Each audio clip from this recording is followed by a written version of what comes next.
4, 3, 2, 1. Hello, welcome everybody.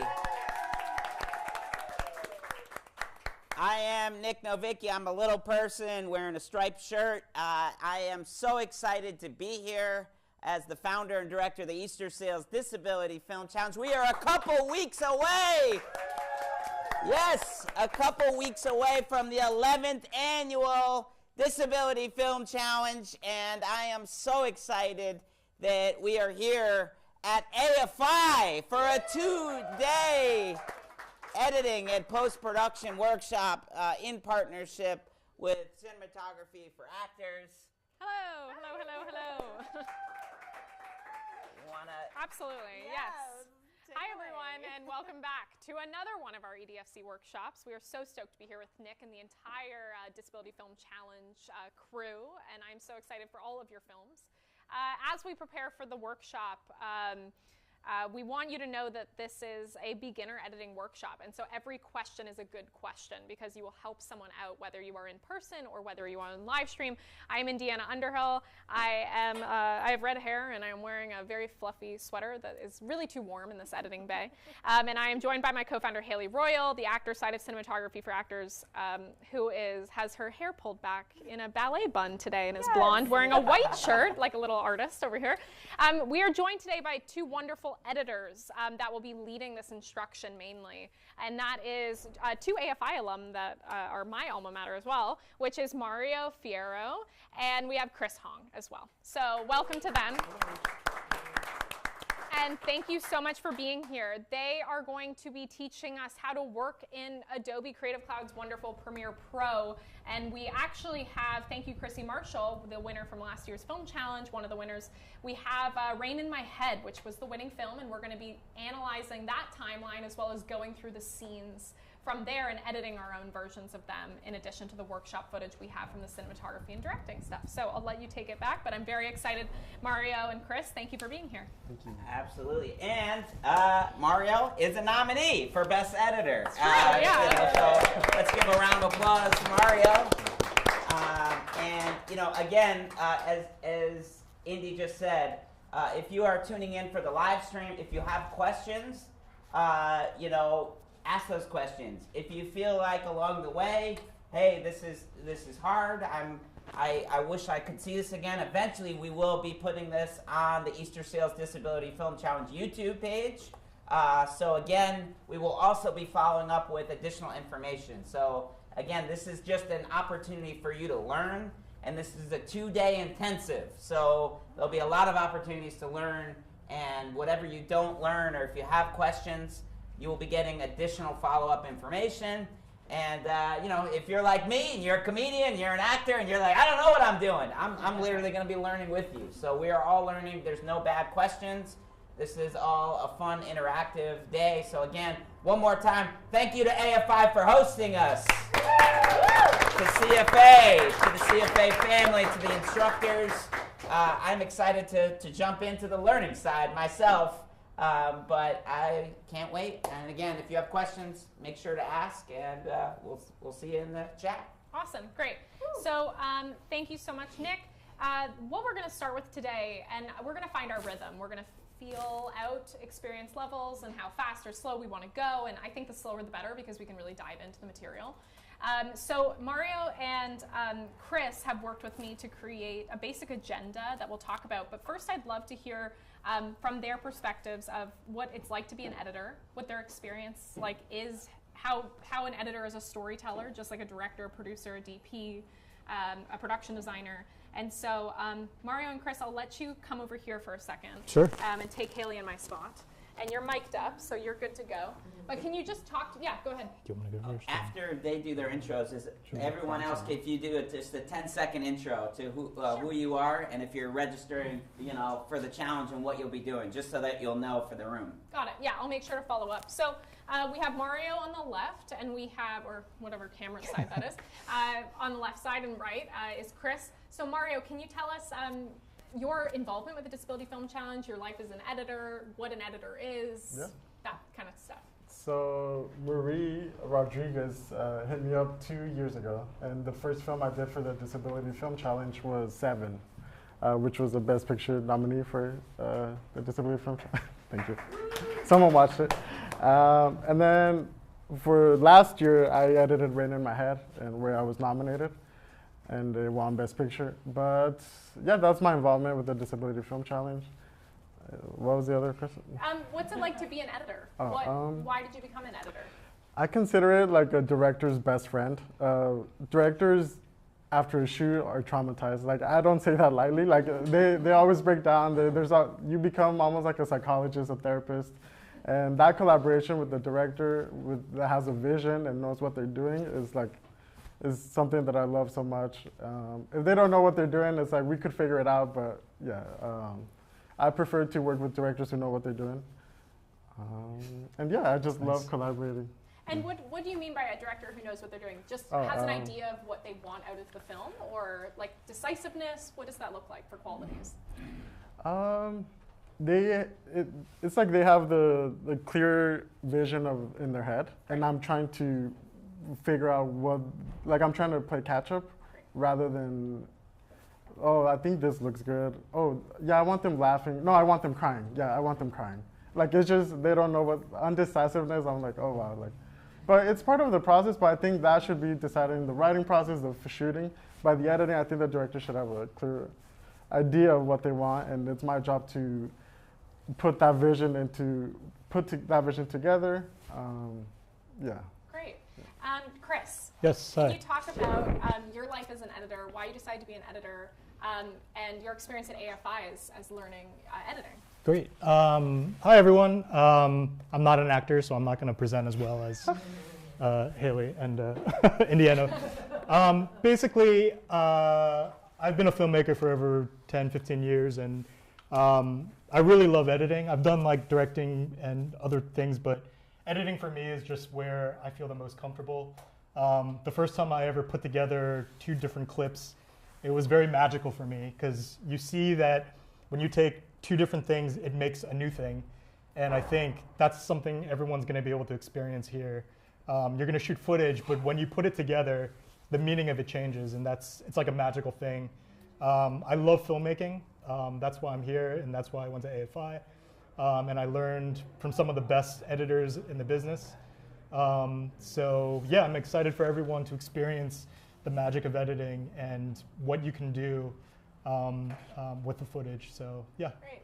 And for those that are on the journey of maybe discovering through hopefully this class or their experience that they actually really love editing and want to pursue that, what makes a good editor?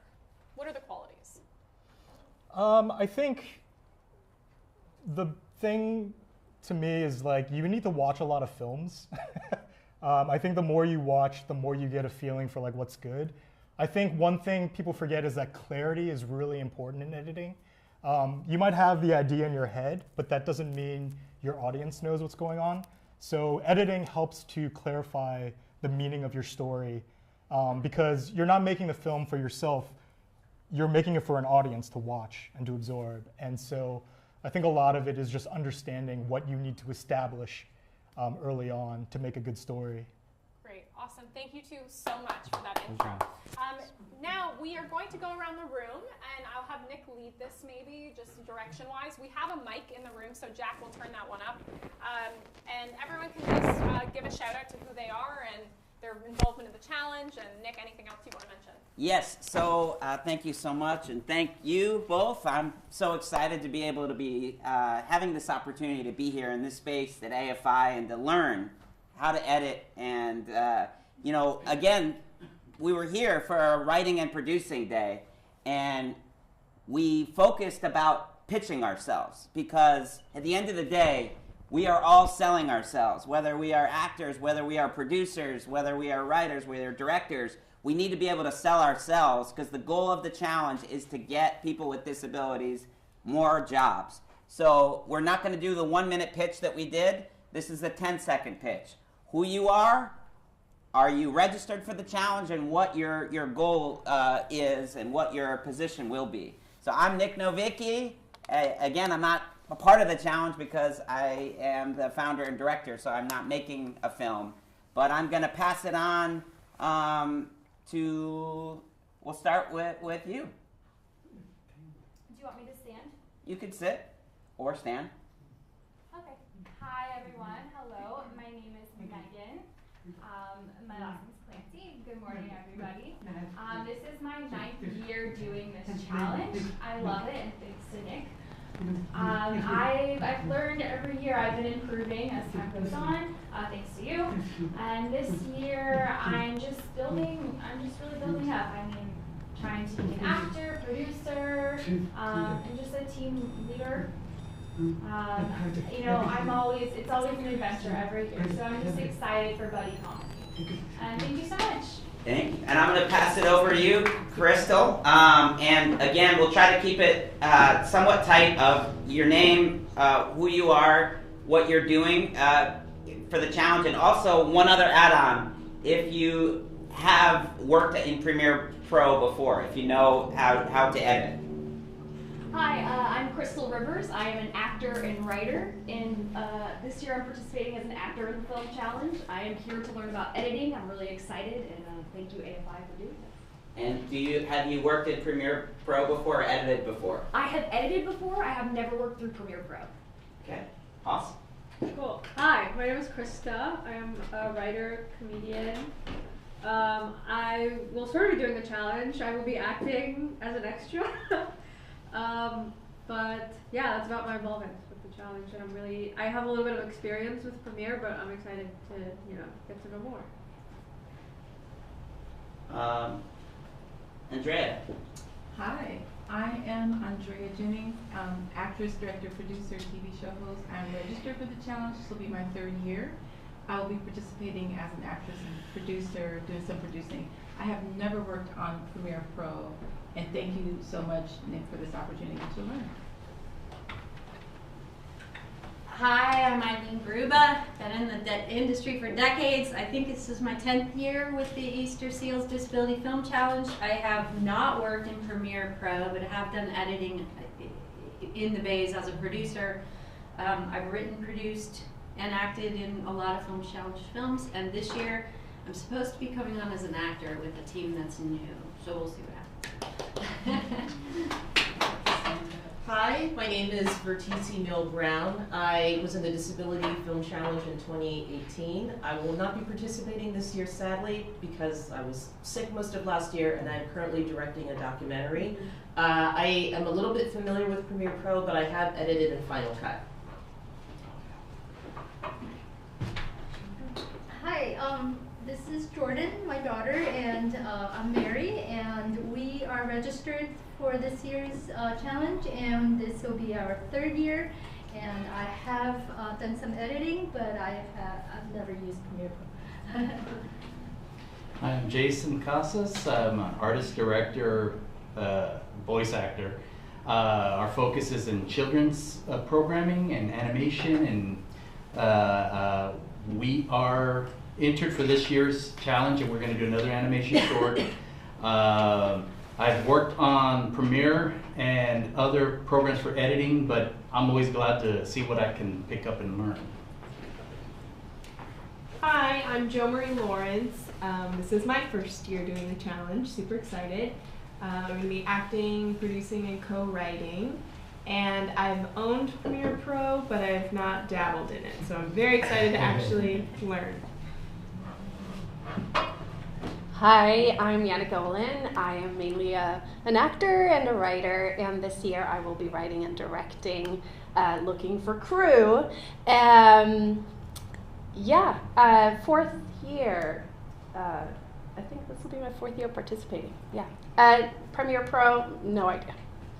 Okay. And virtual people, we hear you, we see you, we know you. I know you're not here with us, but you're here with us. So if there are questions, you have issues along the way, let us know in the chat. And know that we will, at the end of this 2-day, be sending out further information. So I'm going to turn it back over to the squad. Yay, great. Awesome. So Carlos, we will frame up now. We're going to readjust the camera for 1 second to frame up on our wonderful editing team here at the front. And I will let them take it away once we are framed up. So I'll let Carlos get in, so bear with us for 30 seconds, please.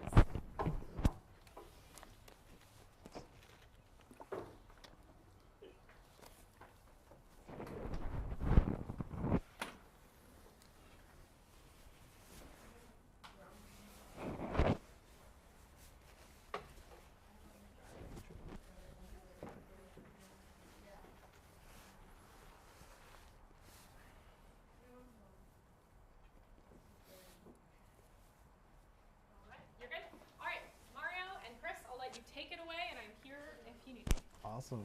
So who here has seen Rain in My Head? Seen what? Rain in My Head, the film that won Best Picture last? Okay, cool. So we're about to show it because we're gonna be editing a scene from it, and you guys are gonna be doing your own version of one of the scenes here. But so to give you some context of the whole lecture, we're gonna show the film. All right. 3, 2, 1.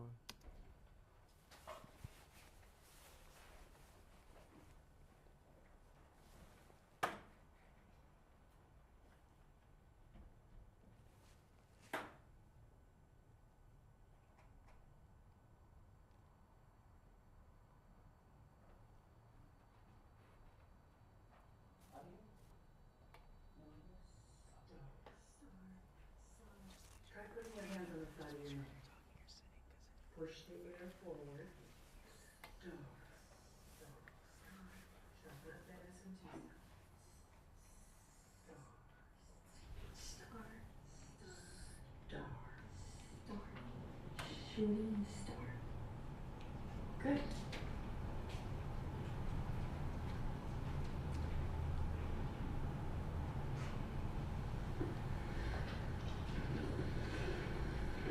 Do you ever get tired of seeing less happy? No. So good enough. No. Don't mean in a political way. I think I'm happy. But I could be looking over a bridge. I won't do it. I know I won't do it. But the part of me wants to, you know. It's just, no. I won't do it. My brain buffers like, what if? Have you ever heard of the Pal David? What? The Pal David. Jane.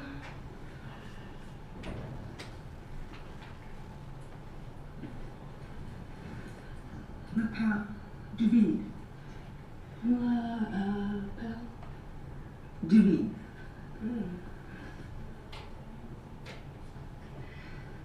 I think it's just when it's quiet, I get intrusive thoughts.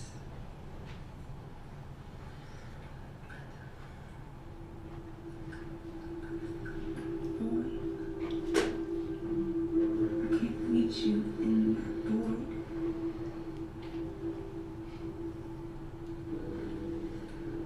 It's just somebody who's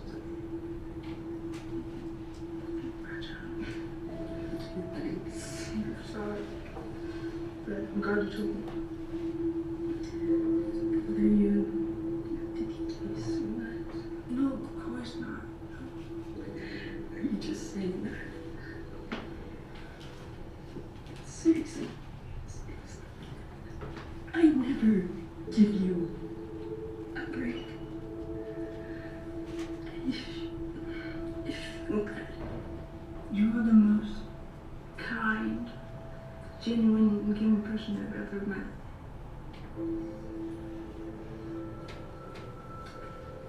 Which one?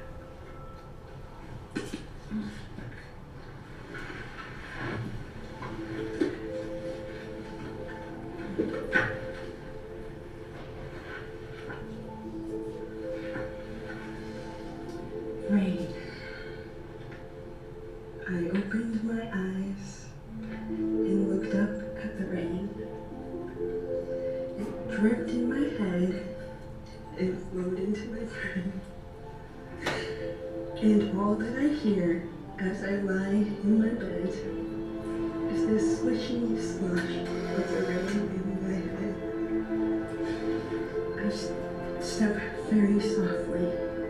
I walk very slow. I can't do a handstand. I might overflow.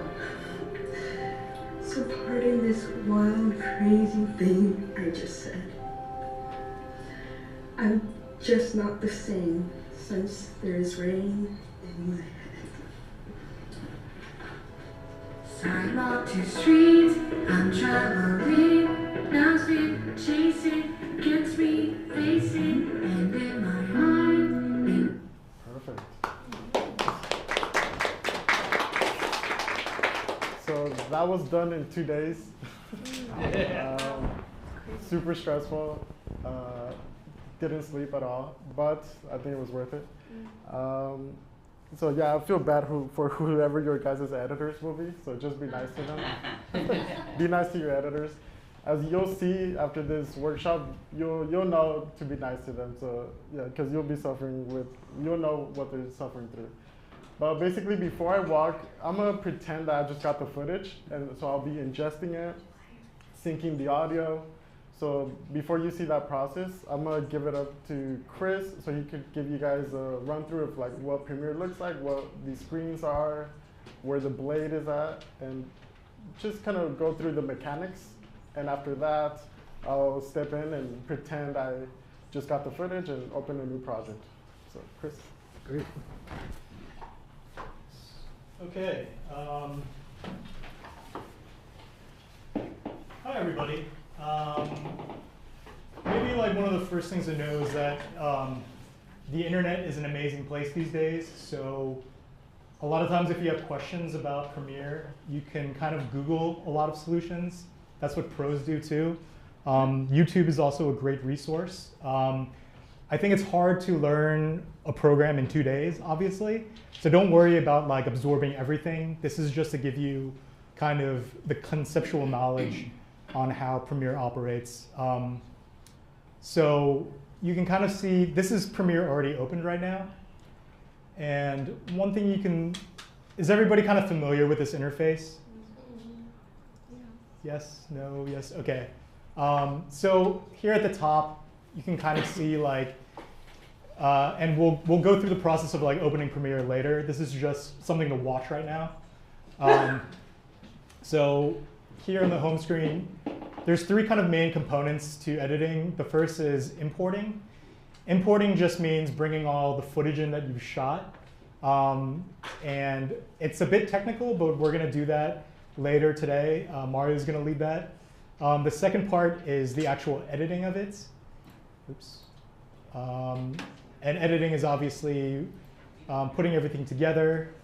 And then the final step is exporting. After you're done doing your edit and you're happy, exporting is the process of just getting it into like a file format that you can like either upload or share. So throughout this course, we're just going to go through these 3 parts. Let's just take a look at editing real quick. Okay, so here are the windows. The first window here on the left is called the source window. This is where you can kind of double click a clip and it'll play. And you can see, you know, here's the marker and the slate. So this is just a place to like review your footage. The next window is the record window on the right. This is what your film actually is. And you can drag the slider here to kind of show it. So this is kind of just showing you what your film is going to look like. This is the timeline, which is maybe like the heart of Premiere. It's going to be like all of your cuts. It's all kind of like visualized in this way. So if I press the space bar in the middle of it, you can see it move. You can see like the audio reading, and you can see like where the cuts change here. On the top, there's the video tracks, and on the bottom are the audio tracks. And they either can travel together, or you can separate them. And then here is the project window. After you import your footage, all of your clips are going to show up here. And here you can see kind of where everything is. So let's just start like a new timeline just to show you the basics. Okay. So here's like a blank timeline. This is, you know, your canvas for everything. You can do something like where you can take a clip and just drag it in directly. And if this comes up, you want to change your sequence settings. Okay. And as you see, you can it shows the whole clip, that you just dragged in. Another way to do it is to double click. It shows up here in the source window. Very important, you can set an in mark with the I and an out mark with the O, which just highlights this area here and not the whole clip. Then you can click and drag that portion into the timeline as well. And see, that's something you just can continue to do. You can choose other clips. Again, select an I, select an O, drag it in, and see now you have an edit. And you can keep doing that through all of your clips. An I and an O. Pardon me, can I interrupt? Yes, of course. Can we show how to import? I think it's very important because a lot of people. No, absolutely. Yeah, I think we're just showing the interface. And right. And thanks for asking questions. Thank you. Honestly, we're novices ourselves at teaching this, so Yeah, no, so bear with us. But I just wanted to show the essential what you'll be doing once you get in there, and then. But if we want to start from the beginning, we have scene 1. Yeah, we could. So let's start. Let's go for it then. Yeah. Okay. And then we can kind of pick this back up when everyone has maybe all of it, and then they can drag and drop. Okay. That's the better way of doing it. Let's do it. Can you I can walk start through how they'll find all of that footage, the proxies you loaded on Mario? Yeah. Great. Should I just close out? Yeah, you could close everything. Okay. Yeah. Cool. So now I'll pretend I just got the footage. So you guys will see the exact process you guys need to do. Sorry. All right. So, okay, just plugged in the drive. They just finished filming. So let's get started. All right, opening up Premiere. And you guys will be doing this in a bit with your scene that you guys are receiving. Or everybody can open Premiere. Oh, sure. Okay, yeah, we could go step by step together. So go point down in the dock at the bottom, and then click on the PR. So yeah, I'll say Adobe Premiere Pro 2024. Just go around. Yeah, thank you. Hi, do you want to click on Premiere? This. If anyone has questions too along the way, raise your hand. Yes, just please. ask. Yeah, can I go around? Sorry. Great. I'll be that guy too. I'm Oh, going you're to be in. asking the questions. Hi. Great. So once everyone is here, we'll move on. Is there a PR? Do you want to? Is there a mouse anywhere? Yeah. Okay. Question So if it asks. let's use this, and then just go would down. you like to and access click. your document folder? Yes. Okay. Yeah. I think I have a system error. Okay, we're gonna come around.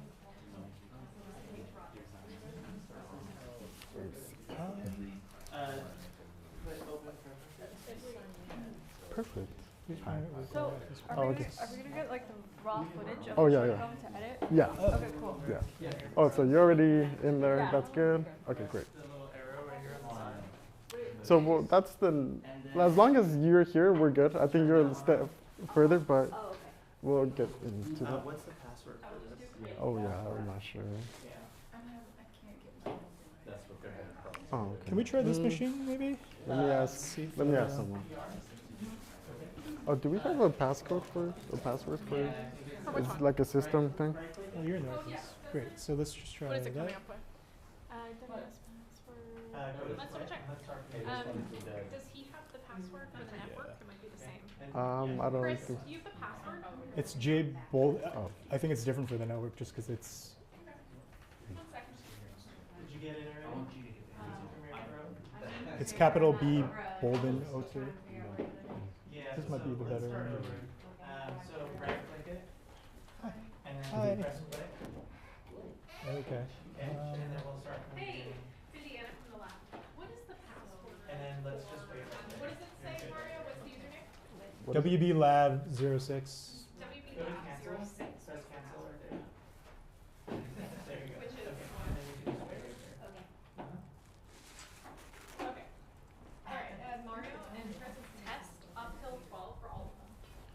Test uphill 12. Let me just make sure it works. One word. Yeah, all lowercase. Okay. Yeah. Test uphill Sure. 12, all lowercase. Who loves tech? So we don't want anyone to fall behind. So we'll just wait until everyone is at this I'm point. trying right now. Tests. This is a lot of editing too, unfortunately. 12 is just at every level you're just troubleshooting. Oops. Tests. All lowercase, all one word,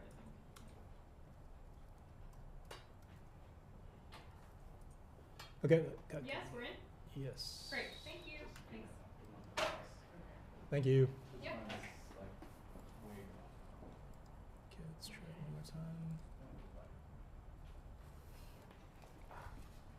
You guys are on. Okay, great. Good. Cool. Cool. So after this one, we'll go to the top left and create a new project.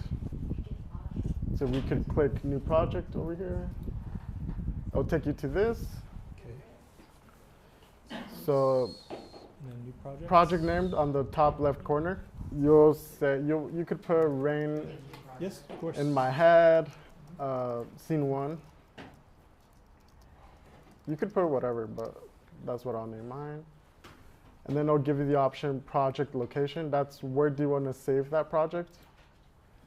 If you're working off a laptop that doesn't have any space, you probably shouldn't save that project into your desktop or your computer. So this is where you would choose location and save it in a drive, external drive. So I'll select my external drive, which is the G drive. Usually it takes you to this, so I would just create a folder for it. So I would name it Rain in My Head, Scene 1.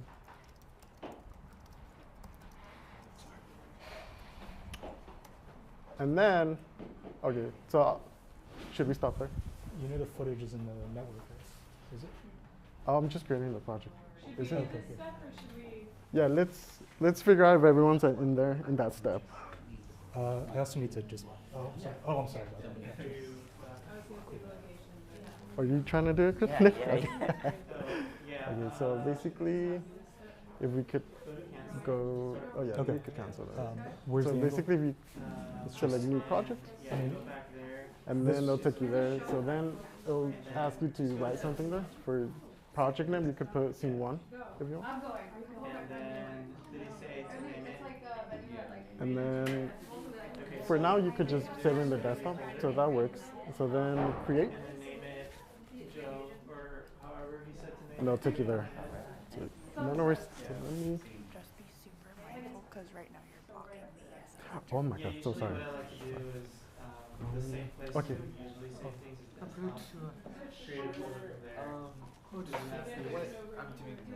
Oh, okay. So we're creating a project file. So now we're naming the project name, so that's good. That's good. And then here is the location where you want to save the project. For now, we'll just choose that. The location that it chooses is the computer. It has enough space, so it should be good. No, and then we put create. Sure. And yeah. Yes. So then we'll wait for the next step. I think. Well, do you want to get to? This is what we should do, right? Yeah. Hit rain in our head, like up here? Yeah. So you're just naming your project name. So So that if should you be could click good. over here, and because right now it's named untitled. Yeah. So yeah. So I would name it Rain in My Head, Scene 1. And I create a project. Yeah, that's good. What is it? Oh, okay. So someone already has that. So we could put cancel, and then you could put scene 1 on top of the Rain in My Head. So just. So rename it. So yeah, that works.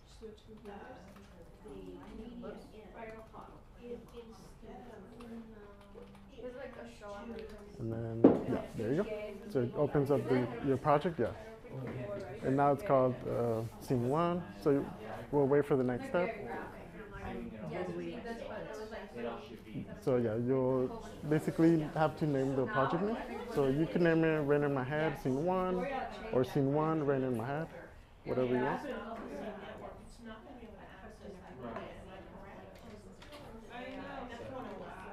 Cool. Oh.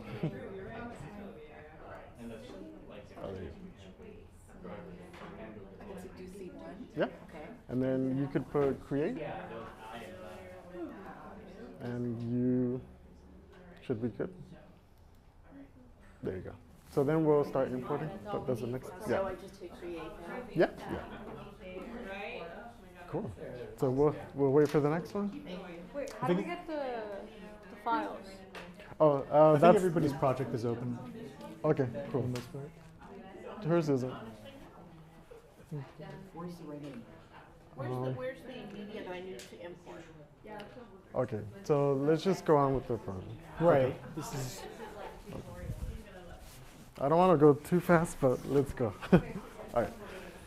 So let's see. Boom. All right. So everyone should be here. Is everyone ready for the next step? Yes. Okay, awesome. So let's go to this area where it says import media to start, and let's right click. Go to the tab at the top, edit. There you should be seeing an import option. So I'm gonna do it again. Drag your cursor into the import media, right click, and then put import.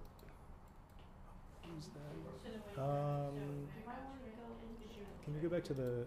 Quick question.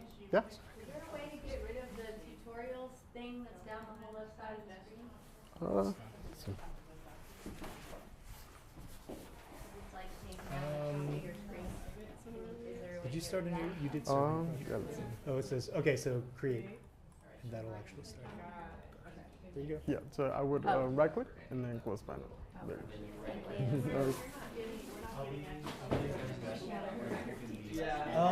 Cool.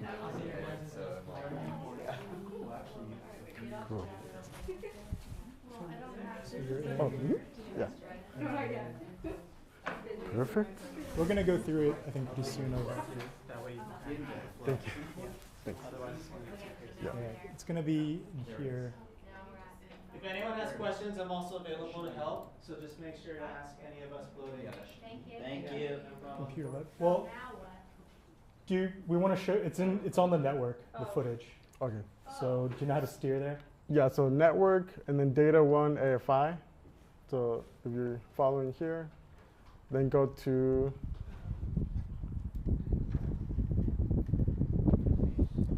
And then go to workshop.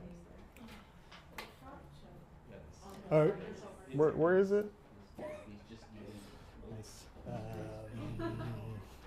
Click on right in my head. Let's see. Where is it? Okay. Can I steer? All right. Can everyone just go to this import tab? Can everyone look at the big screens? Yes. Can everyone go into import? Everyone sees that? Okay, so on this left tab is like basically the structure of your computer. And the footage that we have is in Network Computer Lab. It's in the bottom left. Can you see? Click there. It says allow. Hold on, don't go anywhere. Sure. Oh, do you want to do that? Oh, probably.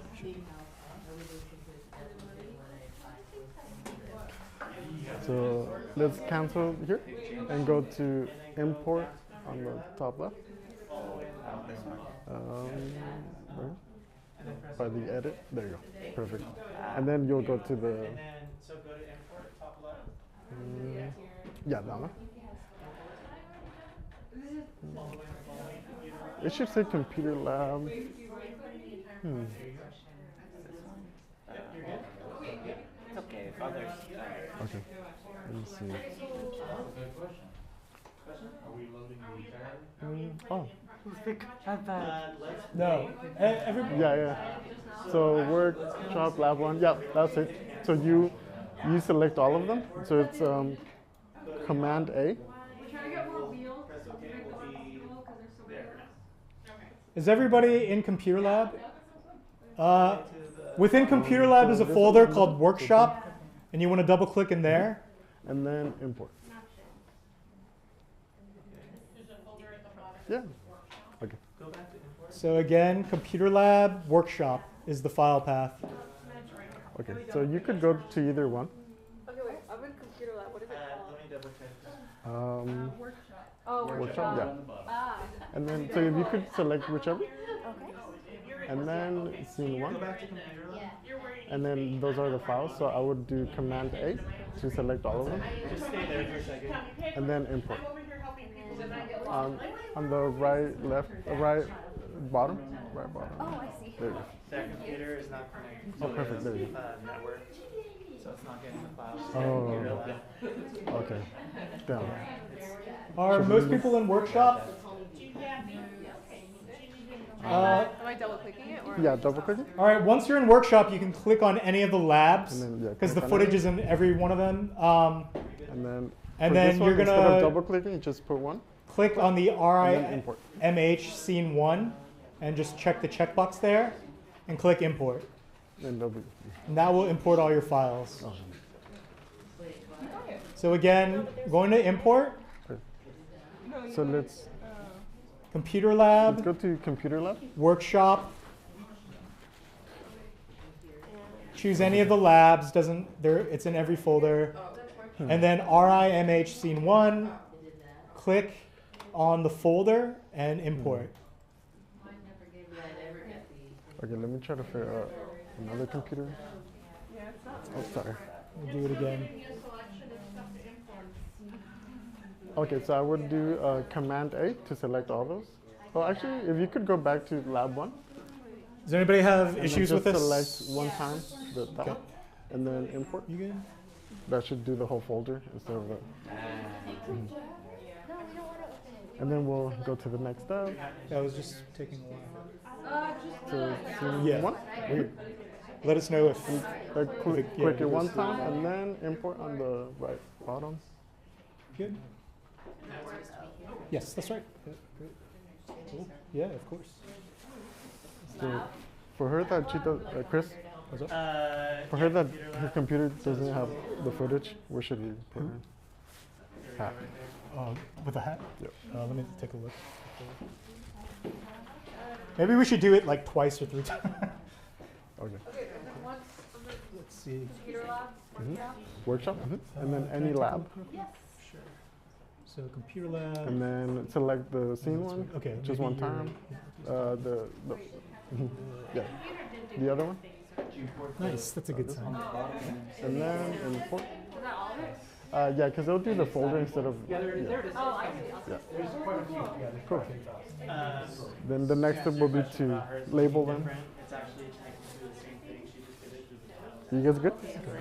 Yeah, So, but yeah. it's actually Perfect. technically the same. No worries. Okay, great.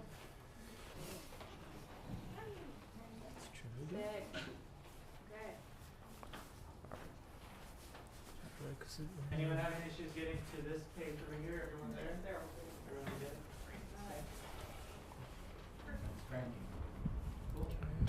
Imports. Yeah, just importing stuff. This is weird. Yeah, we'll have to sync it. Yeah. The fun of editing.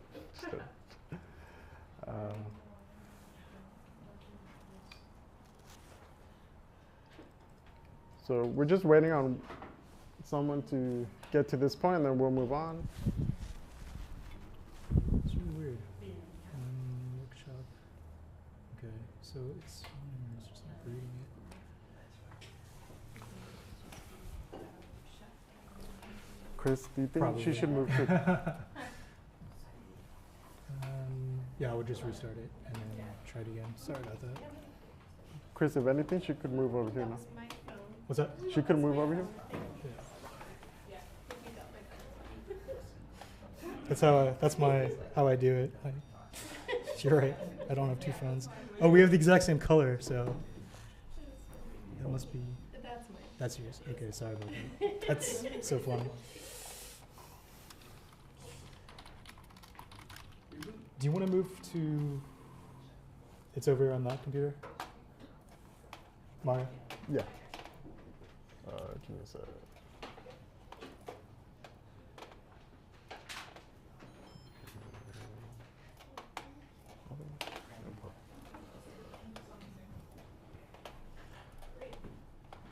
Yeah, it's over here. Okay. We're going to try one more time, and then if it doesn't work. Okay.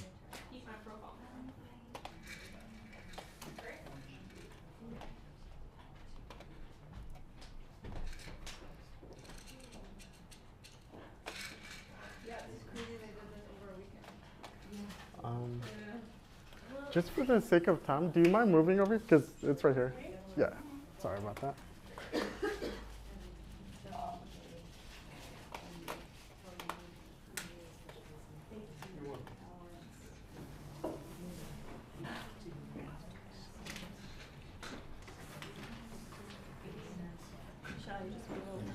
Yeah, go ahead. Is it better? She's here.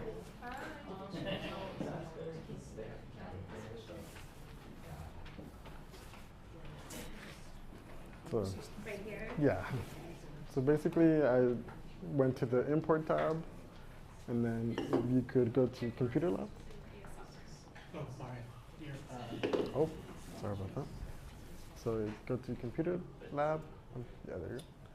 And then find the folder workshop.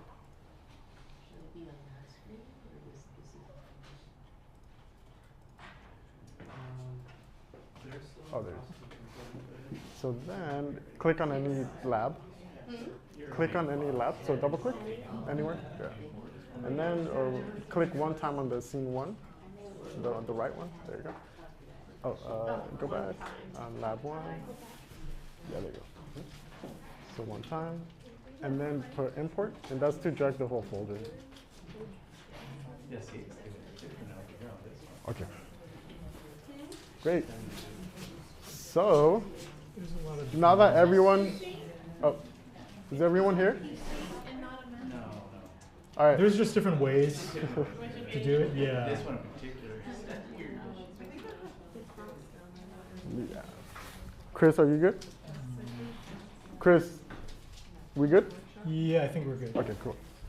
All right, guys, we're going to move to the next step. Now that everyone has their footage imported, in case you're seeing pictures or like the gallery view, go to this thing called the list view at the bottom left. You could, like, some of you guys might be seeing it like this, some of you like this, but let's go to the one called list view. So you could just see the file names. So no pictures, just list view. And why are we doing that? Because we're about to, bottom left.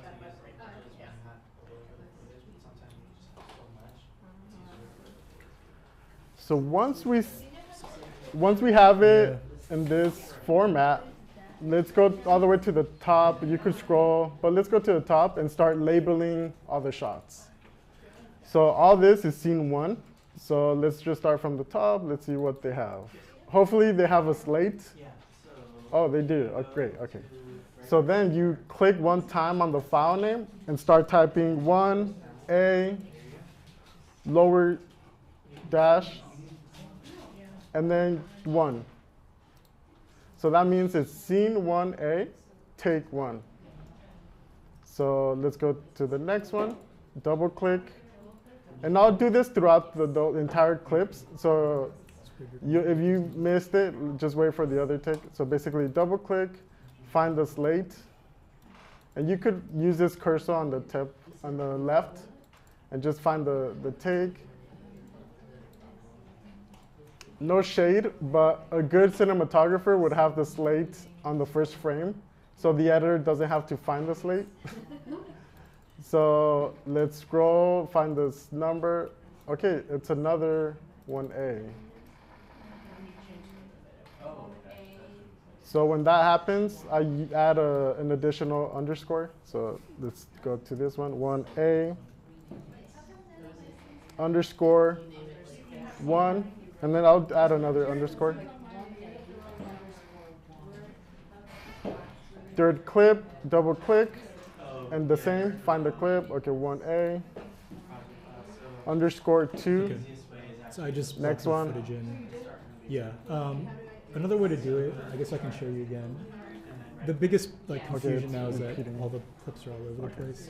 So from the edit area, this is like your project window where all your clips will show up. Just double click here, in here. The left. Yeah.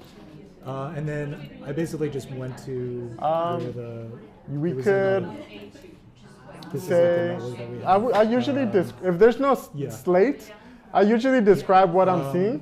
So just go to the if you see cards or and then go to lady with cards, computer I lab. would name it. Yep. And then actually double click on computer lab.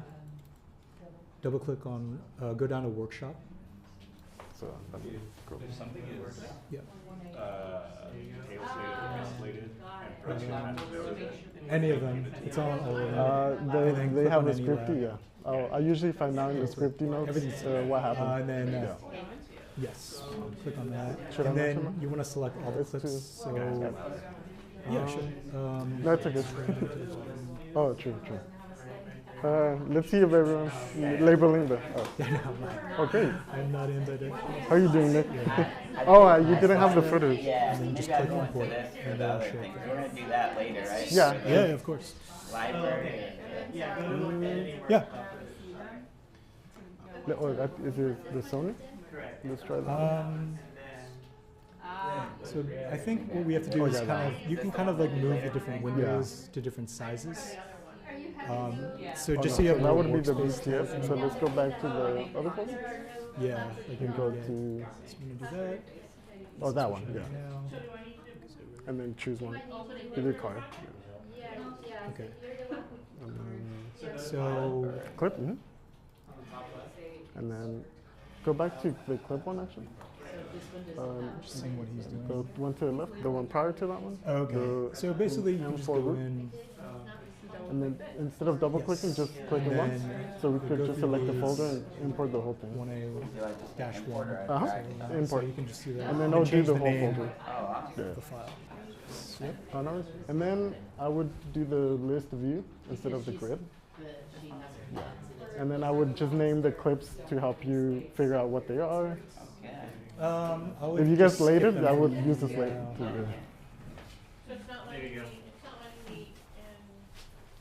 Oh, so if there's no also check slate, the end if there's a I usually template. just Sometimes put they like slate a at the poster for sign language, so you know what it is. So right now, what you see is going on the bottom right. But so basically, well, let's start labeling the shots. Okay, there's nothing. So just label it as an insert. How do I label it? Okay. So basically, you would click on the file name. So click on any letter in the file. So this one select. So if you could just click anywhere on the letters. We go to the first clip. Click it once, twice. One time. And then One more. Oh, there you go. So then, so we don't know what shot it is. So actually, double click. Click the clip, the icon. So you can just name it just to be on the same page with them. Oh, perfect. So then we find the slate.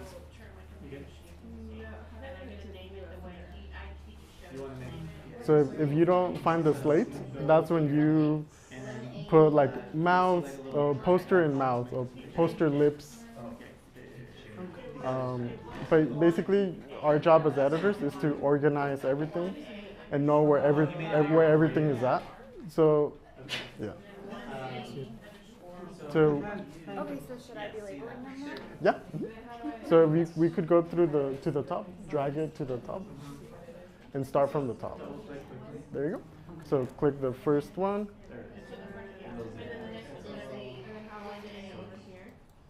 Double click. Perfect. And then find the slate. Up here, dragging the cursor. Pretty much drag this one. What I like to do is I like to drag it to right here. And find the slate. Oh, one. Oh, keep dragging. There you go. So now we know it's 1A, take 1. And then you name it, click in the letter, and then 1. Top ones right here, those are all video clips. right down here, they're all audio. Oh, she forgot the one. The key thing for you to figure Oh, out. only scene. can just do 1A. So this Sound one. for video, A sounds for audio. So 1A. Yes, that's 1C1. And for us, for syncing purposes, let's do 1A _1. Do you guys know why we're syncing? Does everyone understand? I What? don't understand anything right now. We're, okay, so the process that we're doing is Oh, perfect. a lot of times camera So then shoots the next one? with very bad sound, and then you have a separate sound person that captures all the sound professionally. So we're basically trying to bind the professional video with the professional sound. So that's the process now, and we do that through like a process where you name the clips. For example, scene 1A, A represents the camera angle, -1 is take 1, and then you could have like 1A take 2, so that'd be 1A-2, 1A-3. This is a way to organize the footage, so because organization is really important while you edit, so you know where everything is. It's like a chef needs to prepare all the ingredients. This is kind of what we're doing right now. We're like chopping stuff, we're getting stuff ready to cook, but we're not cooking yet. You have to prep. So. Oh yeah. Yes. Same. No, we only haven't have started 2 syncing yet. days, so. No. But this is so Yeah. important. Yeah. You can if you want. It's more important with like the takes, with the slates. Okay. Did you label the clip? You can label perfect. it anything you Okay, want. perfect. You can write like So then insert we'll as a move on to popular the one. audio, and I'll let you know. But basically, the video and the audio have to match. Okay. So I would delete the wave, and then if it's obviously we know it's 1A take 1. So basically we format it to the what we label. Yeah. So yeah. So I'll probably is everyone Pretty caught up? Everyone's basically. What's up? Oh, that's the name of the sequence. So if you want to name it any other name, you could be like scene 1. Yeah. Why does that show up there? It's the file name, which just gives it automatically. And then we do these. Yeah. We name these too. So basically, after you guys are done labeling the video, let's go to audio. So for this one, it says 1D take 2, right? But it's in a different format, so we don't want that. So let's label it to what we were doing. So it's 1D take 2. So let's retype it 1D _2. And the audio files have a different icon. You can see. Yeah. These are all green. It's the green. That means just audio. So 1D take 1. I would just write insert. Some of them are not going to be slated. Yeah, an insert shot is basically, it's kind of just like you focus on like one item. So it doesn't really have a take.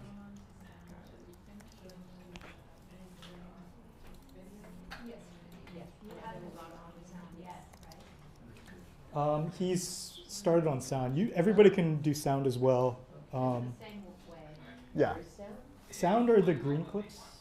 So the green clips are all sound. Yeah. So how do you find what they're labeled? They've actually written it out. I think Mario's basically cleaning. Yeah. Oh, it's already all. Yeah. So like the sound person did a good job of labeling all the clips. So. Guys, sometimes the audio guy doesn't label the audio, so you have to go in the audio and figure out what they're filming. But this guy did it. But this guy did. I love him. I love him.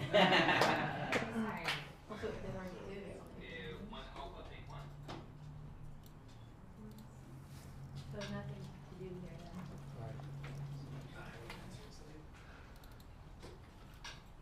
So what happens if they didn't label it? You go in and listen and then label as you go? Yeah, that's why the marker is important as well, because let's just say they name this file comes like this.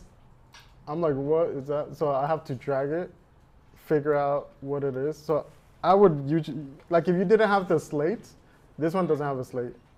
Oh wait, does it? Listen. No, it doesn't. So it's trickier. Let's see. See the slate?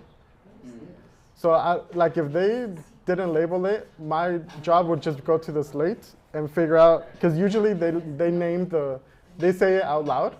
So it's like scene 1. So it's 1 Bravo, take 5. The so audio clips all have this visualization of the sound. Yeah. You see all the squiggles? That's like, so it's a good way to like track stuff, and that sharp line is where a really loud clap sound is made. Yeah. So this is the slate. So that's in case they didn't label it right. My job would just go to find the slate, and it's like, oh, they say it before it, so I would just have to find it like this. 1 Bravo, take 5, and then I would label it. Yeah. But that's too tedious. Thankfully, he named it. He labeled it. Yeah. I would just make sure all the cameras labeled here, because the audio is already labeled. I would just make sure like all the video is labeled correctly, because that's going to be your guide on which clips to match together, and we'll get to that in a second.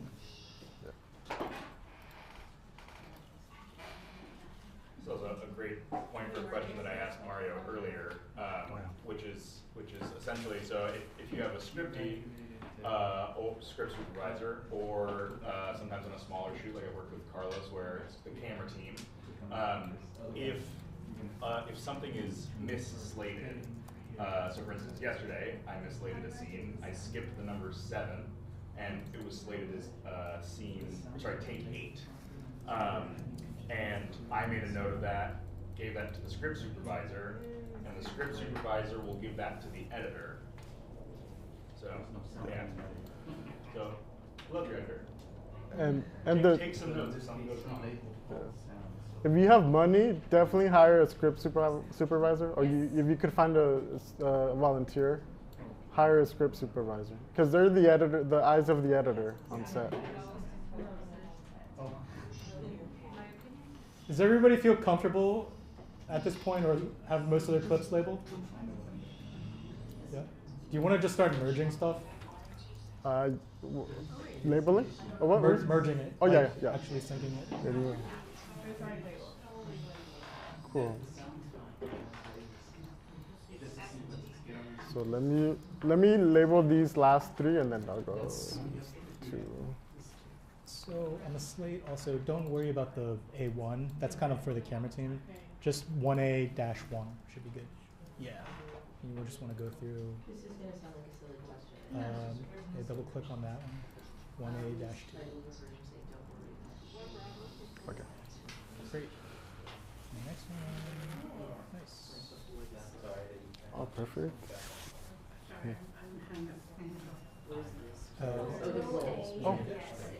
Oh, yeah, perfect. Yeah. Great. Chris, so you don't want them labeling the audio or matching it? No, they should match it, but I mean, it's already labeled. Will it pair up with the? Yeah. Oh, okay, okay. Because you're essentially, yeah. Okay. So let's make sure everyone has the video. And also, you don't have to do the A1 actually. Perfect. You labeled all the video? Yeah, 1D dash, yeah, 2. Go ahead and do it or no? No, not the audio, but cool. You're good with the video. If it doesn't have it, you just want to write insert. Their insert shots. Perfect. You labeled all your video? Oh, okay. Nice. Insert shot just means without. kind Great. Thank you. Just pointing the camera at one specific perfect. thing. Okay, great. So we're good to merge. All right, guys. So we're done labeling. Now we're gonna merge the video and the audio, and I'll show you how. So basically, right now, the video and audio are separated. As you can see, blue, green. So we don't want to track all these like that. So we're going to click on name on the name tab, and it should put it in order. Okay, yeah. We're just sorting it. So if you labeled your audio the same as the video, it should be pairing up. If you didn't fix the audio, it's going to put one, it's going to separate it like this. So let's do it again. So let's do 1A1. Let's try to match it to the audio naming convention. And look what it does. I mean, Mario, do you want them to label the audio? Yeah. Yeah. Okay. Because they'll pair it up like this, and it's just easier. Okay. Unless they're okay with tracking it, which is just more tedious, I think. So yeah, I mean, if you could find the video and then the audio to match it, just right-click and then merge clips. It's gonna name it like that, and then press OK. And that should be the video and audio merged.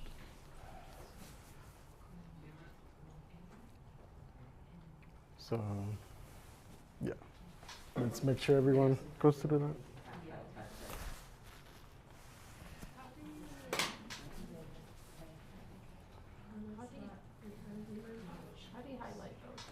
So if you press 1, and then to select the other one, it will be Command, and then select the second one.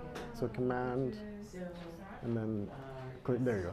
So if you scroll up, it should be both should be highlighted. Merge clip, and then OK. Oh no! Whoops. Huh? Oh, sorry guys. Sorry. Oh.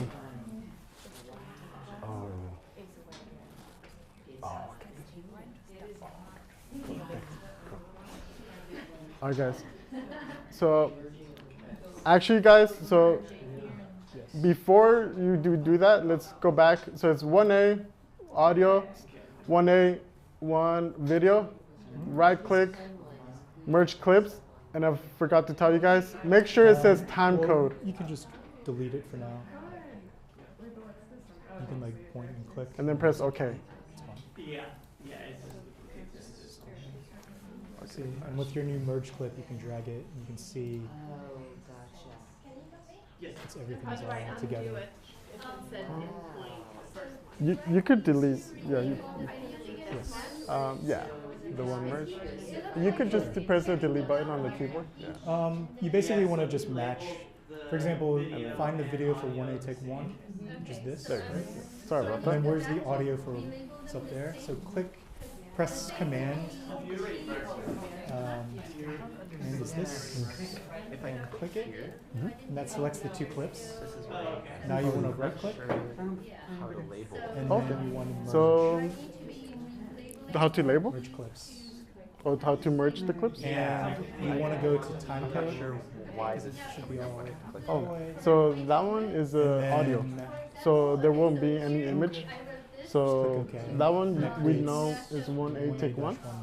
So if we shows up with click that and the video. Yeah, that's like all of the audio. And right click, there should be an option to merge them. Yes. So exactly. we should try to find 1A take 1 audio and video.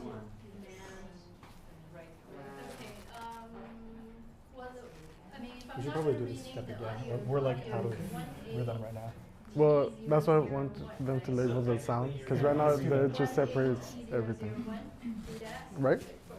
Then have them back up then and You go. want to label according to how you Okay, guys, so let's backtrack and let's just make sure. If you're okay syncing it and you think you figured it out, great. But for those that are having issues, let's go back a step and relabel the audio to match the video. That's just way easier. Instead of tracking things up and down, let's just match it. So if you're good, you're good. But if you're having issues, let's just go back, label the audio to match the video naming convention. And you're going to want to Great, follow yeah. that trend with the audio as well. Typically, actually, you don't need to do the A1. That's kind of camera information. So it would just be like 1A1, 1A2. But it's fine the timeline for now. or the clips? Yeah. Oh, you could press Typically, you don't need to do plus. that on the slate. It's like the camera roll information. Oh no. It's more like it's a way for the right now we're just cinematographer organizing. to record No, what tape they're on. The Basically. timeline. This is like the where the action begins. So we're not there yet. Okay, sorry. no worries. Thank you. Oh, no worries. But you're good with syncing? Yeah. I think so. Yeah, okay, great. It's 4, right? Yeah. 4, oh wait. And let's 5. I did 5. 5. So if you go to a merged clip, let's see. Oh wait, sorry. Numbers.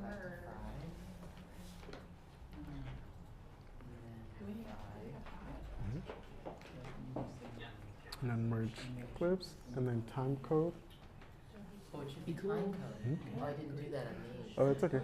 Let's see. We'll test if they The only work. reason he was having But for people that relabel one, the audio was so that they that would be one right should next to each be other. But good. you Let's get try it. these. Yeah. So these you merge Also, already, one right? trick Let's see is if it if works. you're in this window and press. Oh, let's see this if it key, merged. If it works. It goes full screen with Could you press whatever play? window you choose. Yeah. Appropriate, sorry. No. Yeah. So let's go to the loudest point, which is the That slate. happens. So let's find the you slate. maybe listen to You the could scroll through 1C3 because there might be. If it matches like the And slate, a lot of times if there's it no should go. slate, There you go. and you'll see a slate. Let's see if we hear a clap. When there's no slate, then there's mistakes made all the time in terms of.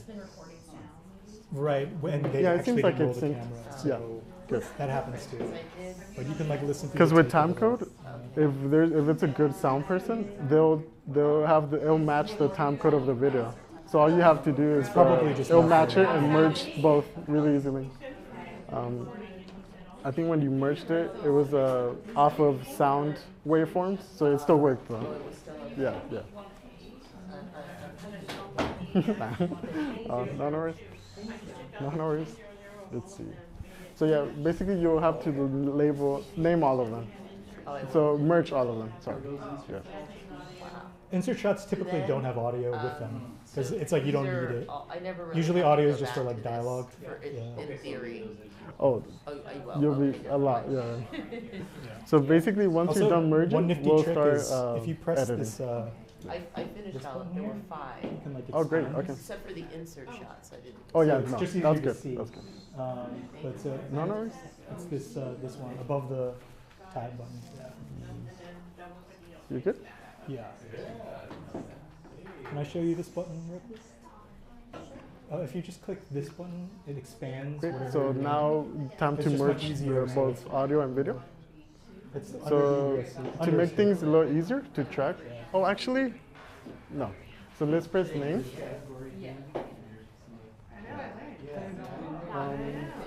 Oh, sorry. Click one time. Yeah, it's just much easier. Oh. Yeah. And then, oh no. Oh yeah. PC. So PC does click it too. on the actual letters that say name on the bottom of where she clicked.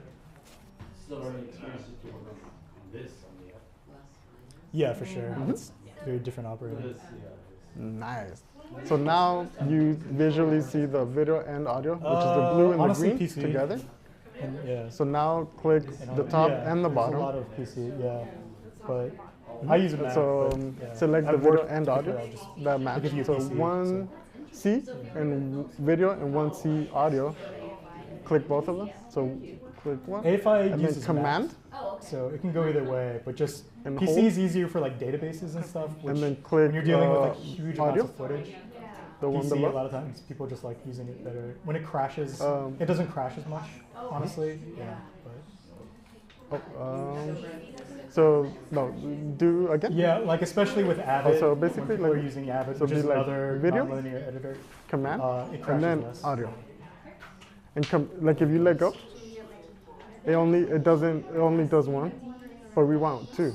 So that's why you press command to. So command, and then press the audio. Everything good? So if you could press command, she'll see that instead of 1, boop, no, 2. And then right click.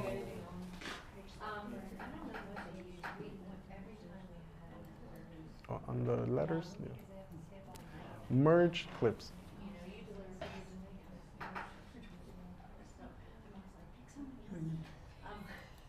And then okay. Oh no. Oh, sorry. Time code. No. Click on time code on the circle. And then okay. And boop. Now video and audio are merged. Yeah, you can just clear it. I mean, what you can do So is just we do the like same lasso for around everything. let's do C1C, take Yeah. 2 together. Try it again. Try it again without pressing any other button. So, yeah, there you go. And then just press delete. So you could click one time. Oh, So at the beginning, there's no need to press command. So just one. So let's select the 1C. Oh, there you go. And then command. And then 1C2 audio. Yeah. We're going really fast too. This is pretty fast. So the purpose is to select both of them. For sure. Yeah. So 1C2 is selected, and then and command, and select the other one. So I'm gonna follow that. Oh, no. So basically, so command. Let me see. So as you see, everything is now kind of in order. This is an audio track when it's just green. This is like audio and video together. Time code is selected. See like 1A2, 1A2. Okay. Click on both. 1D. 1A1 command might be. Because if we don't press command, it only does one. So 1D video, command, 1D, 1 audio, and then time code, boom. And all the ones that say merge are the ones that are video and audio are connected.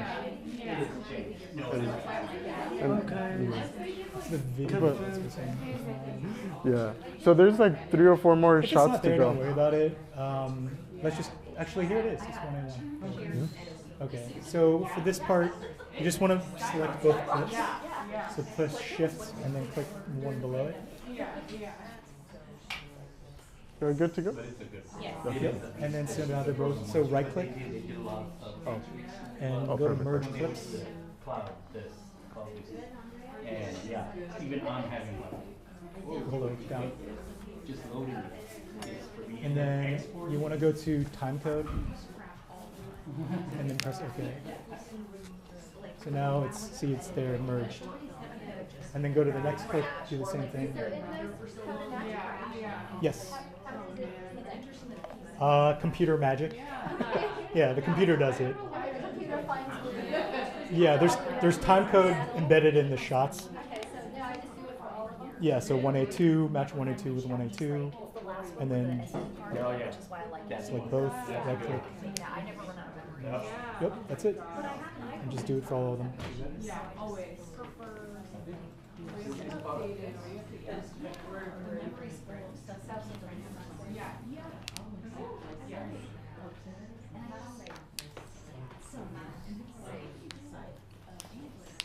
You good to go?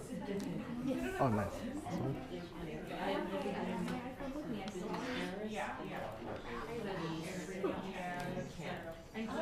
Awesome.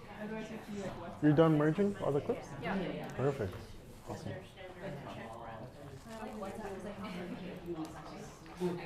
Did you put them in a separate folder, or where are they? Oh, okay. So we would want them to be in here because we're about to create a folder to drag them in there. But if you did them there, the other option would be to, I could teach you right now. So basically create a new folder. And yeah, and then label it synced, scene 1 synced.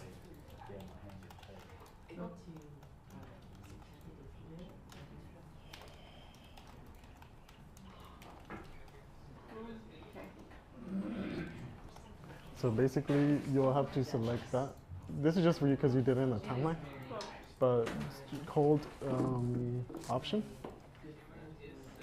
Hold it, and then drag it to the folder. And now drag both and create a subclip. So there you go. So there you go. And then do it for all of them. Yeah. Oh, thank you. And make sure not to forget the ones that you didn't have audio, like the posters and stuff. Oh, I see. And drag all those there. Yeah. Cool. We're dragging them now? Oh no. No, that's just her because she synced it in the timeline, which is not there. Oh wow. But no, it's okay. Yeah, there are many different ways that you can sync actually. So yeah. We're just showing you one way, but just so you understand the concepts. Cool. Is she good to go? Yeah. Yeah, that's it. Is this called a bin? When like this, if it says no. like new bin, is this?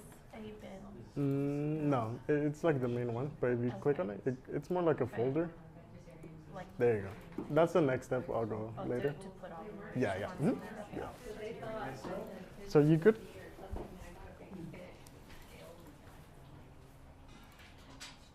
Awesome. Okay, great. We'll just wait on everyone to be caught up.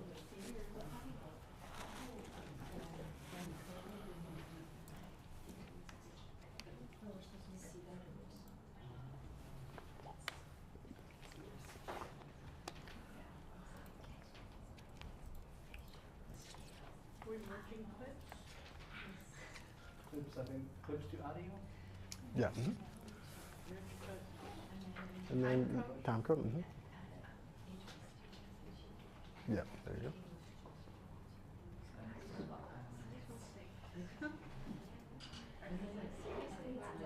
Command. Does that look right? There you go. That looks right, yeah. Are you sure? Is it? But it does look like it should be pronounced differently.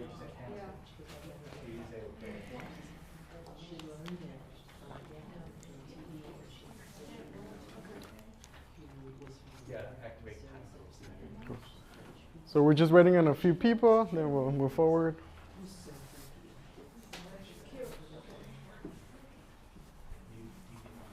How you doing? What's next?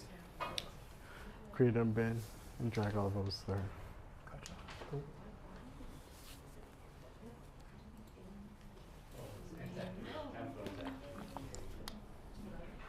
Sorry, I made a mess of it a little. No worries.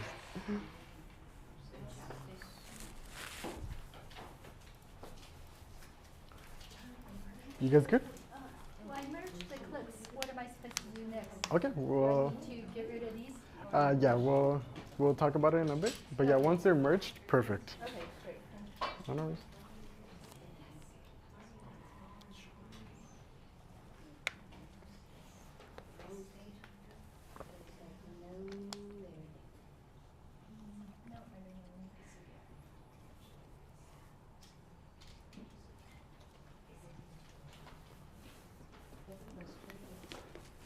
Should we be on that screen?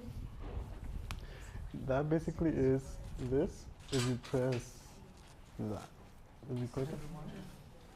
Oh no, the one right next to it. This one? Yeah. Oh no, go back. Click it again. There you go. And then, so that expanded this one. But let's click on here, and now do it.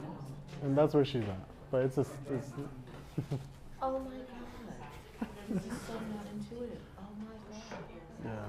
So this is always like. To enlarge the. So you have to make sure your cursor's on that particular box. Yeah. And then you, what is this called, like the tilde, or what do they call it? I'm not sure. They call it a, But- before the one. Yeah, before the one. Let's see. Are you good to go? How do we do it like that from here? Okay, so press, you know the thing right next to the one on the left? Press that. here? There you go. Yeah. It's just, that one just expands. No, I'm saying, but in order the way this is.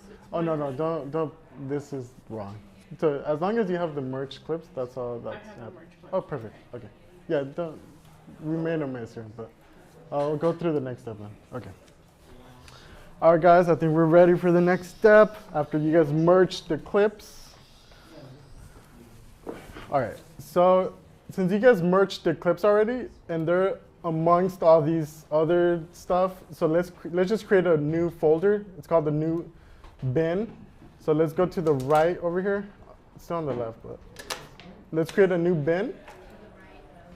Over here. New bin, and let's call it scene 1 or scene 1 synced, just so you know what it is. How much is name is scene 1. And basically start dragging all the merged clips into that folder.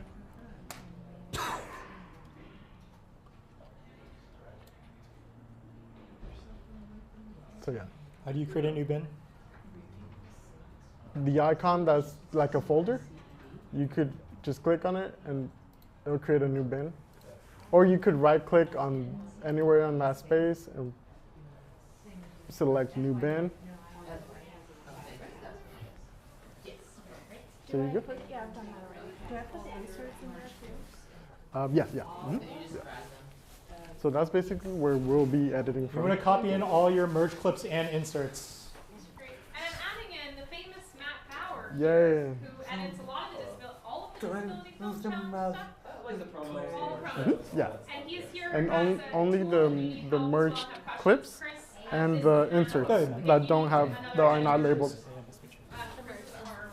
And the takes that weren't labeled. Yeah, if people just wander around and give up questions, just sending in Jesse, but it's relabeling.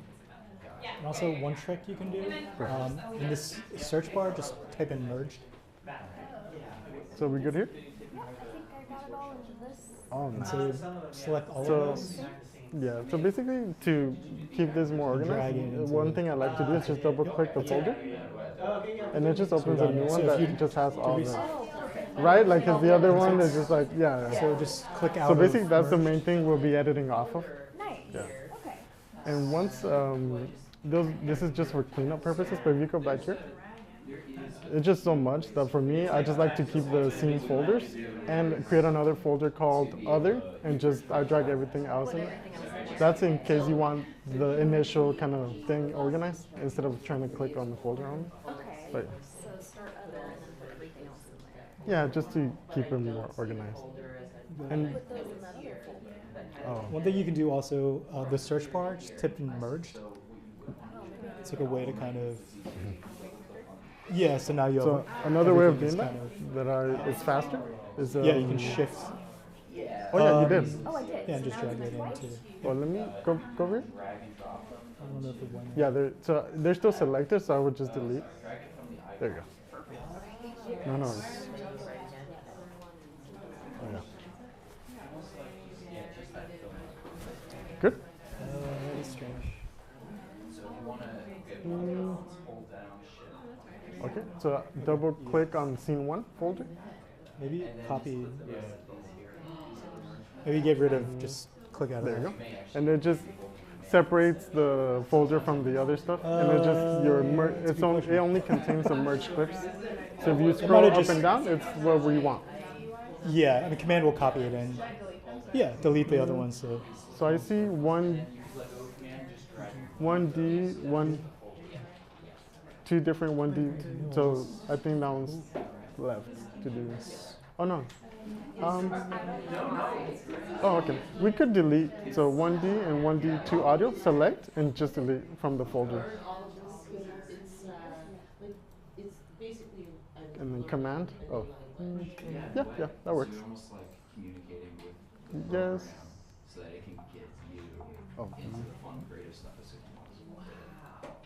So I'd say, And then the same for audio. I would never let it be discouraging, just because once you're in it, this translates to something. Yeah, and then that going to something. I don't see 1A clips. So let's make sure all of them are merged. So we click over here. And then scroll down. Oh, there it is. So 1A, 1B. So let's make sure all the clips are synced, I guess.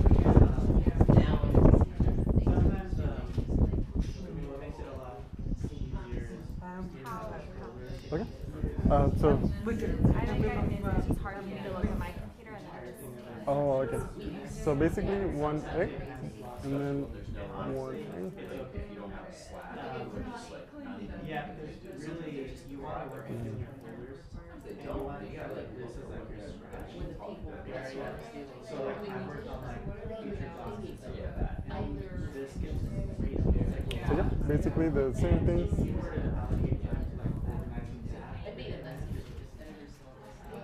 So then what makes it a lot easier is, for example, close that folder, see the arrow. And then you could do the 1Bs. So command and then select.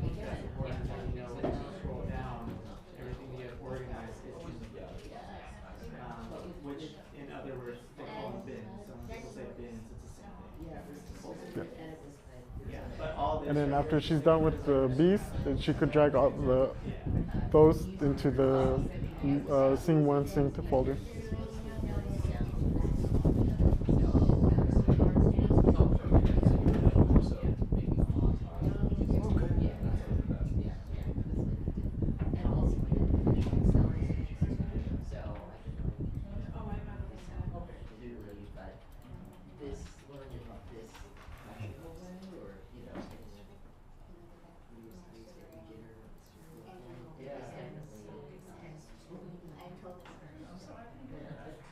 Your experience has your knowledge of Congress translated to this so far? Like, does it feel somewhat familiar, roughly? Somewhat the organization of it, because I as an editor, is great to know. I love the organization of this. And can I show her a trick? So this thing is selected. So now we press here.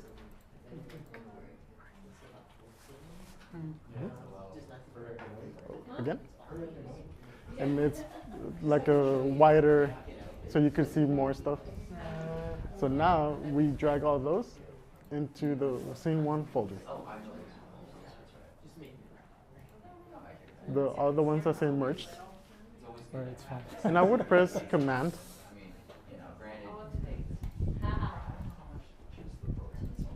And then select the ones you want.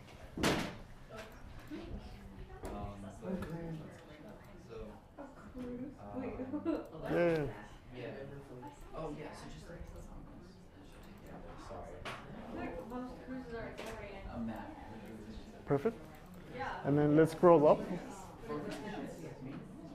Oh, I see. Oh, there's more. Oh, no. I got it. So you're in the right. I wanted to use the big thing that you said. Oh, sorry. I just followed you. And then drag to folder. Mm-hmm.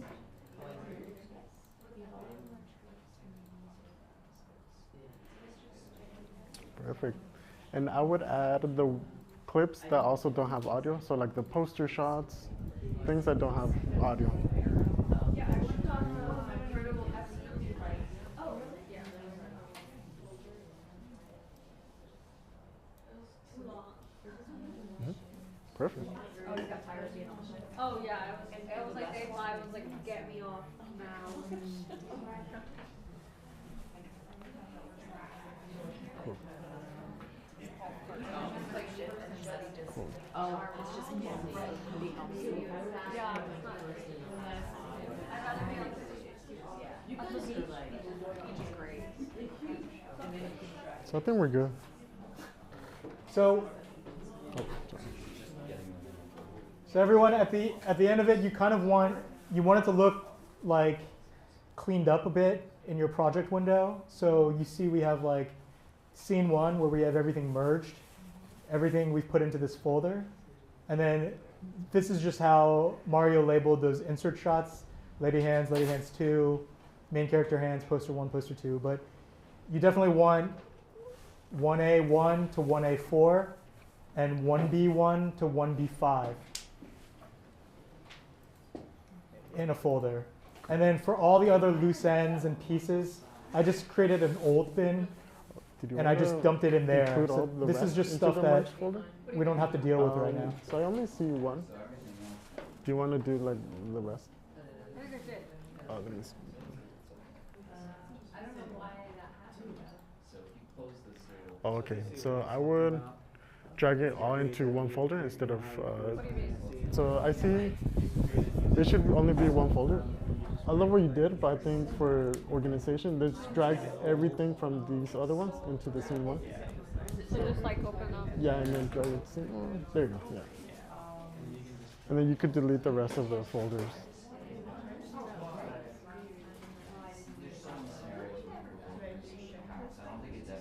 Sorry. Yeah.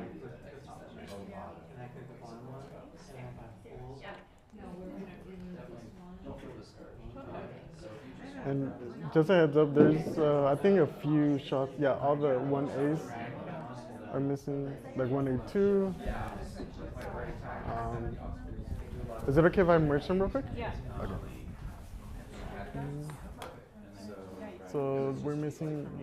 Kind of like another job, but obviously not like another job. So let's try this great.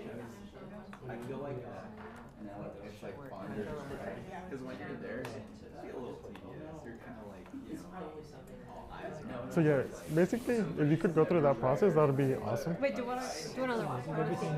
What's that? Do Oh. the next one. I just want to see what it looks like. So basically, we have 1C1, D. So let's do. We just did 1A2. Let's do 1A3. Okay. So that's the video. Let's go find the audio. Dragging all the loose stuff.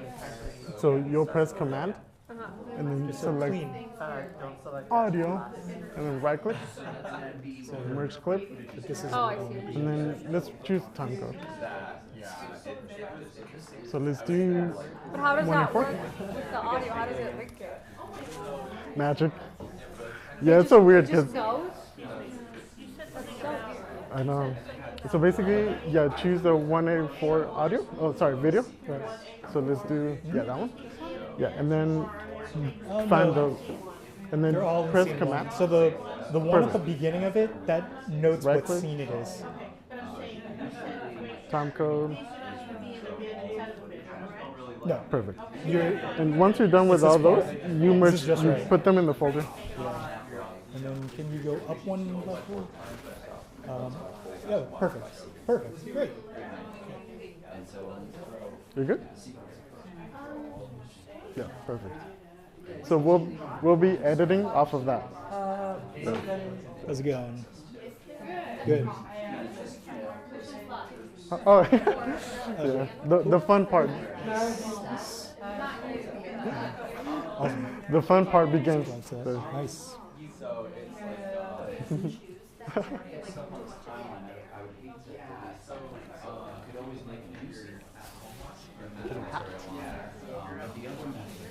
How you doing?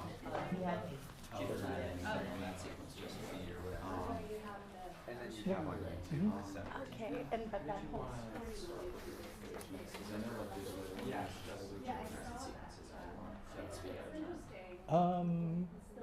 We're kind of making it up as we go. So it's like, I think, yeah, everything's in the folder. And I think, we're doing it at bin level. But what are we doing next? After merging? The fun part, editing. No. Yeah, things start finding our selects. Yeah. But So do you want us to clear what's already on this list? Yes. yeah. Oh yeah. Just, you want to lasso everything? Lasso everything, so just And just click press- here? and then you have to like figure out how to get up. Just select them. Just point and drag. Okay, and shift. You don't have to press any button on the keyboard. Just, yeah, just select everything.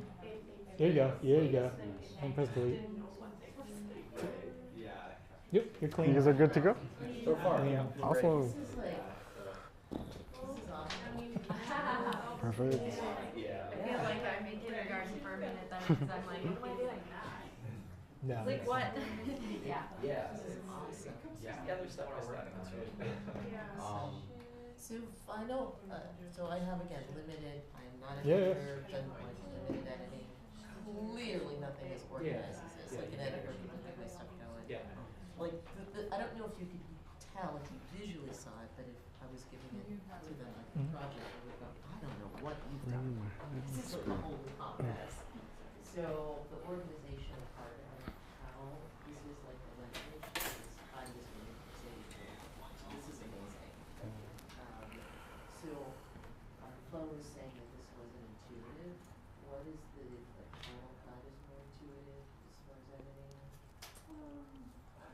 Or Avid, similar to? Avid is way more clunky. Yeah. At the start. It has its own place, I think, with like broadcasting, broadcast editing, and things like that. But you can also do a lot with Premiere. Yeah.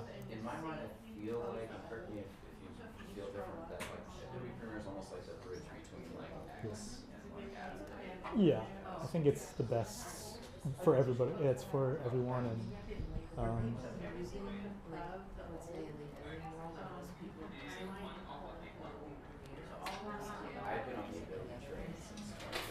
Oh yeah, I have the scripts. Okay. Both equally. I mean, it depends. I mean, I feel like it's an artificial barrier to entry in some of Hollywood is Avid, because Avid is at the beginning extremely like what, but then once you get to learn it, then it's good for like when you have a ton of footage, because a feature film will shoot a ton of footage. Its database and organization capabilities are better. And it's a little more secure because when you import into Avid, it actually creates new media. It's like it's complicated. Like this is linking to media, and Avid actually creates a new file specific to the program. So it's more secure now. You ready to go? Oh yeah, perfect. And Wait, did I miss something? Were we supposed to put the screen on? Premiere. No. Oh no.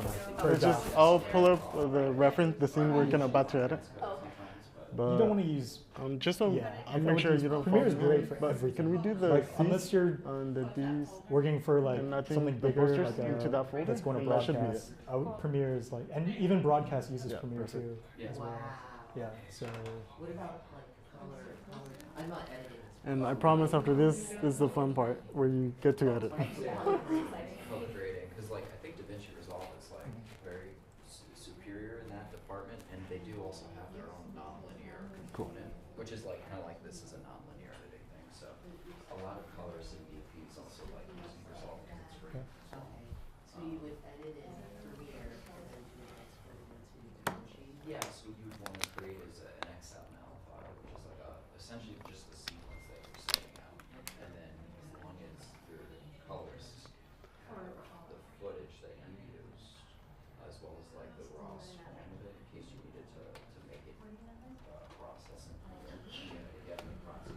So they want access to that footage, and then when they take your XML, it should. Cool. You're doing good. Oh yeah, we're doing it. Yeah. I think we're waiting on one person. Well, there'll always be some hiccups. And then, I feel like that's understandable. No, it's fine.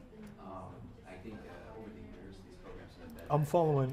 I'll follow your lead, man. I think you know what, it's like, I think you're going step by step. Okay, great, thank you. So let me see how this works. Choose up. Avid has been the industry standard for decades. And it's got to run for its money. There are other softwares that are basically doing things that happen still originally. Yeah, well, yeah, I think for artists, it's great at it. It just takes a certain amount of dedication to understand it, just because it kind of approaches editing a little bit more differently. In terms of like the organization, we were saying before about how like it will want to transcode all the videos into a very specific way that works for that. Which is, it's like I think we can actually we can delete everything here. So you want to lasso it, just point and click and kind of drag a box around it. Or just drag outside of it and just drag across and capture everything. Yeah. And when it's highlighted, it's selected, you can let go. Can I start a workshop? Or no? There you go. Oh, okay. So when it's white. Mm-hmm. And then just press delete, and then you're clean. How come that Cool. just went there? Why the? Like why did that? All right, guys, let's I move think on just to in the next import it did step. something weird. So, but it did it for everyone. I think. So after you merge their clips and have them in a scene 1 folder or scene 1 synced folder, let's double click that folder. So it opens up just a new bin and it's just more organized, and this is all the stuff we'll be working on. So it should only include the merged clips that you guys dragged in there and the inserts that don't have any audio, however you label them. And your job as an editor, the #1 rule is organization. So if you don't have all the footage they shot on set, that's not good. If the director's like, oh, I shot 10 takes of this, you should have 10 takes. So everyone make sure you have all these. There should be 4 takes of 1A. There should be 5 takes of 1B. We don't have everything. What's missing? The C's. Right? Oh shit.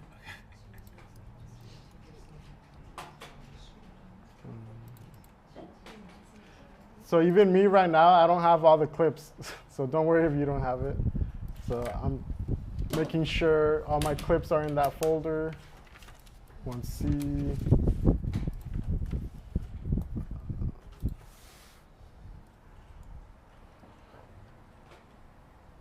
then 1D.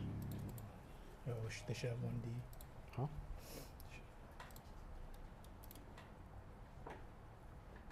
Might have to re-import if it's.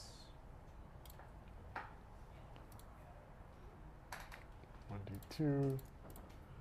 So yeah, if you missed any clips, this is your time to start merging them, like I am. Okay, so boom.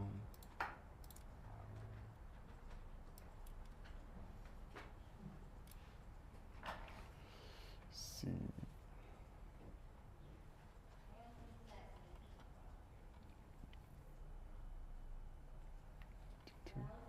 Yeah, okay.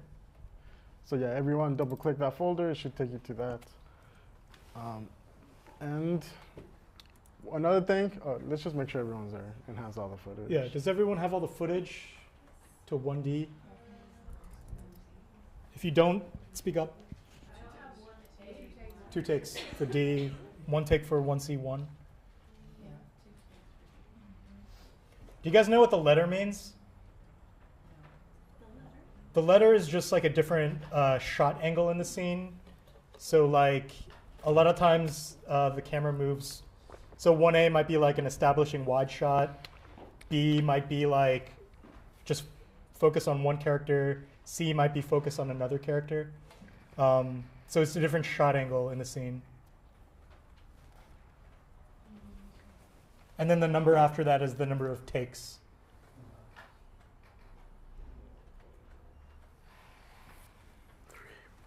How do you go back? See it all. I'm just in the folder. What's up? Who asked it? Me? Oh. I don't have 1A1, so I was trying to go back to the Oh, folder. then you could go. Back? Yeah. Okay. And then, So yeah. it should be in here.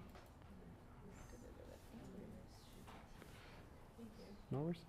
And yours matches up there? Yeah. Perfect. Yeah, she's right. Hey. Yes, I have this chair.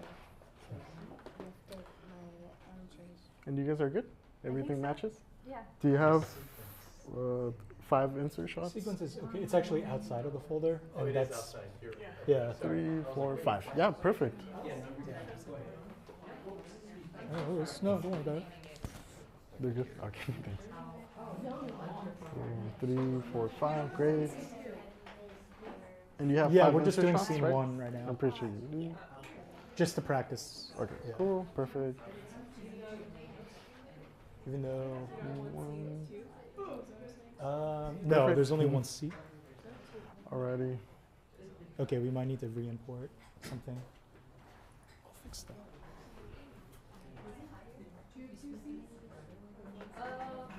We good to go? We might need to re-import 1C2. Sorry. Oh. Oh, I'm missing it? Or we're missing? I don't know if I deleted it. There's 1C2. Where's the audio? Oh, is it the one I changed? I think it's empty, right? What's the hour? 15, 14. Doing a right click? Yeah, it's actually right.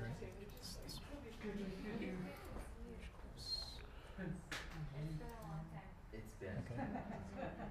Are you good? Oh, I'm good. Oh, I want to see how. Okay. Do you have your clips on something? It's also brought everything in. Okay. We're good? Great. All right, guys, we're about to start the fun. So once you double check that everything's on that folder, one thing that you do as an editor is make sure that you follow the script. The script is your Bible. So as a filmmaker, so let's go to the script. I'm gonna have it pulled out here. So this is the scene we're editing. And I guess cut away. I mean, let's. I'm gonna start editing. So let's just see. How did you get to the script? Should probably have sent it to you guys. I'll just have it pulled out up here. But before we go to a script, let's just figure out how to edit. So I'll just show you guys how I edit. Oh, before we edit, actually, let's right-click on that folder anywhere here, and then have new item, sequence. So that's actually where you're going to be editing. So right-click, new item, sequence. Let's label this sequence scene 1, and then just press enter. So I'm going to repeat it. So once you're in scene 1 folder, right-click anywhere on the open space. I think it is, but new item, sequence. Gives you an option to label it. Let's label it scene 1. Okay. Yeah. So basically, go to an like if you're here, go to the folder, double-click scene 1. It should take. You should be here with all the footage. Can you give me like? After that, you right-click and add an open space. If you right-click, go add a clip. That's not good. Let's just go to an open space at the bottom, and it'll give you an option for new item. So again, right-click. It should say new item, and then go to sequence.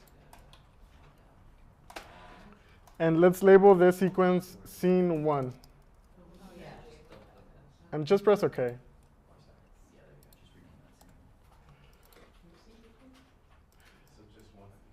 So now you should have a new icon that's the basically video track and audio track.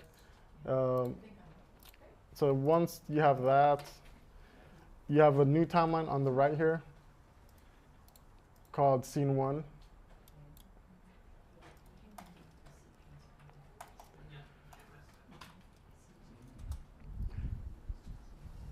So we'll move on once everyone has that sequence ready. You good? Oh, perfect. Oh, sorry. Yeah, if you close it. That could have been for whatever. Oh yeah, and then go up and down. As long as it's only that one. Yeah, perfect. Just watch the line of sight. Oh, sorry.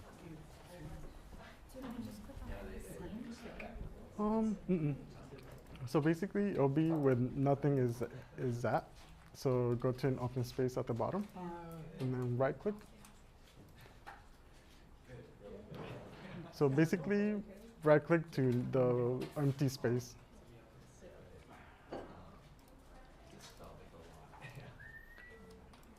Yeah. So then, new item. It's going to be another like 3 minutes. New item, and then sequence. And then you label scene 1.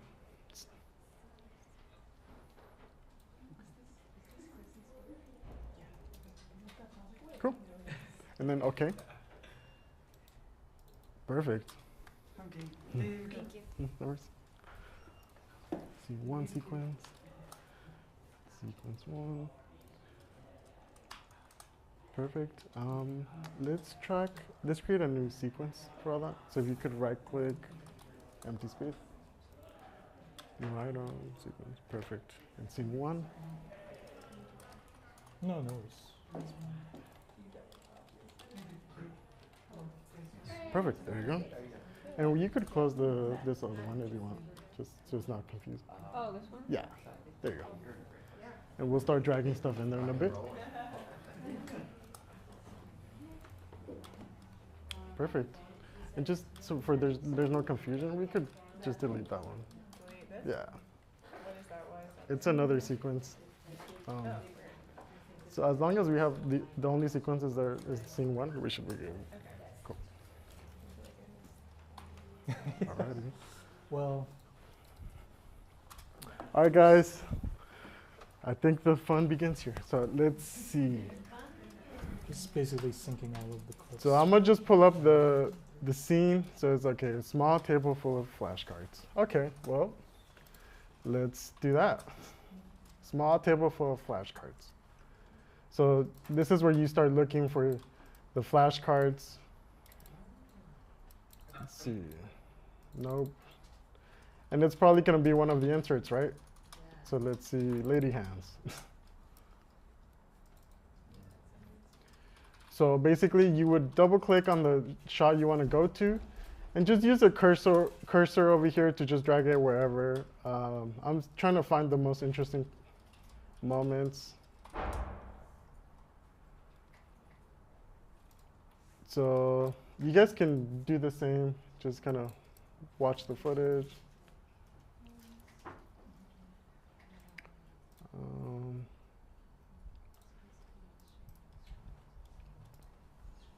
So that's a good moment.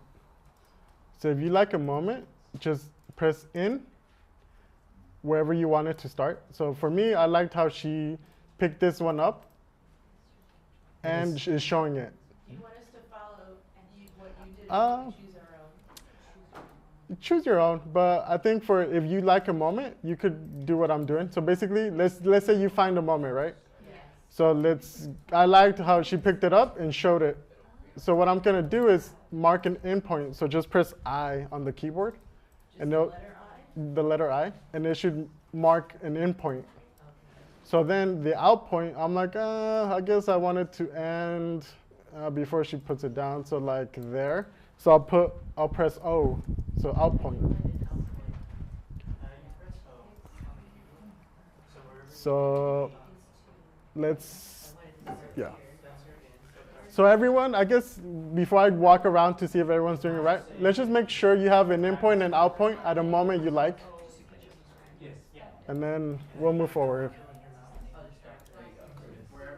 If you want to undo it. Control Z.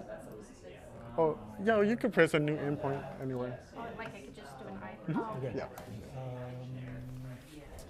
So yeah, everyone, just make sure you have an in point and an out point at a moment you like. No, not at all. You're fine. Sorry, I'm like silently So doing let me pull up the script. We just went through the process of, you get like raw video and audio, and so it's syncing everything. So just making sure that the audio is merged with the video. Let's see. Yes. I'd also look on YouTube and there's tutorials for all this as well. Cool.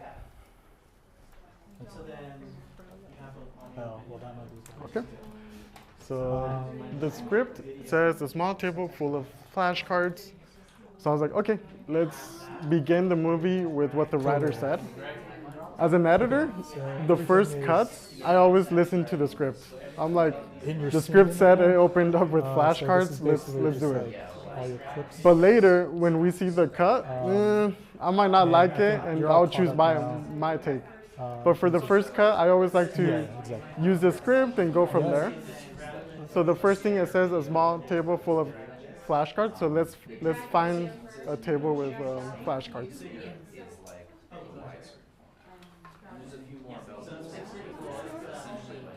No. So usually, okay. So sure, have to. We can just put it here. I think it's good.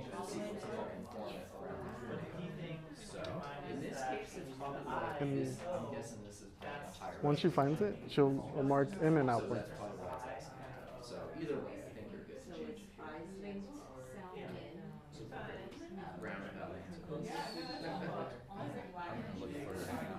You're caught up. You're always caught up. All right. So, nice.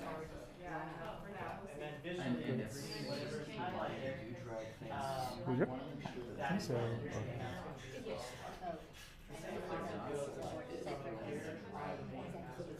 So for instance, if you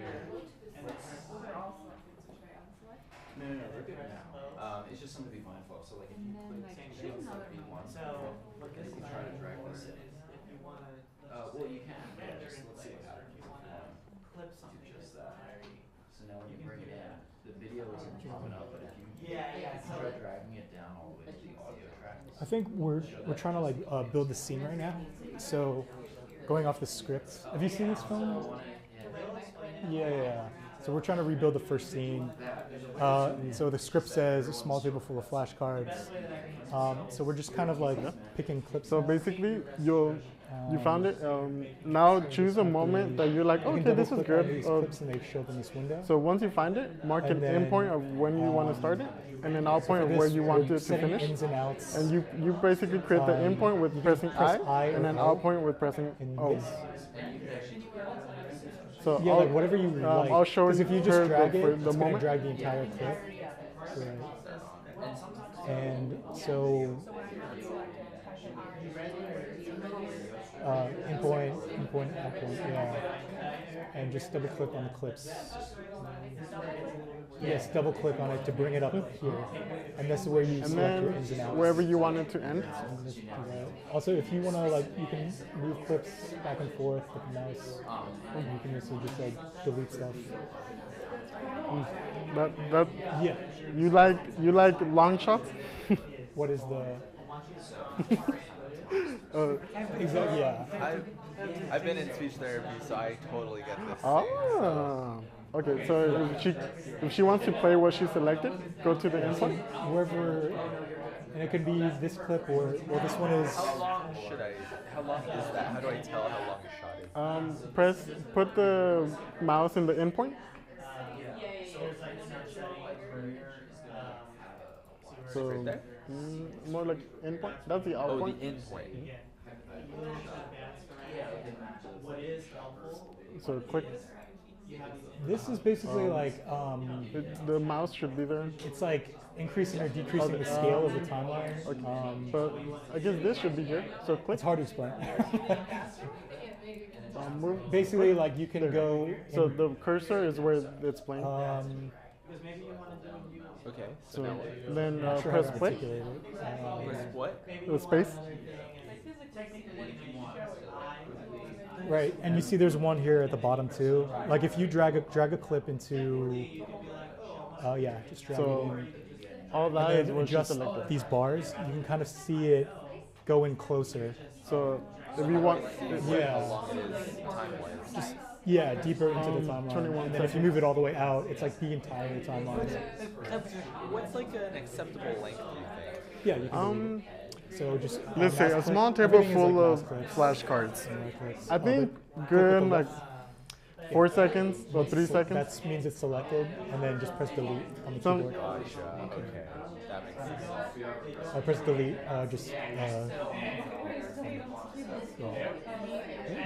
Cool. Yeah. And then when she's happy, so she clicks on the endpoint. So the cursor goes in. So she's clicking too close to the endpoint that it's not moving the cursor. So yeah, there you go. Yeah. Yeah, that's okay. a lot better. So then drag it into the timeline. Okay. Do I drag from so press space so we could pause it. That's like a good example. And then select the picture and then just drag it. To the timeline. To the video as well. Yeah, and then change. Yeah, so it has or change.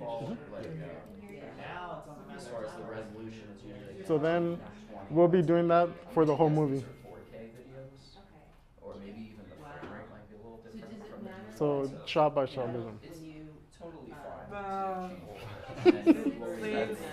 I feel like my brain is breaking. It's a lot. I just empathize with editors. Poor brains. Okay. We're good to go?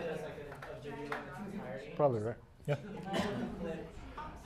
Yeah. Once I do the I and the O, what do I do to add? Oh, and then you select the image and then just drag it, hold it, and drag it. No, just hold it and then drag it. There you go. And it should only drag the input and output. That's the video tracks, and then after this great looking thing is all audio. Yeah, usually you want to keep things a little tidy, so yeah. Thank you. No? Sweet. You're editing. You good? Oh, you have it. That's it. Oh, nice. That's it. Yep. Yeah, then let me go to the next part. All right. I think it's clean. All right, guys. It doesn't matter. So, But yeah, it's clean. All right, listen up. All right, guys. So after you select your in point and out point, just click on the image and drag it down to the timeline. If this appears, just change sequence settings. There you go. So again, you selected your in point, out point, drag it into the timeline, change sequence settings. And you should see your clip in the timeline. Okay, so what's next? Oh, let's look at the script. Okay, so the speech therapist, Jane, sits posturally correct with the bob haircut, wearing wrinkles as intelligence. Okay, so what should be the next take? Should be Jane. So let's see, cards. Then let's go to a take that shows Jane. And I was telling someone earlier, in the first script, I just like to follow the script. On the first cut, I always like to follow the script. I'll make my own decisions, creative decisions later. Right now, I'm just following the script. That's what everyone shot. That's what the director went out to get. So my first cut is always I follow it really strictly to the script. Afterwards, the director and I decide whether we like starting in cards. Obviously, in the final film, we didn't. So, but just for the first cut, I like to just follow the script. So the speech therapist, Jane. Okay, so let's go find Jane.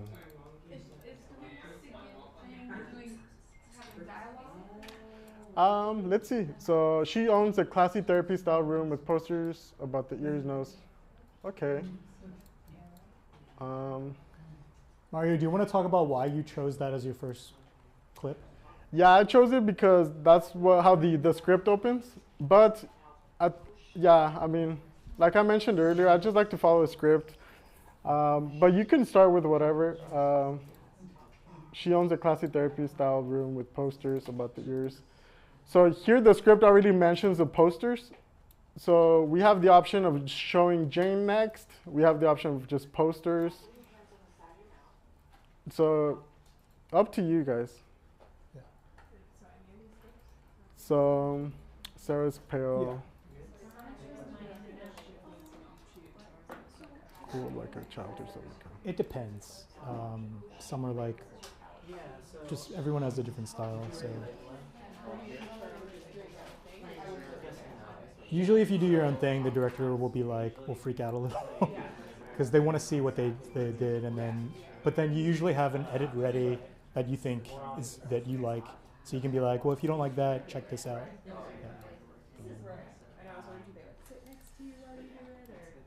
Typically, they give you time to just do your own cut. Yeah. All right, guys. So just the next assignment, let's just edit the scene. Let's just do it. So use whatever footage you have and just start cutting the scene. So I'll have the script here, and you know the order of the lines, and start cutting.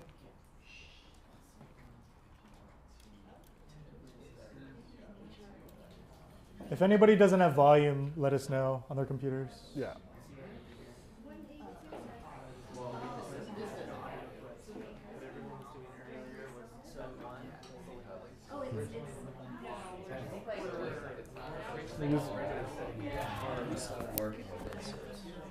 I think we're moving through the entire scene. Yeah, you could. Yeah, edit the whole scene. Oh. Yeah.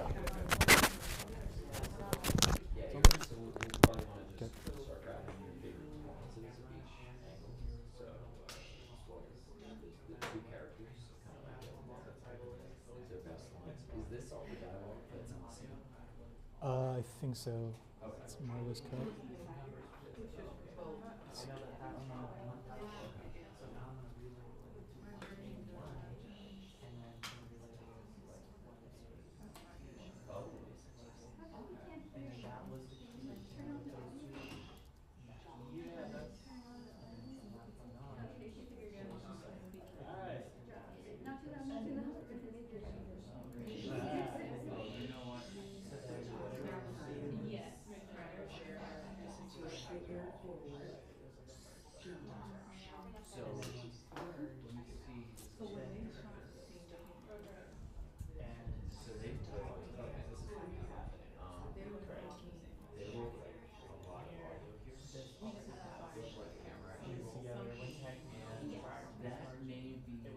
This exactly is the example of something you talk about, because sometimes maybe in the moment there's like plans or like the usually exactly hold the sound, but like maybe the actor or the director need to reposition, or even the camera, which is usually why like the sound goes up first, because that needs to have less space on the hard drives, just in general. But once the camera's up, usually typically the music ready to roll. So that's probably why you're not seeing sound visual effects. So you just would have to just start a little bit later on.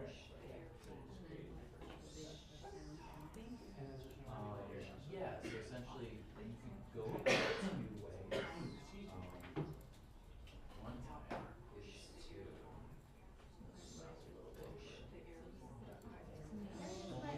Have the engineer click out on the either, and then where you find your safer point. I'm trying to Yeah, sure. It's not pertaining to this right now, but Mhm. what if he was like, And when you click on that, if sync or the sound doesn't sync up, like is that if they're rolling, like, because it has to be the exact same time Mhm. on the file. So if they start recording sound before. Picture. Yeah, and then that's gonna get all messed up. They use a thing called timecode, and they can actually they call it like jamming sync, which means they kind of within the camera they'll match. Yeah, like these days the technology is so good that they'll kind of match it already on set. That's why like when we were merging clips before, we were doing it by timecode. There's like 3 different ways that you can match clips. So if you don't have the timecode match, you can use the slate clap by setting like an in mark there. But I think for your footage, for the most part, it should all be timecode, so you don't have to like deal with it. Yeah. It is, yeah, exactly. Honestly, these days though, they have it's not AI, but they can recognize the speech pattern, and they can actually automatically match it sometimes. But sometimes it's like inaccurate, but sometimes it works. Yeah. So, yeah, sure. It's a good question. So what happens is that when you click here, we need to once we select, like if we click it one time, because you see the blue layer. So I think what happened was we click here, and then look where the outline is. So then we press so it works on this. I can do it. I'm learning to. I think it's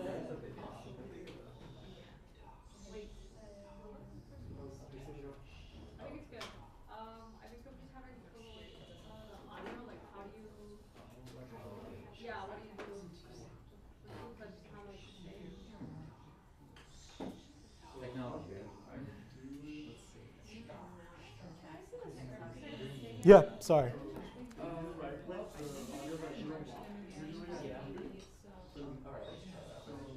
Okay, but Great. Okay. I do need it, but I'm not. Like, No, no. Oh, okay. It's just on the keyboard, I and O. So, mouse. So I is endpoint. And then O. That's weird though, why the I is not working. Let's see.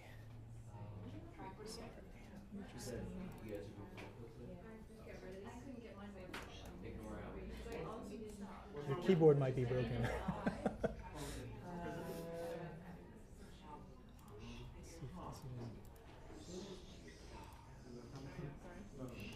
No, it's I don't think this will you can also just that.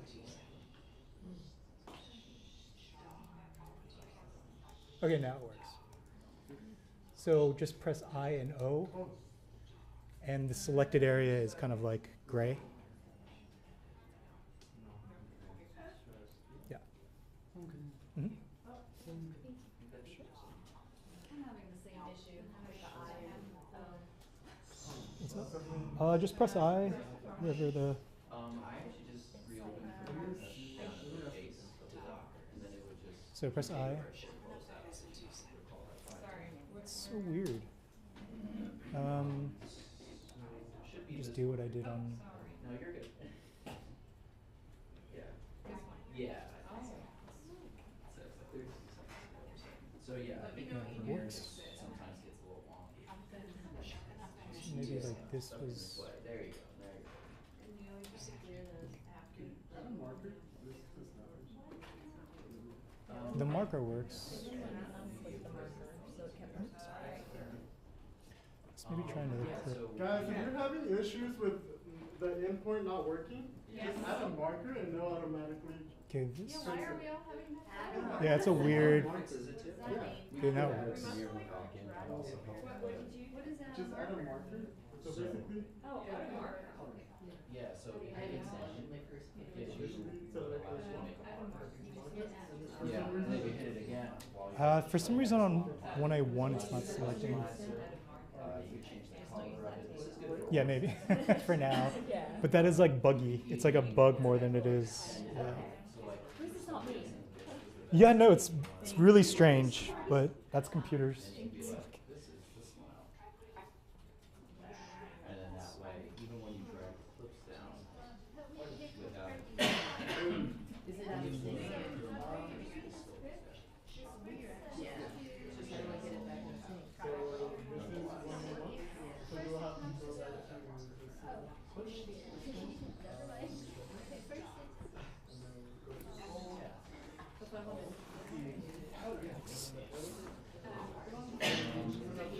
Yeah, well, that was a lot. Right.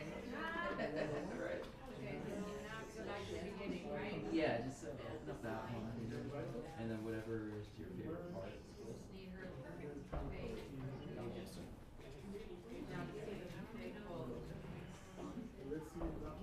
It should be.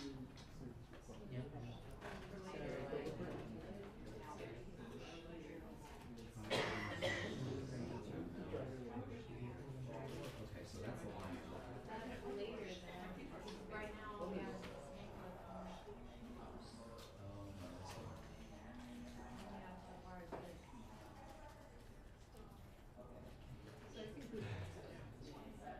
Well, there's always. Usually I go to the slate. So I think this is just a demonstration. So you can delete that. Yeah, that's good. So how do I get that, the new one? And then basically hold it and then drag it to it. Yeah. I think. Oh, to the bit. Oh, I think the best thing is to do probably now is like look for those dialogue.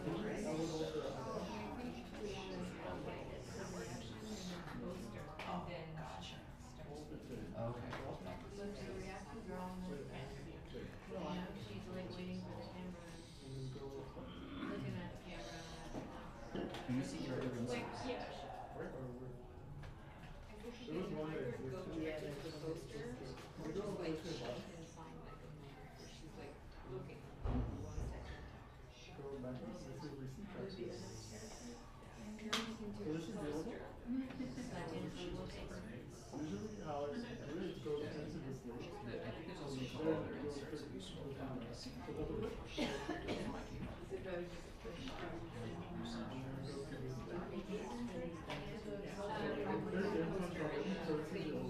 Nice. I have a You're question. natural. Yep.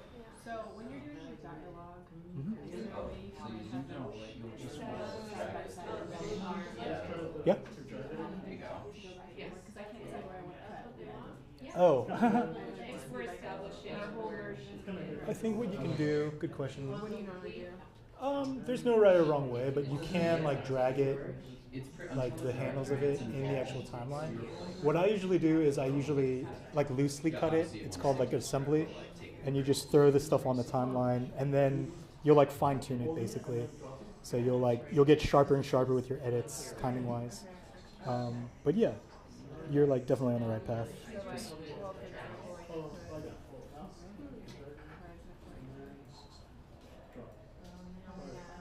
it's dragging too much into the right, so we try to stay within this. Kind of like establishing. Just not working.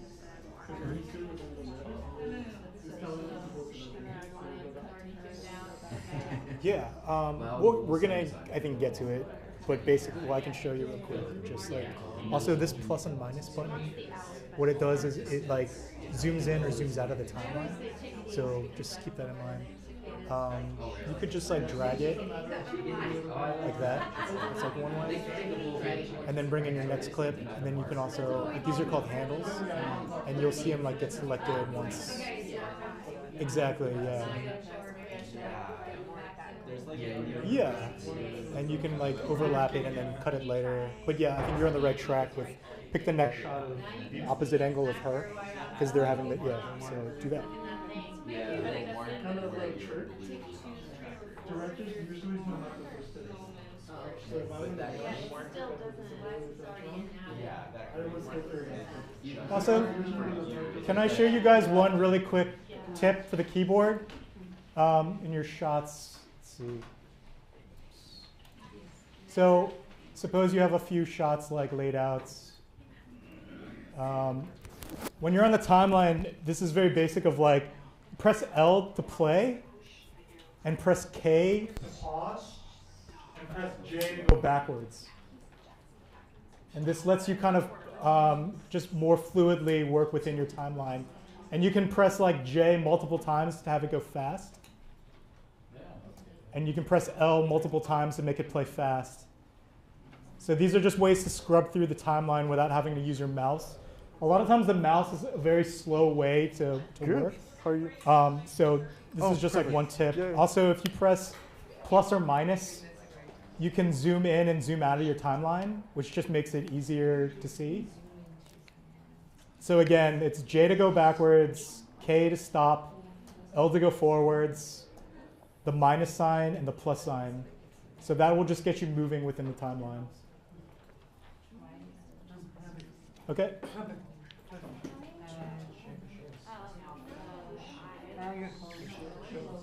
Oh, okay. Oh, okay. So when that happens, we learned, because other people were having issues, we learned that you have to add a marker. So you press here. Press here. Yeah. Now it's good. So press in. Yeah. So now it works. Mm-hmm.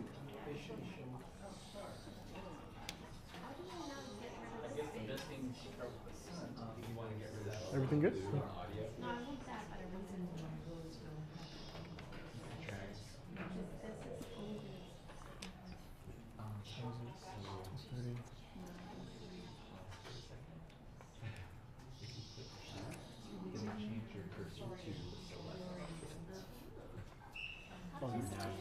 The I and the O aren't working again? The marker should be the end one here. Oh, this one. There you go. Oh, yeah. It's so weird. Yeah, I've never seen this ever before. Can you just put the script on screen? Oh, yeah. Sorry. Oh, yeah.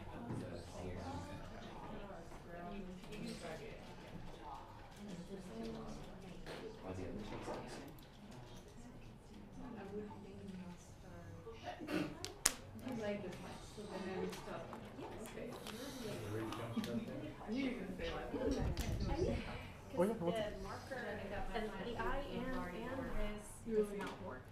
So Yeah, that's that's good. So now it's working. Okay. Yeah, it's so weird. Moment where they're talking, and sometimes they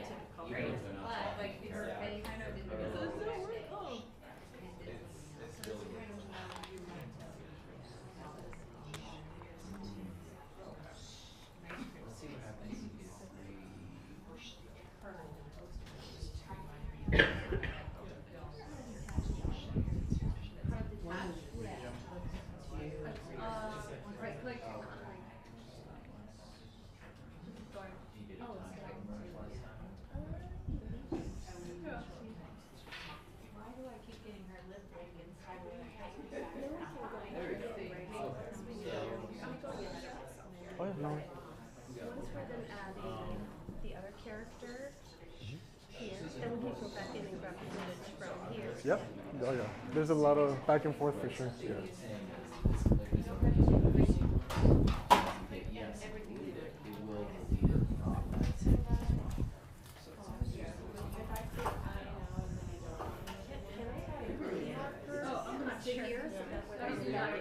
Oh yeah, definitely. And you could write things on the markers too, like oh great performance and stuff like that. If you don't, yeah, and you could label it like that. Nice. It's a good cut. You had a question? Oh. Yeah, I did INO and I don't want it anymore. How do I undo it? You could press a new one and then it'll automatically redo it. So. Yes. It won't, and when I drag it, it won't drag that one? No, because it should replace it. So if you mark an import. Well, I don't remember what it was. Oh, I see. But yeah, it should redo it, yeah. And you want it planned, so yeah.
Scrubbing's like when you kind of speed this kind of go across. I just want to see it. But yeah, guys, when you're done with your scene, we will move on to color, sound effects, and if you're proud of your scene, we could show it to the whole class, and see the different versions.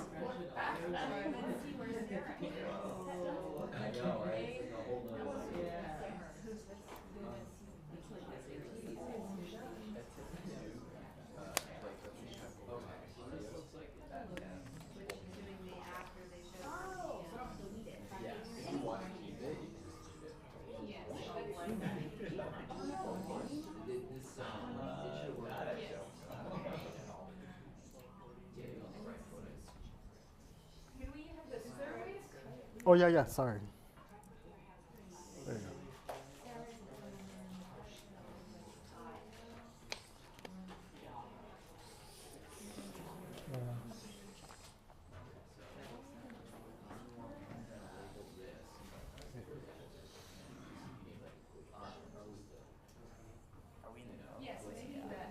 Cool. Good. That's just something I did. Oh, okay, good.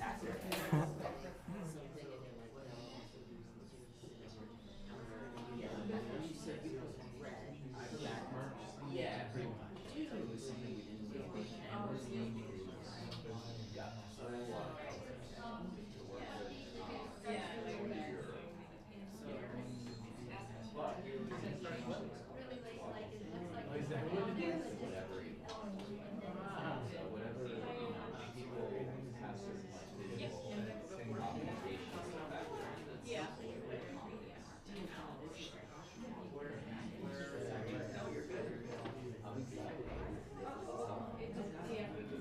Great.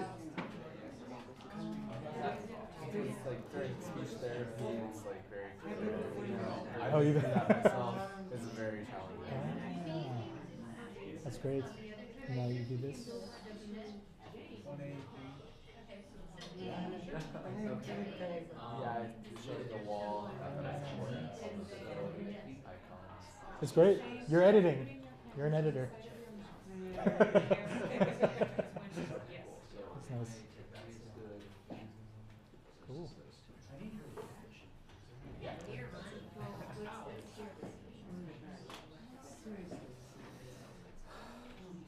So, yeah, ready to win my Oscar? Yeah, exactly. You're clear. It's the exact same thing you're doing is what they do. Yeah. Yeah. I can't even imagine for a 2-hour movie. Your brain would be fried. What's the longest movie you've ever edited? Probably like an hour and a half. Yeah. There's a lot of decisions. Yeah, many decisions. And, but this is essentially what it is. Yeah.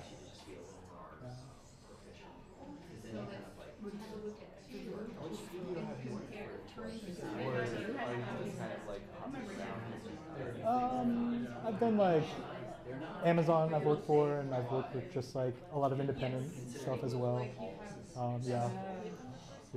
I'm an assistant right now because you have to, it's a long march to become editor. Yeah. I'm sure. Yeah, many years. Yeah. It sucks. But you're doing good. Thank you. It's time, but yeah. Oh, that's good. Oh, it's at Max One. Do you also act or direct or any other roles? Not anymore. I think editing is my favorite part. So I chose it, and I think there's a benefit if you specialize in something. Yeah. If you're an assistant editor, you get paid, so you can survive in Hollywood. And many people need assistant editors. Like what really gravitates to you, and then it's just learning how to be a substitute.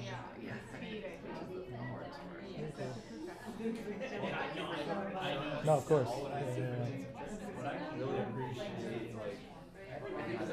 Yeah, it's like it's a good reminder of like we take it a lot for granted, but it's cool to do it again. Because we're gonna do a lunch break in a few minutes. So just finish what you're doing, the task at hand, and we will pick this back up. I promise.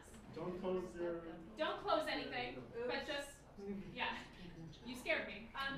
But what we're gonna do is Matt's only here till 1, and so we'll give you a minute to wrap up what you're doing. Then we'll have a little discussion with Matt for 10 minutes about working with the Disability Film Challenge, the relationship he's had with Nick past the challenge before it even started. We'll do a group photo and we'll go to lunch. And then we have about an hour for lunch, which is great. So everyone wrap it up and we'll talk in about a minute. Great. And then we should go. Yeah. So I had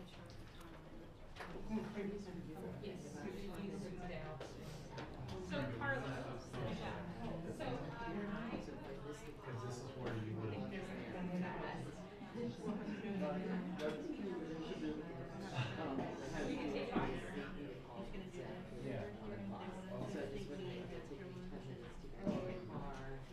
So you're having to do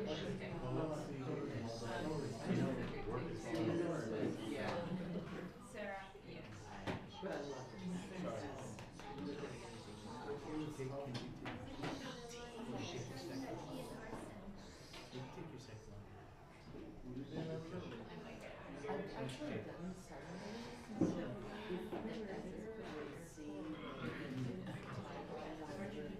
There is Gambit Challenge.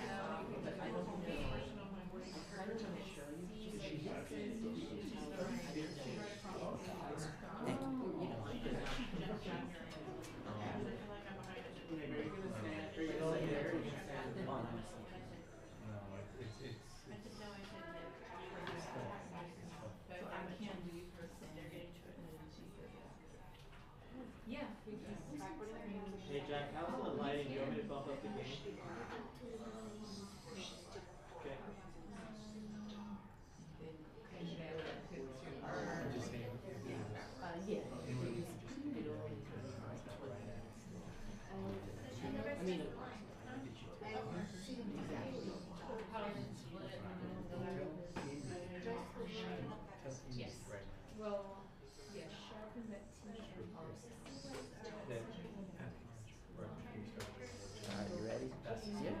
built under 10 tapes. You know, I was forced my third floor up. The photo in the arm, forced I player walks in front.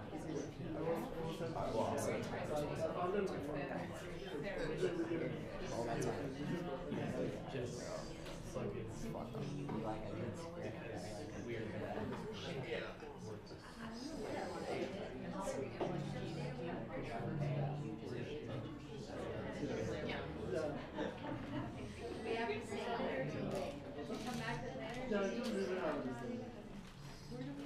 Candace.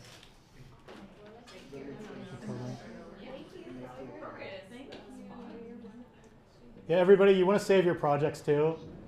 Command S.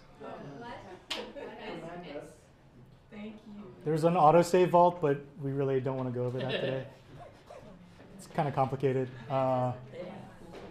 But Command S every few minutes, I think. Oh, every few minutes. Just to be safe. Even if you see that rotating stem wheel. Yeah, especially, yeah.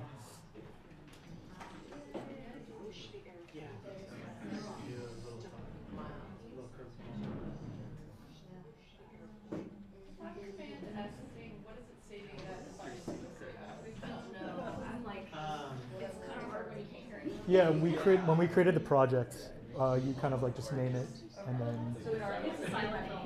Yeah, exactly. Yeah. So I know it's like you started on step 4. So. Yeah, I know. Yeah. Originally, when you open it, it's like you have to name it. Yeah. Okay. Yeah. I'm ready. Are you ready? Okay, so we're ready. We're in. We're in. It's just fun. Hello, everybody. I don't know why I'm yelling, but that's what I do, I guess. I am Nick Novicki. For those of you that can't see me, maybe you're following along. You're hearing a little person wearing a plaid shirt. I'm standing beside the one, the only, Matt Bauer. He is an editor. Let's give him a major round of applause. So he's wearing a purple, cool Hawaiian shirt. Cowabunga. Cowabunga. Blue No. jeans. So for those of you that are new to the Easter Seals Disability Film Challenge, Matt has been involved since the beginning with all the amazing promos, all that post-production management, all that advice for editing. So I want to start out by one more time giving one more huge thank you to Matt Bauer. And I will say, it was said earlier, you can never thank your editors enough and show your appreciation enough because they work really hard, and especially in a volunteer setting related to the challenge. Show your appreciation. So Matt. Hey. Hey. Shall I get into it? Yeah, get All into right. it. So I've worked with Nick as far back as 2013, I believe we met each other, fall 2012. And once the film challenge was kicking off and really getting some momentum going, I mean, I pretty much saw like what it was bringing to the table in terms of like the opportunity for careers. And that alone makes it just a really exciting process to be a part of. And it was a lot. It was easier to say yes at the beginning because it was so small and growing. And it was like, okay, I could get a grasp of this. And then submission counts go from like, 40 entries one year to like 70 the next year. Like, okay, all right, we're slowly acclimating, we're building to it. And then 70 become, now we're at 120 last year? Yeah, it's pretty amazing. And 115, but there better be 120 this year. Yeah. And it'll probably be more than that. I hope. So it's been a wonderful experience on that front, and I might as well segue into even how I got into this wild, wacky world of editing. I was just mentioning just a moment ago that there's like three important things to learning about editing, and the first one, and I think they kind of tie into my background and upbringing as an editor. First part being like learning how to do it, and not just learning how to do it, but learning you actually have a lot of accessibility to the tools that can make you a filmmaker. I think back to 2004. I was in high school, and we were working, I don't know if anyone remembers, those Mac computers that were the size of bubbles that were all transparent. And we had, funny enough, a copy of Premiere Pro on those things. And I played with Windows Movie Maker on my computer. I loved making videos from home with the VHS camera. But there's almost like a certain threshold where you come to realize you can do so much more, and that was just by learning through the first day on video art editing that that the teacher was able to what we call scrub, moving the footage around, to see the Scarecrow from Wizard of Oz move forward, fall down backwards, rewind, fast forward, and she was able to do it all in a matter of seconds. And I realized, like, wow, this is that barrier of entry. You know how to video edit. You essentially know how to make your movie the way you want to make it, as opposed to hit record and then stop, hoping you got the right take, and then do that again until you finish your film. So learning how to do all that stuff was great. Went to college for filmmaking as a whole, but editing was my go-to trait. That's what I always had to offer, and that was something I always had to learn. And when we got to post-college, and I was out there trying to make a living video editing, that's when I came across the second lesson, which is, and I learned this throughout college as well. It's essentially just getting really good at not just being an editor, but also finding your voice as an editor. Because the thing about editing, and maybe directors don't want you to know this, but you kind of are the second director on this job.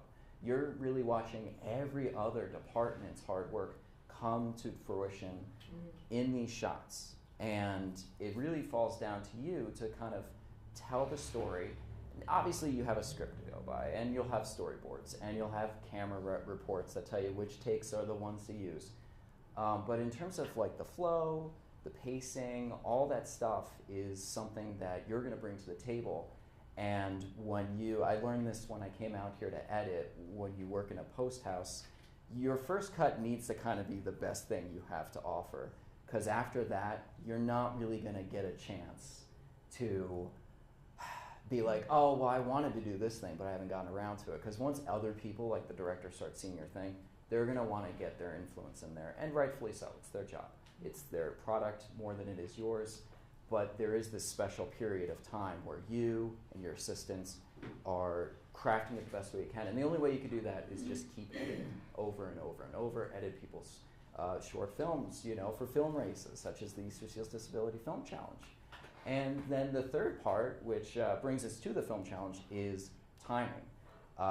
Once you're good at finding your voice as an editor, you need to find out how to do that as fast as possible. And these film challenges are a great example of that. So, correct me if I'm wrong, Nick, you have a whole week, right, from beginning to end? 5 days. 5 days. You need to register by April 1st. April 2nd, the full assignment, Beyond Buddy Comedy, goes live worldwide. And then Sunday, April 7th, we are literally downloading your films. And so Matt will be there, and Matt will be like, why can't I download this movie? This is a message that Matt and I will be going back and forth with. How do we contact? Make sure your film freeway is open. Yes, which is why I say, and one other thing to note is these, it is a challenge. It's a 5-day competition. So why, especially aside from, getting the honor of getting to work creatively with Matt, there are some serious shifts that we have to do and that editors do in general. So make sure you make it easier on Matt. Make it downloadable. Make it easier for your editor to provide all that footage and stuff. So we are, we got a couple minutes of it. Oh yeah, I just want to put a closing remark on that. As an editor going into this film challenge, for instance, a couple of tips. One being don't direct and edit at the same time. If you want to be really productive, maybe have somebody else direct it, just so that as footage is being shot, you giving that to your editor or the assistant editor so that they could start putting it into their timelines, onto their hard drives, getting everything ready, because most people realistically are working during the week, so they're shooting this on Saturday and probably on Sunday. and you won't have time to wait for the editor to pretty much get comfortable with the material. You want them running as soon as possible. Yeah, you have a question? Yeah. Since we can use people virtually, is it wise to use an editor that's virtual because maybe it's going to take a while to upload everything or download? That's a great question, and that so the speaks question to, is, yeah, can you, because you're not on audio here, so the question was, can you have your editor be remote? And you can. The thing is, you have to be mindful of not just the timing and how you're coordinating with your editor, but also the bandwidth of the internet speed. If you're going to be remote, and I'm going to assume you won't be able to literally bring a hard drive to your editor's residence or office, then they're going to have to be able to download everything, which means that you're going to want to go to a site like Google and test your internet speed just by searching test internet speed. Have you do that, have your editor do that, and then keep that in mind when you're filming, so that if there's any way to consolidate or reduce the amount of footage that's going to them, then that's something that is worth knowing when you're in pre-production for it. But it is definitely possible to work with a remote editor. Yeah. And one other point on that, in terms of a rebuttal for your statement of having a assistant editor or not being the editor and the director. Whatever you have, that's what you have. So if you happen to be the director and the editor and you don't have somebody, there are ways around it. But as what Matt was also saying, I would highly not recommend anybody filming on Saturday or Sunday unless it is necessity and you really have a giant team of support like that, an assistant editor, people there editing on site. Yeah. You have more time. So edit during the week so you give yourself more time for post-production. You could be thinking pre-production, creative. You know the genre. You could be starting to map things out. You won't know the full assignment, but be as supportive as you can to your editor beyond just the challenge. The reason why you can't say is he's raw, so we have 30 different promos that Matt is editing that are part of the challenge, which hopefully you see on the Easter Seals Disability Film Challenge, YouTube, Instagram, Twitter, and Facebook. So I'm actually at fault here. No, you're partially. fine. No, You're fine. Matt directed those, and it was really a great thing. So one of them is live right now if you want to see it. It's on their Shorts tab of YouTube. But, yes, and Instagram, and so we have multiple coming. Yeah. So do you have any closing thoughts? Or Gosh, I think never what's a good closing thought? Just always have fun with it, especially when it's not a job and you're getting passionate with it. Even if you're the editor and everything seems like chaos outside of the process getting the footage up to you, just try to have fun with it. Try to tell whatever story you could tell. Use the music you have available to you, and find the moments in it that really resonate with you. That's the best case scenario. And then learn how to do that faster and faster. And also don't put too much pressure on yourself. Yeah. Again, at the end of the day, you have a film. And beyond the challenge, this is a great way for you to make a film, complete it, use SAG-AFTRA talent, get people together without paying any upfront fees, and you have that film which you own beyond the challenge to submit to other festivals. Have fun with it. And I would like to close by saying one more time, thank you so much, Matt Bauer. Round of applause for 11 years of hard work and spotlighting and putting all these promos together and other things. And make sure, my closing remark before we take a group photo, because I like my group photos, is to make sure that you are showing your appreciation not just to your editors, but to everybody that works hard to, make your vision come to life. Everybody is a part of your team and part of your vision. So whether it's a camera person, somebody who's PAing or bringing food in or giving you a location, or putting in hours and hours and possibly even late hours in the post-production, make sure you show that you appreciate them, because that doesn't cost you extra money, and that's something that you should always make sure to instill. We are about to have lunch. Before we do, we are going to take a couple photos. Carlos, are we ready for a... How about a round of applause for Carlos, too? everyone at CFA, to AFI, to Adobe for making all of this possible. So I want to do a little announcement, and my announcement could be wrong if something changed. But the plan is what we are going to do is take a group photo where everybody will stay as they are here in frame.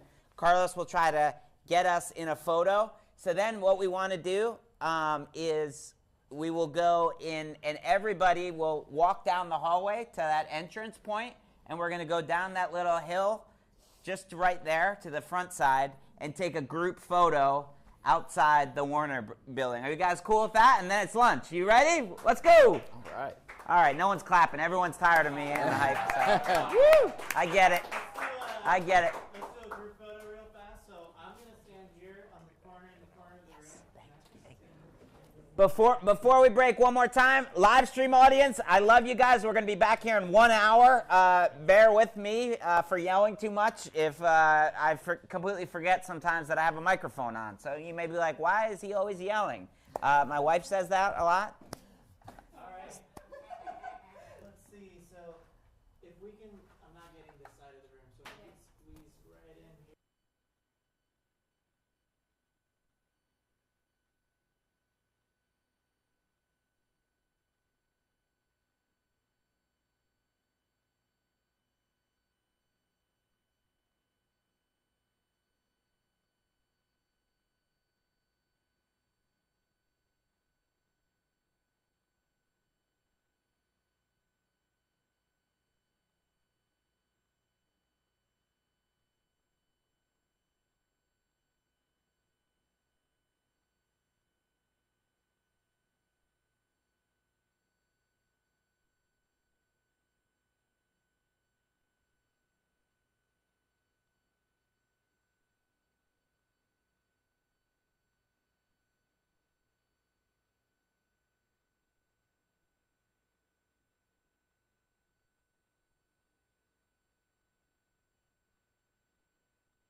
Oh, for online? Yeah. She's in a meeting. Send to the live stream like in an email.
Because they weren't allowed to technically screen.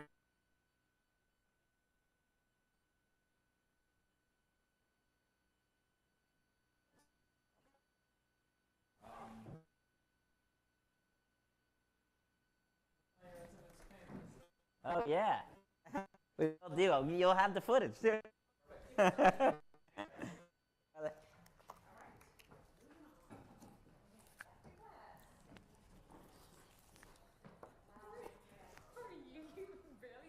I know. It's the story of my life. I know.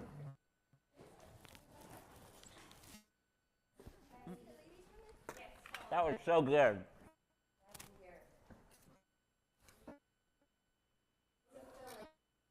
Yeah.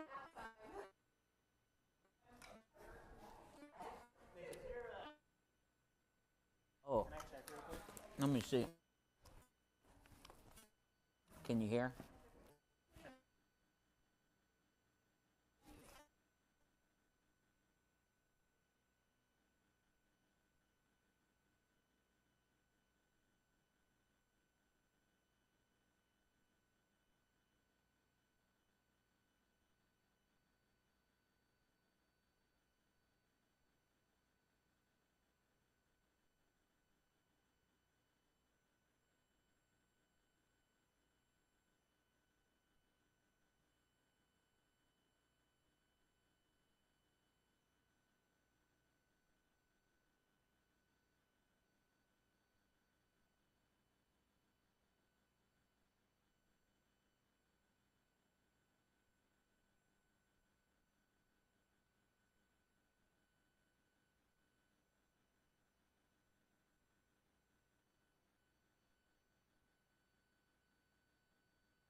All right, we are back. Hello.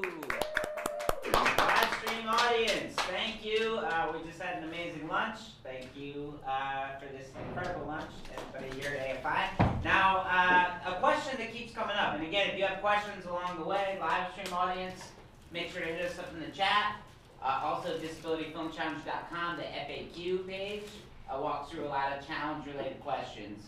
But one major question that we always get is, I need help finding crew. I need help finding editors. I need help finding people to collaborate with. Well, that is what we're about to talk to you right now. Brenda is going to help us out here, and Brenda is going to walk through crew.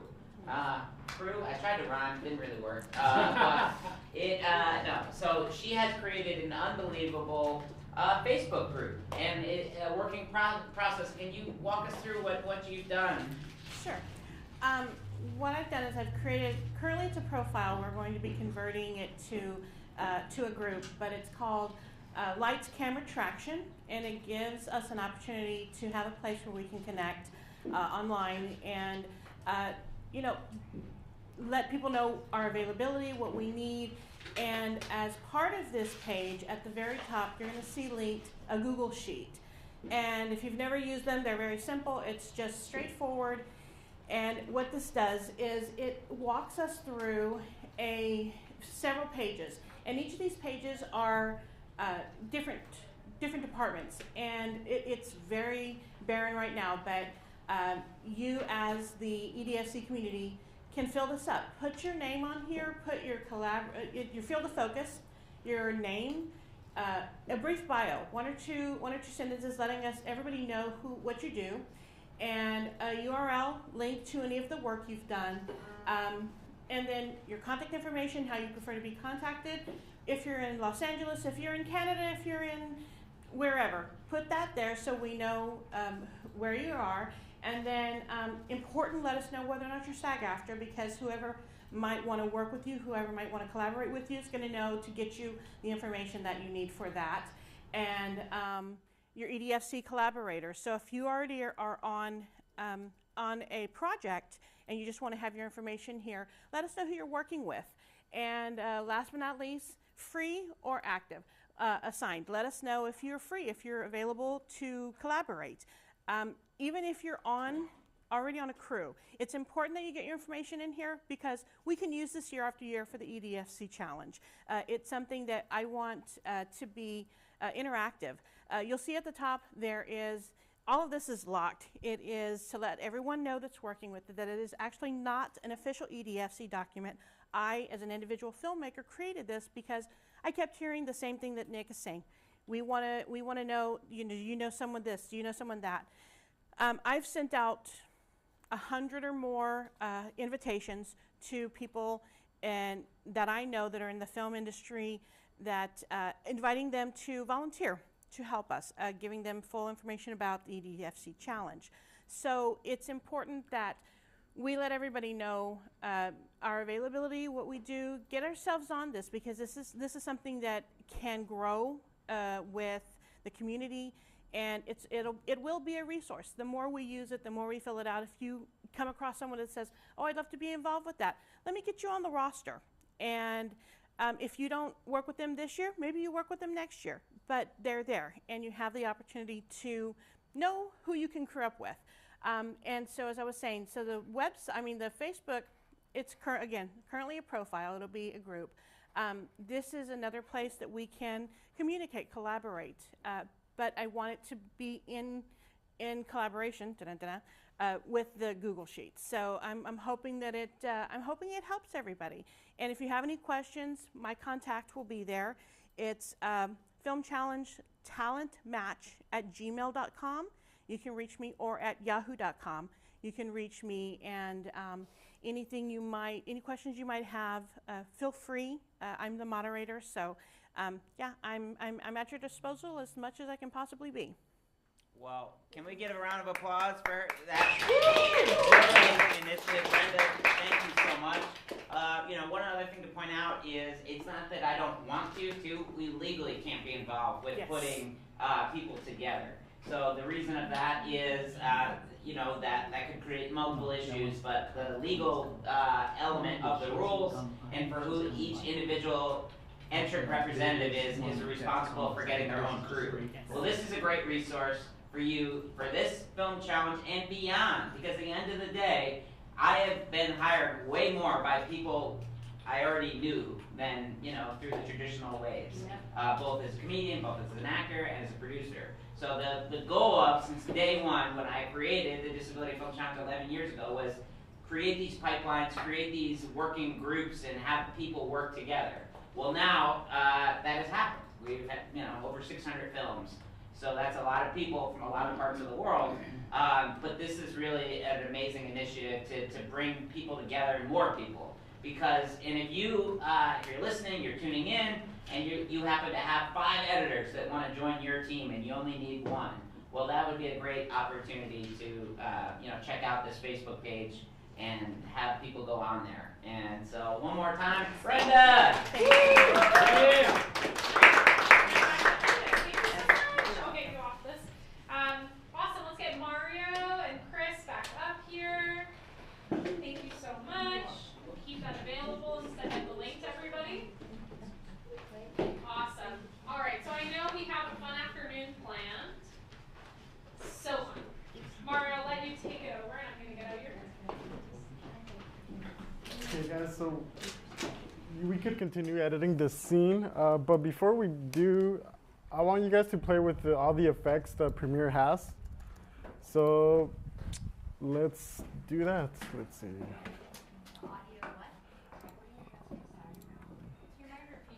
Oh yeah, give me so we'll be playing with effects. Effects, yeah. So give me a sec. Chris?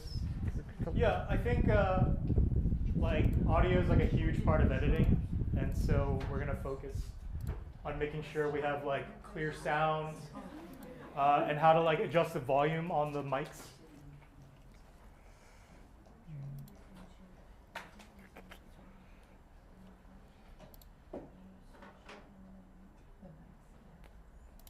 So all the audio is like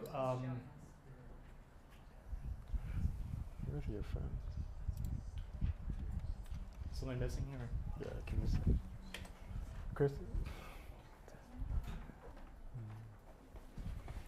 Where are the effects? Are they up here usually? Maybe you can go to.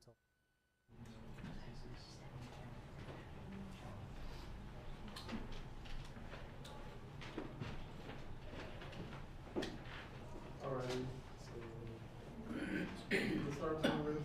Wait, should we do audio or effects? Okay, let's start playing with the video effects. So if we guys can go to the tab that says effects on here. Do all of you see this? Yeah, okay. So let's go to window. Everyone could go to window up here. And then go to workspaces. So window, workspaces, and then click on editing. That should bring up the different tabs here. If we go to effects. Yeah, so window, workspaces, and then editing.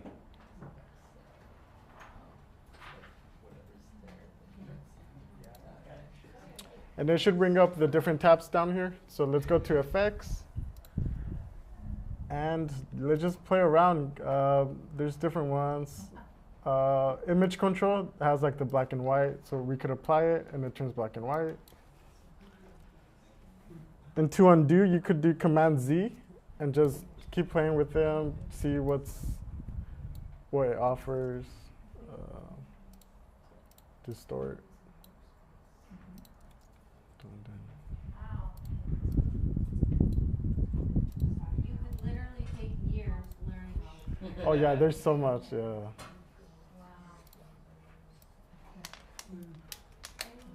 There's an effect where you could mirror the image, so as I'm doing here.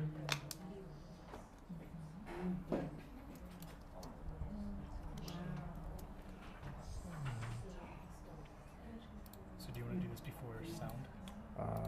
Yeah, I did. Sorry.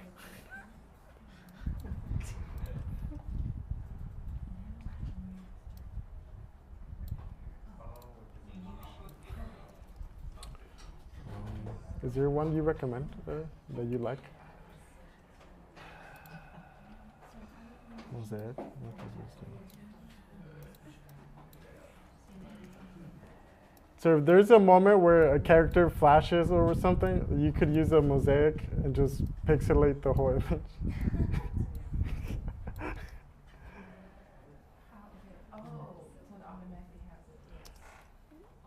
That one's called Mosaic.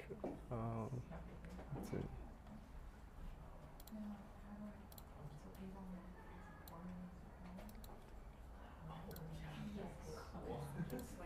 Yeah, just play around, just drag things into Yeah. clips, and just see like what different things do.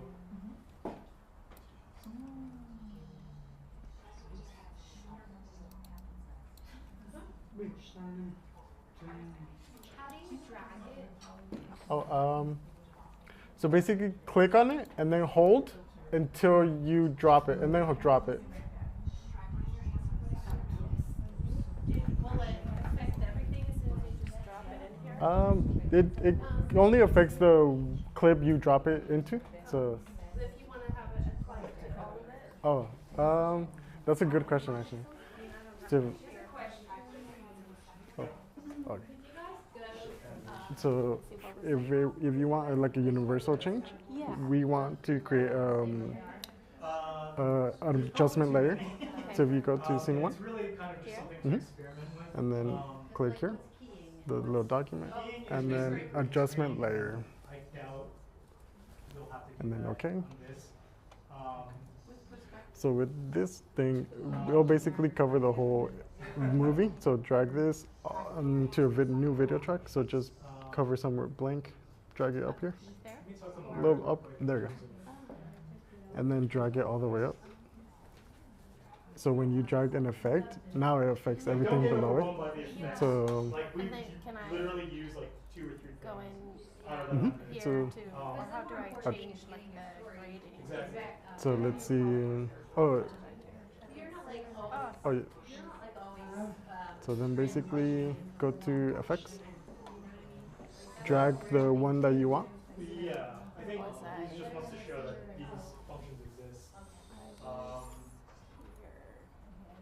But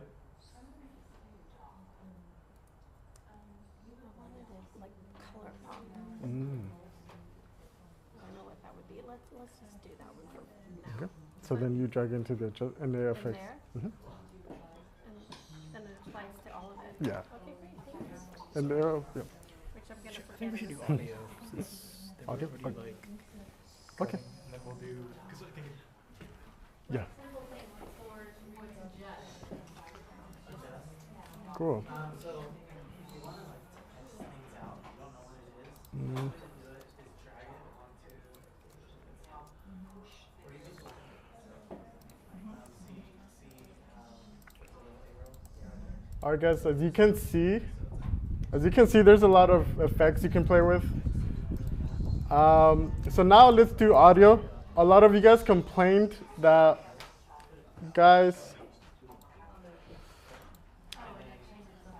So a lot of you guys complained that the audio was too low. So now let's talk about raising the audio levels. So if you can click on the audio level or audio clip in the timeline. yeah. All right.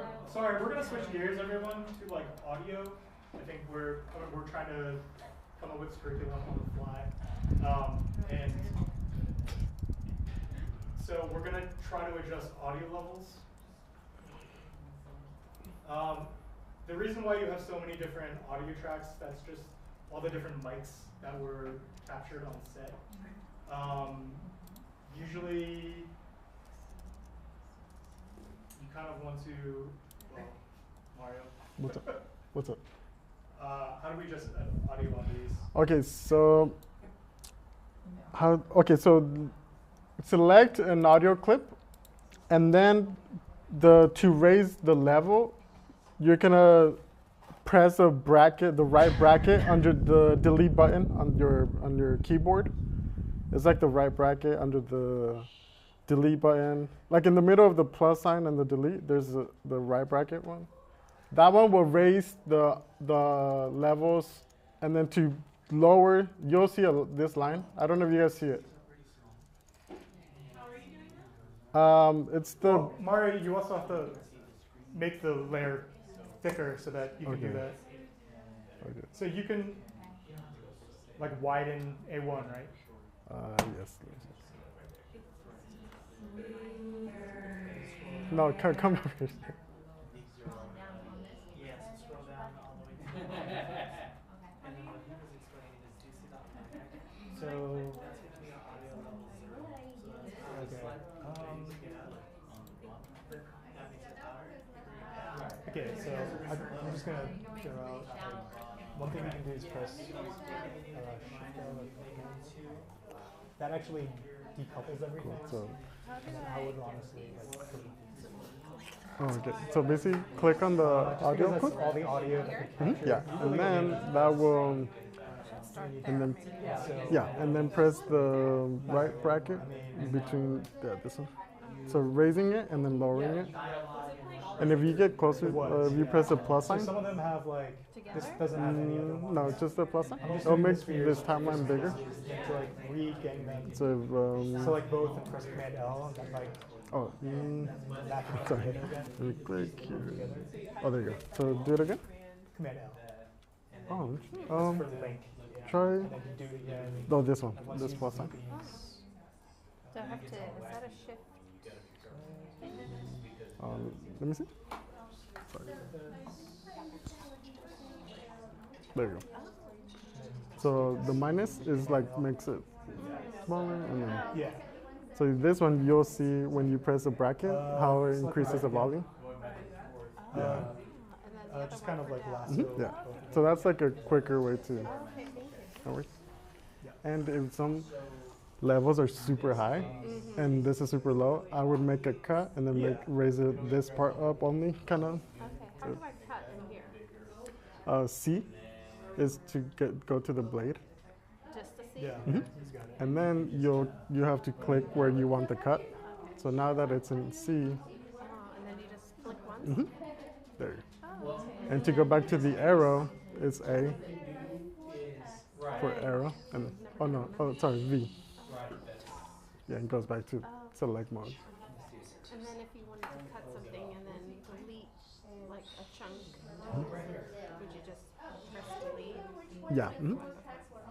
Cool. They're actually playing all at the same time. I'm gonna show you one thing that we haven't really talked about. Yeah, probably, yeah. You can like see everything is like all. Oh yes, let me. Let me send it. Everything. And really, you only need one of the audio. So I would almost like do this. Oops, that might be.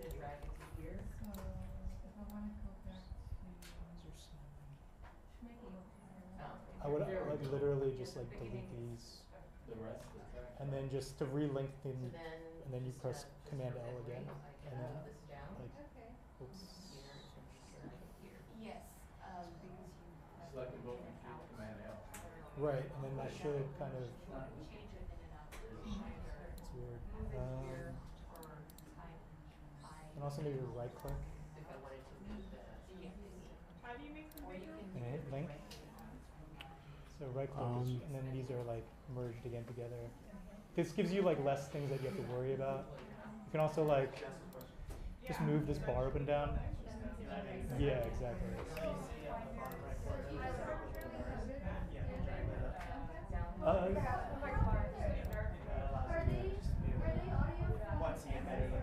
The blue tracks are the ones on the camera. The green are the ones that are like professionally captured. Yeah, they always do that. They have like, because some people have these like loft mics, and then there's a boom mic and other things. So.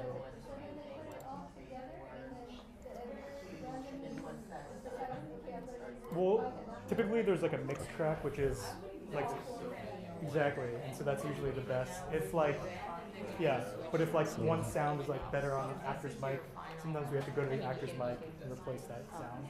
For the purposes of what you're doing, just use the mix track, which is usually the top green track. Oh yeah, that's So maybe we should go through. So I just did do that. 1B and now I'm gonna go to 1C. Okay. And then do 1D. Yeah. Okay. I think one of the confusions is that there's so many audio tracks.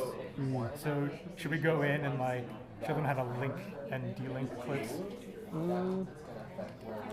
Are they're selecting the entire tracks, or I guess just the green ones? No, I think that's. I mean, they only need like one green one for like Okay. a mix track, right? True. Do you want to go through it? Okay.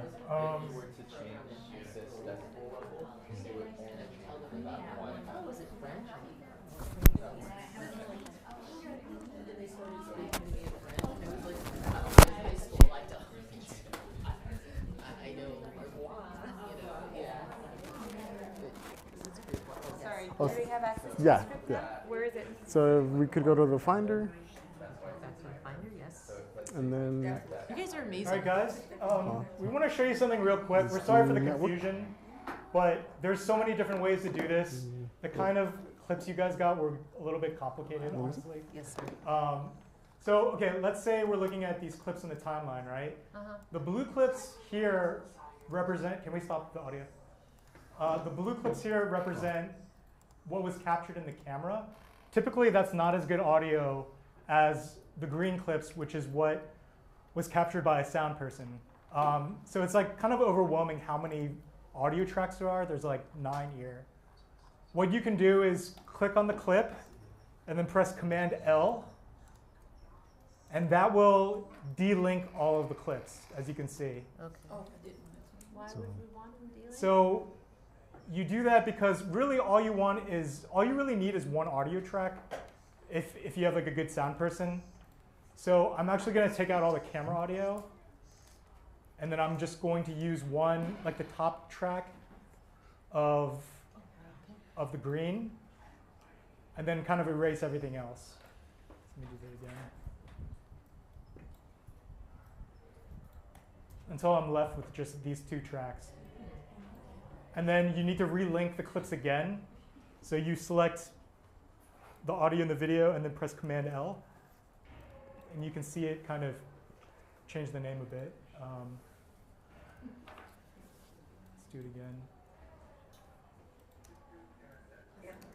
Try putting your hands on the side. So now you have just less to deal with, right? You have just that one audio clip.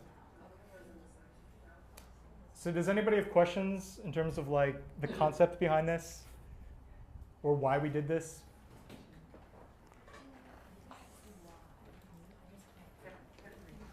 Here, let me do it again.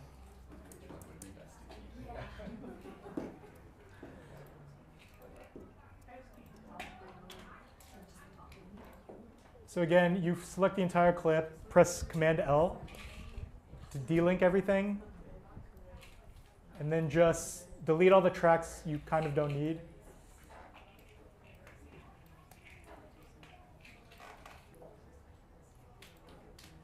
And then relink it by selecting the 2 tracks and then Command L.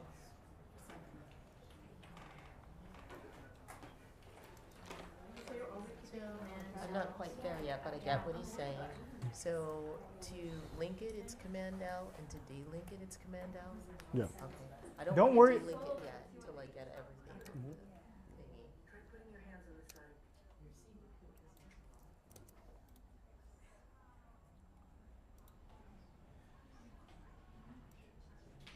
And don't worry about deleting the tracks. You can always get them back.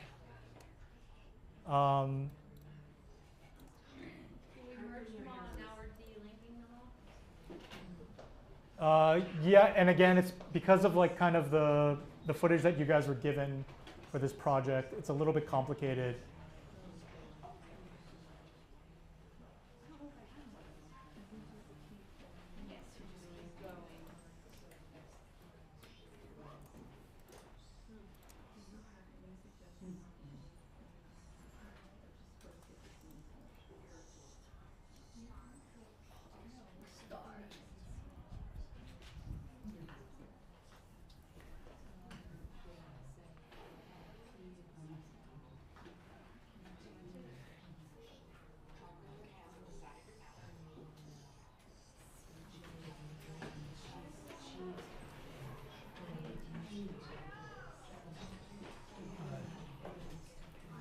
Yeah.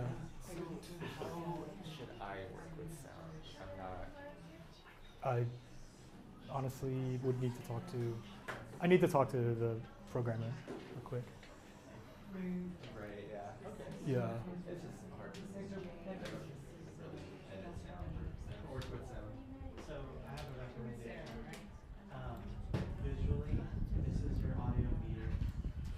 Okay, so when you hear things, visually you can tell if it's too loud, if it's red. So if you see it's red up here, it's too loud. If it's down here, it's too low. You want it to live right between -6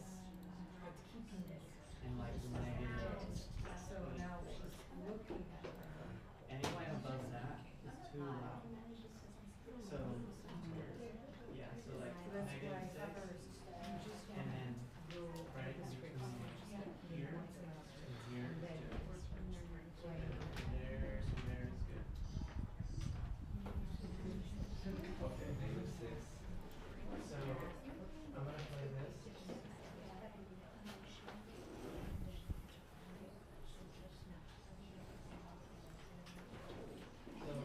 That's pretty low. So you can. If you hit the F. I don't know. It's a mess. Yeah. I don't know. Should we just ask them to finish up the scene in like 10 minutes? I mean, should we even not have them do this? What I was just talking about, because it's like. There's too much. So I brought it up a little bit. The ones don't have it. Oh, you do? Bring it up more. So you only need the part of it. cool, like, because the blue ones are from like camera mixer. Sorry, yeah, really good. Bring it up a tiny bit more. Just take a look at that. Just take a look at it. Because like I see. I don't do that thing. The thing. Alright guys, The thing you want to be mindful of. alright guys, so we're gonna move on. Actually whispering. Oh, sorry. Then you don't want to make it too loud. So to give you guys a taste of like how fast you have to work on these projects, let's try to export the scene in the next 15 minutes. So you guys have 15 minutes to put something together, and then we're gonna export and see all of them. So let's, yeah. So let's, the 15 minutes start now. So Just that very first scene, the speech therapy? yeah, just that scene. All right. All right, just a speech therapy scene. You guys have 15 minutes starting now. So let me pull up the script. Yeah, this is very good. I use it a lot.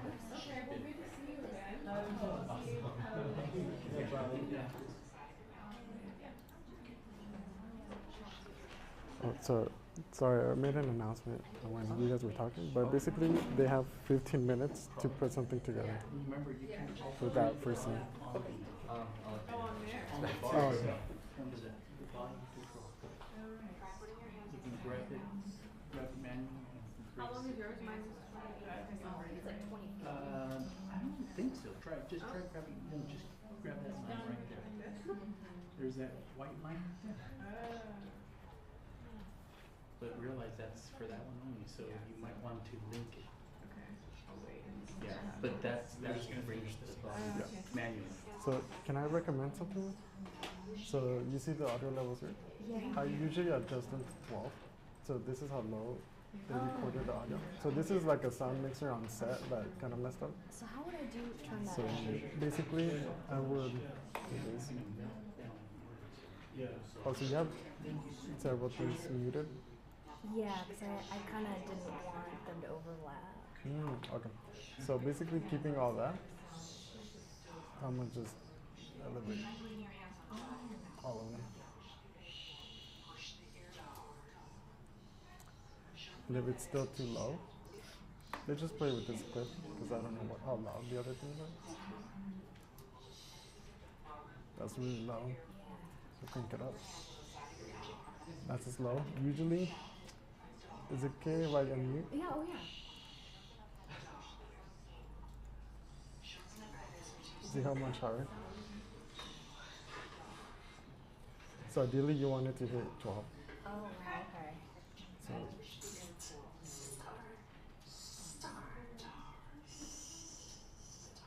but basically to adjust the audio levels is increase, decrease.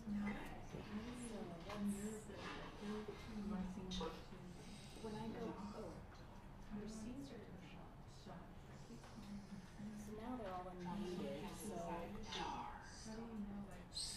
Well, how do you get your sound? So to delete the certain sounds, I would do you see this? Yeah. So deselecting it only allows you to select one versus the whole thing. So I would, instead of muting, I would deselect this and find the individual track. Okay, so I want this sound. But I don't know what. Because usually this is like the universal one, and then a laugh, a boom, and then another laugh from the other actor. It's all from the same take. Yeah. And then this one.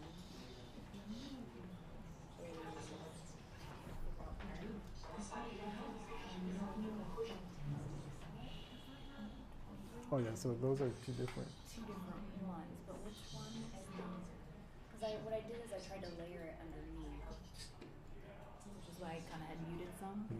But now I don't know which ones. Okay.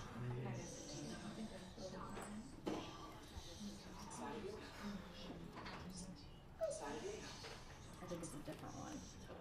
Star. Yeah, so we don't want these. So then, oh, I can just there. Oh, nice. Okay, then I have to just go back and do that. Yeah. Oh, thank you. Yeah, no worries. Oh, sorry. Is there a way to go back a few steps if you messed something up? Like I accidentally got this altogether. Command Z. Yeah. Got all out of line. Ooh. I just want to move it all over. Or back to close the gap. Yeah. So click on the empty space. Oh, you're on Zoom. So let's do V for arrow. And it goes back into the cursor one. So click the middle and then just close the gap. Delete. To delete. There you go. Are you okay? Okay, no worries.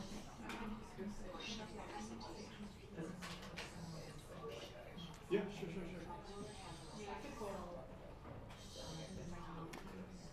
All right, guys, we have 10 minutes. 10 minutes until we export your scene.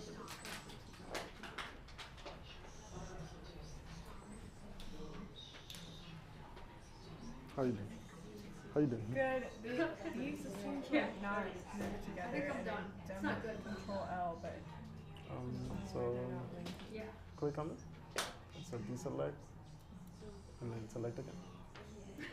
And then No, we're just click cutting. on. Okay, so I would lasso it. So I would drag from the top all the way to the bottom there. So I would do that for you. Yeah, I'm just keeping Just it very because low. for speed. Yeah. Yeah. Right. Earlier. Yeah. Get rid of all this extra sound in the end. Which one? All this like extra.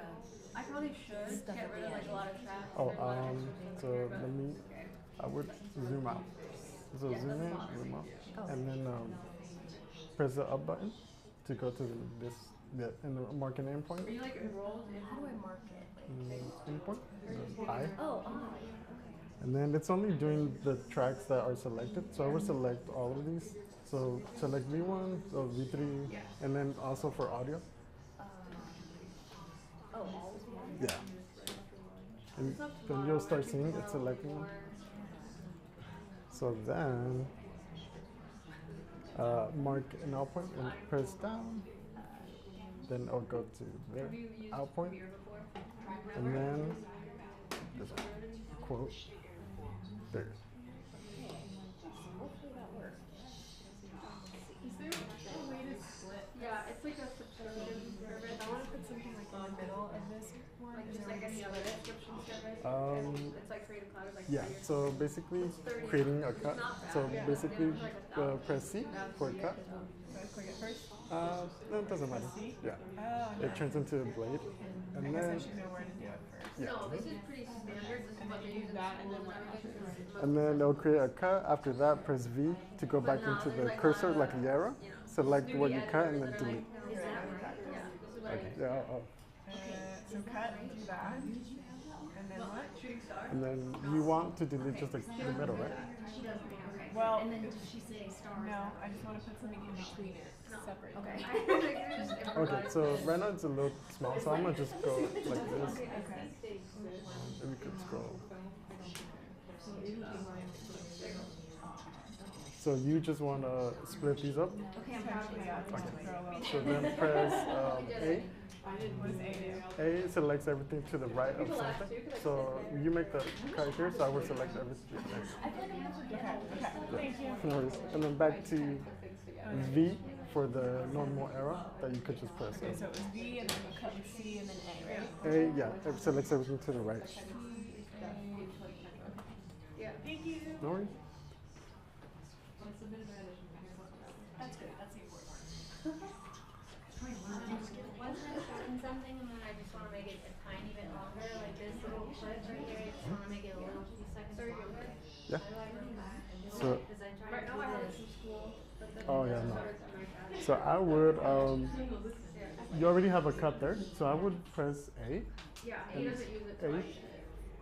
Yeah, and then that would select everything that to the right. So I would select this clip, and then I would select everything. So just drag it. There you go.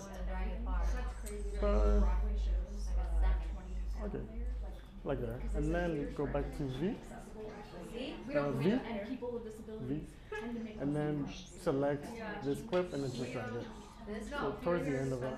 There you go. Just drag it. Something like that? It was like $100 for one show. A lot of times they have the accessible seats is very different for any of the shows. Yeah. Well, this was, okay, so they had like the very back 70 and then the front was like 100. And you're like in the row where she like walks between the people and like sits on your lap. She just sat on my lap, but I thought it was funny. But yeah, $100. I dropped the export. A show that could be at the Illusion for like 50. Crazy. Okay, so So very snooty. I dropped the script and then the export folder, the Oh. workshop folder. Okay, cool. So it's there, so you want to export it. Cool. So Hell yeah. there's Good those job. 3 tabs. So I think I'll start exporting it. And as we export them, should we start playing them so we don't waste time? It's gonna take a little bit. They need to export first. True. Yeah. Okay. So we'll teach them the export process. All right, guys. 5 more minutes, and then we're exporting.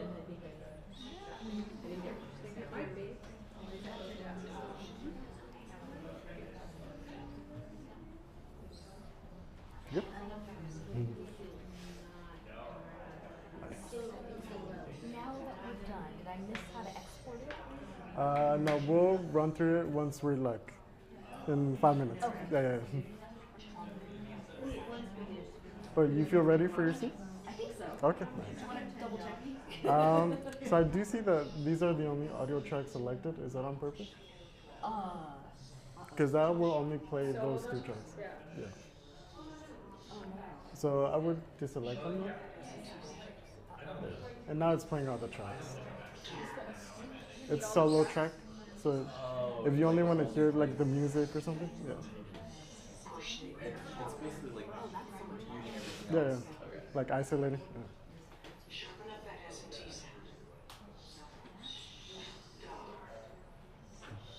Quite new.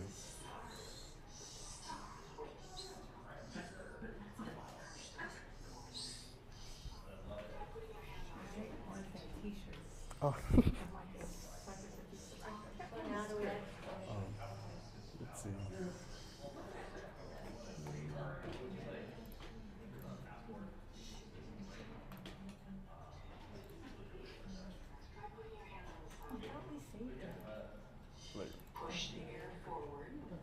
How do I put it down?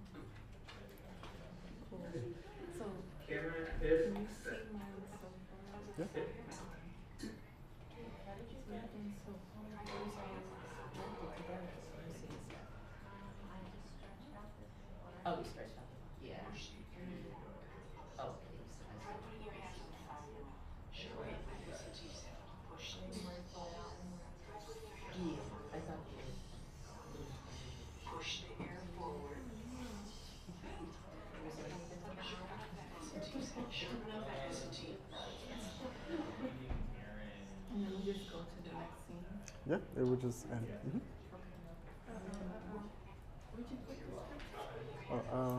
So an easy way to navigate the apps that are open is Command Tab.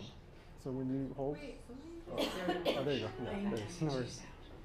I got so used to using a laptop, I know.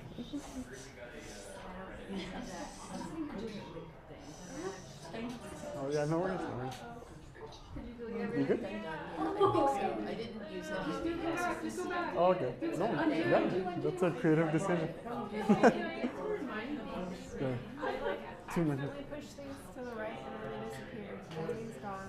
Command Z. I did that already. Command Z. I did. Where did all this sound go? Oh, okay. Did I mess it up? I don't think that's what happened. Oh, you were oh, let me see. Emergency. Oh no. So yeah, that's a big one because you'll just have to pray that the autosave got you to the close spot that you were in. So let's see. It was all done too. So let's go to the most recent one, 1058. 249. So this was the last version. Yeah. Okay, we're good. Okay, good. Thank you. No worries. I need to extra. Okay. So it's not like those things. All right, guys, 2 more minutes, and then we're exporting.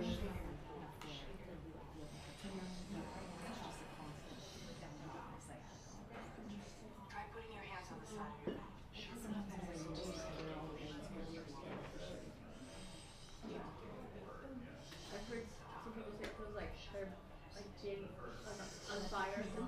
The fire ants. I don't even really have that one. Actually, that's not true. I think I get that on my feet. Oh, the bottom? That's when I started. Yeah. On the bottom. This high, like, just like my kids or like some people grabbing my ankle. That's freaking weird. Yeah. I can do the expert if you want. Thank God for all this.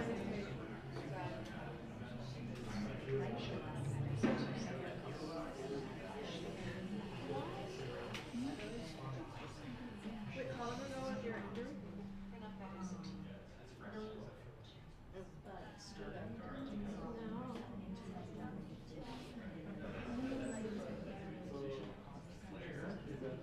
Oh shit.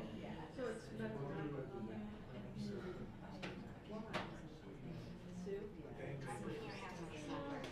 Oh. No. Like, no.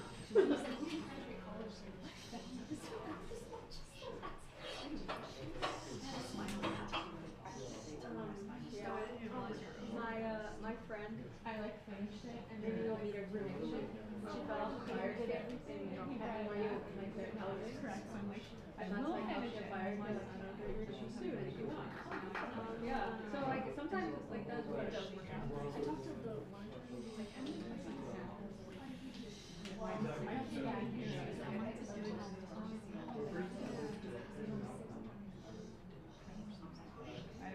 know what part this is at. They're all in there, so. Oh wow. EDFC. Yeah.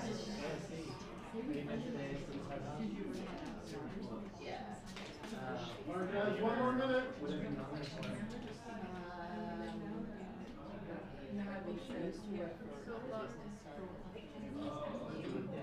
gonna get rid of it. I don't know how that is.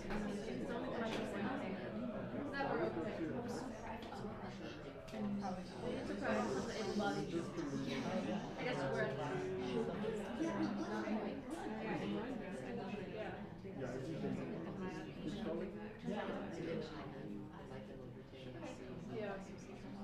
Yeah. Super Bowl of Dummies or whatever.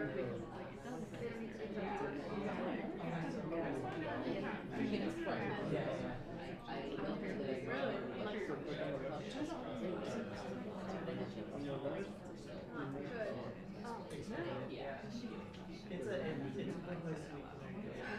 It's great people. I've done the master class there. I So we'll just see which one it is. What's probably like Mason Valley.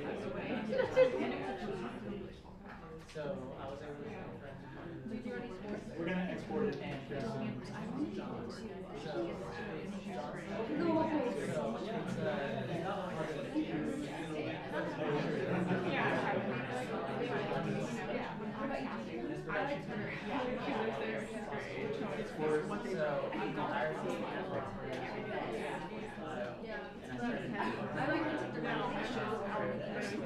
Yeah, I like that. I just bought a board.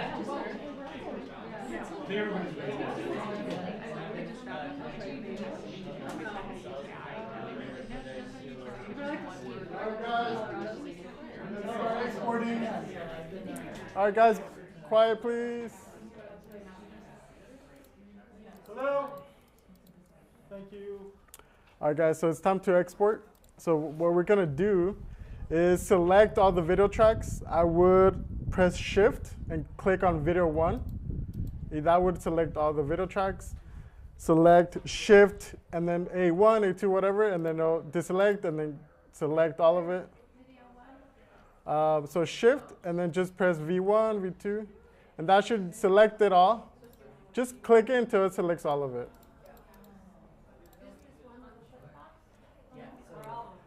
And then do the same for audio.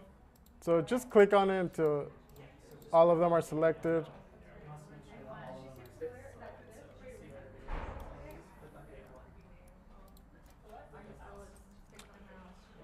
So what we're gonna okay. All right, let me see. Okay, great. We're good? Yeah, and then let's do the same for audio. So you're selecting all the video tracks to export? So let's do the same for audio. So select Shift and then A1 or A2.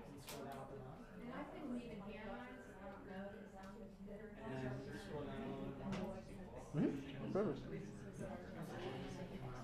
We'll just look at the credits. We good? Oh, she's Yeah, it's like pulling up the Instagram. So we could select all the video tracks, please. So Shift and then click on V2. V2? V2, yeah. So Shift. Yeah, and then click on V3 now. There you go. So you select all the video tracks. Let's make sure all the video tracks, audio tracks. Okay, audio. Oh no, there's 2. So Shift. There you go. Now it's selected all. Great. So that's to make sure that interesting. So is it Shift? What is it? To shorten the thing. Shift out or Shift? So in theory, if you didn't make the audio, let's just say you got the final audio box. What you did was adjust the speed, is what's going to come out. It's just did you see what she got for it now? If you can make a shift, you can push it. So just like a quick fast recap, if you were to play the audio,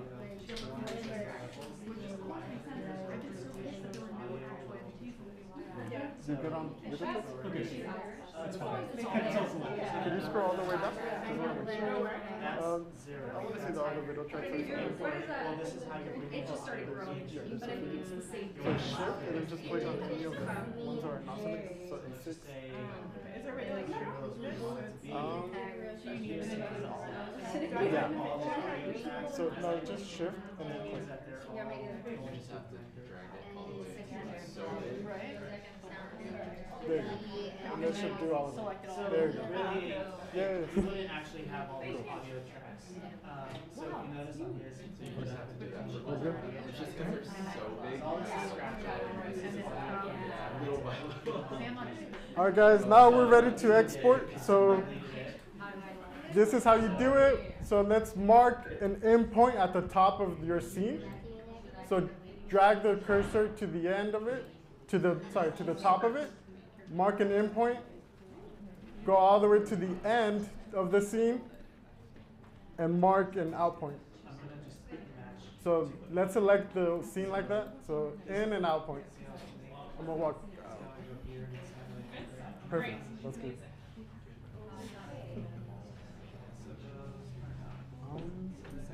So I see a gap. So where's the beginning of the scene? Right there? Okay. So I would drag the cursor to the top, the top of it.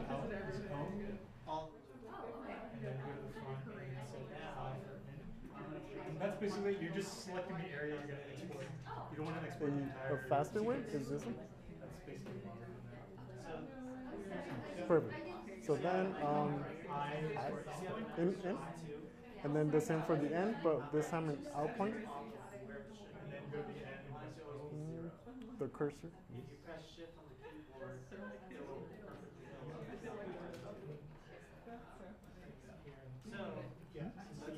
Yeah, perfect.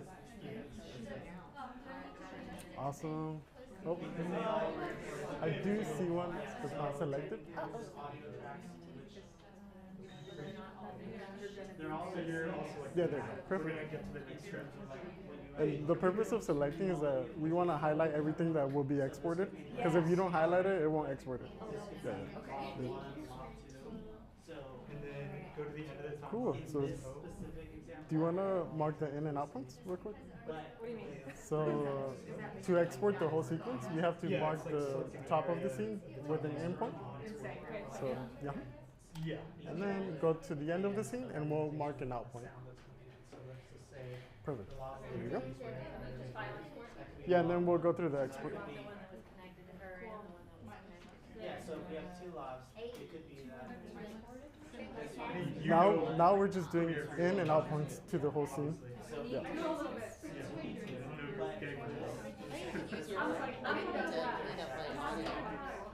What's up? Yeah, I kept all of the audio. It's okay. Are you sure? Yeah, we ran out of time. Okay. No, it's okay. Don't worry about it. Yeah, that's okay. So then, we're gonna mark an endpoint at the top of the scene.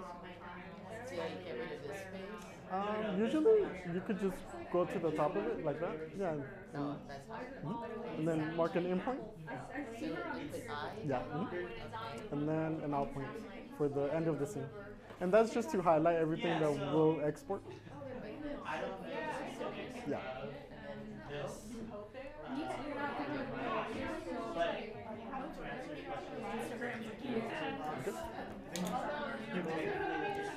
Cool. I just want to make sure. Cool.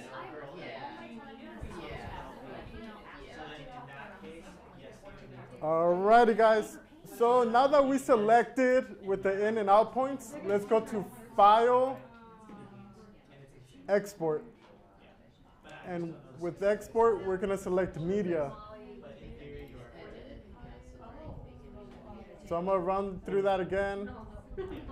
Once you get your in and out points, go to File, Export, Media. So I'm going to go through it once. It's okay if you guys don't. Can we all pay attention?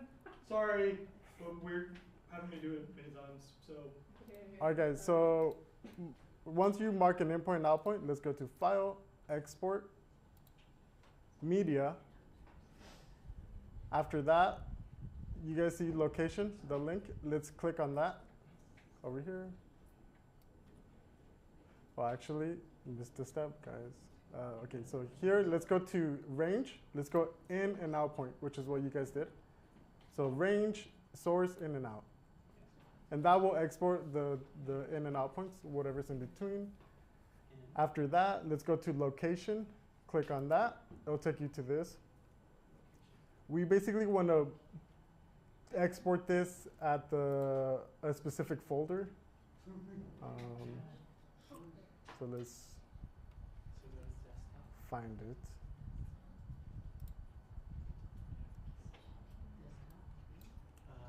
Did you lose it, Mark? Yeah, I don't know where it is.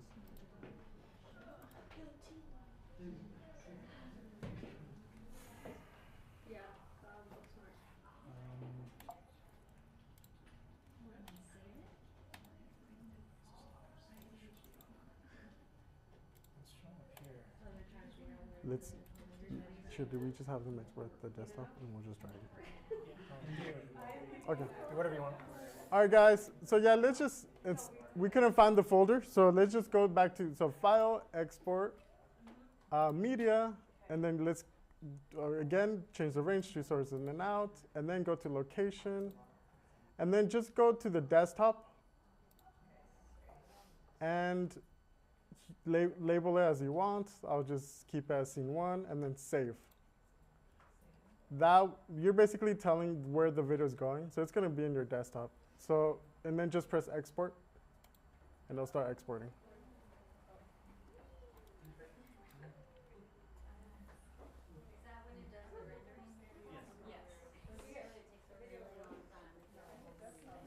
Need help? Are you good? And then export? Oh. I have to. Older computers. I'm tired. Location export desktop.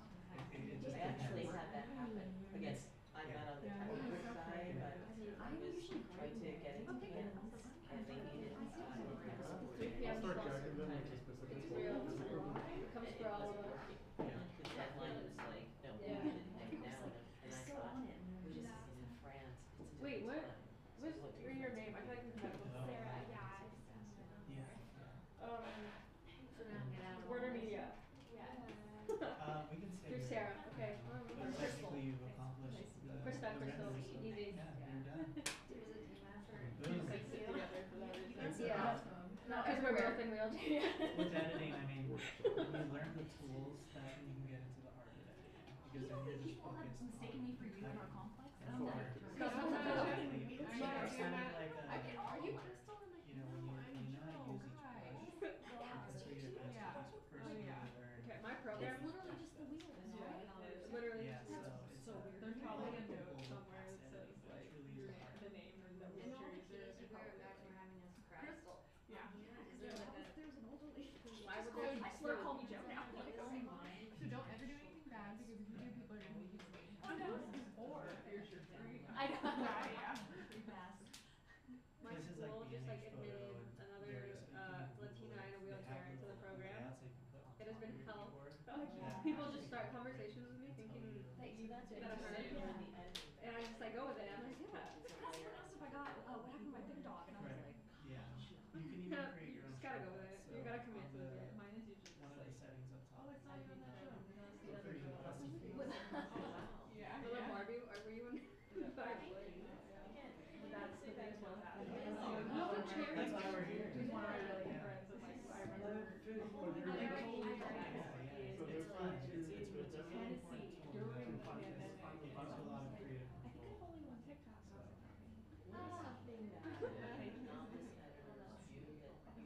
Wait. Swabbing my nose. I think I follow you on TikTok. Who is the chair user in Barbie? I've never seen you guys. They shot at all these genders. I know, I was just gonna tell them. Yeah, I just wanted to she was actually friends with those and like this. I can tell you a lot of tea about that, so I'm pretty surprised. Barbie? Yeah, because it pretty much was like they work both on the same days as the. And I think a big thing to think about as an editor too is that it's not necessarily all But I'm about sure the it's technical stuff. inaccessible. It's a lot about being able Because if they didn't to invite sometimes you're editing and the sometimes you sort of get it, walk away, or vice versa. come back with fresh I'm not eyes, happy about the move mix on of from today. there. Like Sometimes section you let from other people create because sometimes you just are so I guess willing it to at least they create. at least they You always find yourself putting yourself through other 27 Wow. It really is. Yeah, I They don't all like really this relate with each other. transition So I think you need to be able to. Black, like that big mistake. Yeah. Like, Sometimes you need to be I able would to be let mad, go but of a the little bit more, like, you know what I mean? There's because some sometimes you just So you feel guys so done alive export? with creating. Yeah, we all support it. And So you can all airdrop it to the instruction. It's 5 minutes now. Where do I share it? And you need to And then that's when wait you till can watch it with fresh eyes and And you then just just select instructor I can when let it go pops of up. this portion Instructor? without It's gonna be there. Oh, Oh, there you go. okay, got it.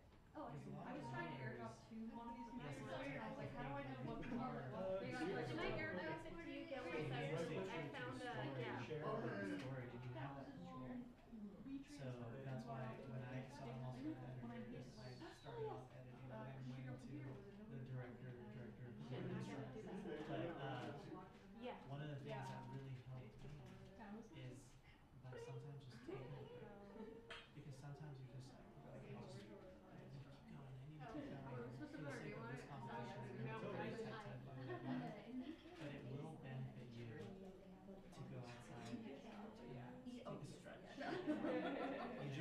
watch other videos on YouTube, see how they cut scenes from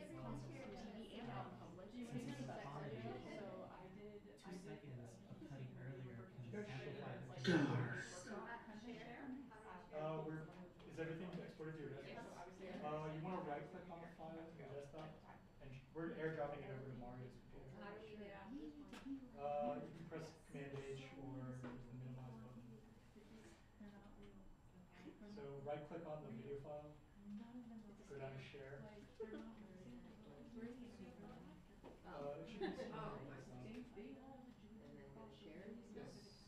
And then go down to airdrop. RD was the hardest one. And then scroll down to it's at the bottom, it's instructions.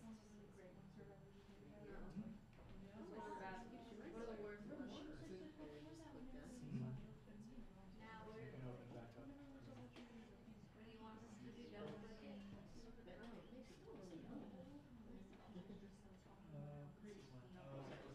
And then just right click. What is it? And then right click. Otherwise the show is like so camp and time, but And then airdrop. Same thing with like Digital C4 things. Yeah. No. And then scroll all the way down to the bottom. How would you describe it to me on paper? I would like say. Into instructions. Somebody said it's like the same quality for RD. I mean, I saw that comparison because she's learning. That's it? Yeah. Okay. I don't like that. Oh. Technically, if you label it your name, then they would know. How do I go to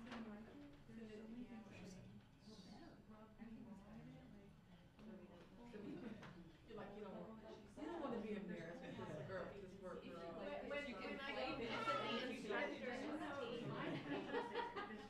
When I start making fun of what? You had done it true. Yeah, the guy was just saying, Yeah. It's like Andrea just oh yeah. That's a hard one.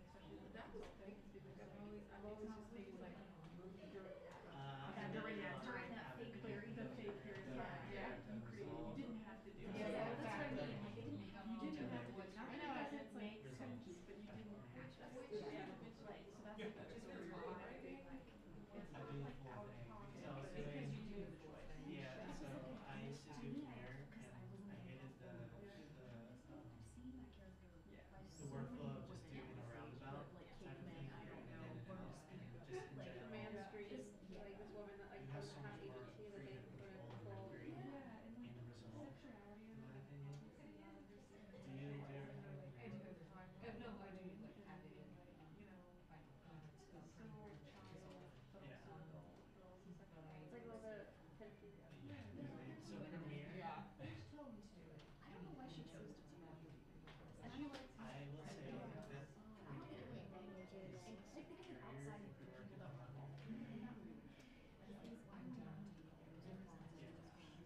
And those are the ones that went on screen. Yeah.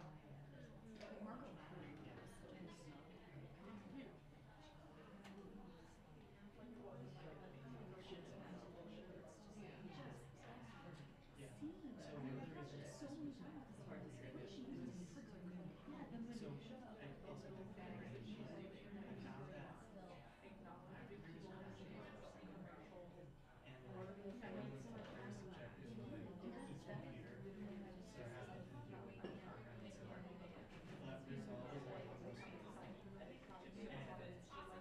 Okay, now that we have exported everything, we have Carlos, perfect. We are going to present the edits that everyone has done and that you are all so proud of. Anyone's name on their edit. Yeah. Did anybody put their name across every single piece of footage? Make sure we know who it is. I'm sorry. So, push me out of the way next time, please. All right, so we're going to go through that. Did we export them all? You have them. Love it. So we're going to play them. And then the best part, and you know this all from the cinematography and directing workshop and the writing and producing workshop and all the wonderful things we've done together thus far, how important it is for us to be not critical in a negative way, but to offer our own take and approach and tell the story and build character. And this happens throughout the creative process and timeline, from conceptualization up until this very export. You are now the audience, right? You went from an editor to an audience. audience and you're watching someone else's cut. So what I'd love to do is we will blindly kind of watch that cut, and then we will have the person who edited it come up and talk about their choices. And with their choices, it'll be great. Yeah, we'll see exactly. Yeah, it'll be great. We'll see how they cut it, what the choice was, why did they linger on that cut specifically versus someone else who maybe had a shorter version of that scene or that shot. And yeah, and then maybe we can get Chris and Mario to weigh in a little bit from if you wanted to like tighten it or if you wanted to elongate it based off of the pacing or the emotion you wanted to convey. Because at the end of the day, the technical tools are important, but what's most important is the story that we are telling and how the technical tools can enhance that, right? Great. So let's watch through them. We'll go from scene 1. How long are these? An hour. 20 seconds. An hour long. Great. First speech. 20 seconds. Minute 33, 20 seconds. Great. So we're so different. We'll watch them and we'll see how the story changes based off of how we've cut it together, which is great. I'm excited about it. I hope you are too. Woo! Okay. So first up, we have scene 1. Let's make it full screen. And we will play through it. Someone just sent me theirs. Thank you. I just put my name on it.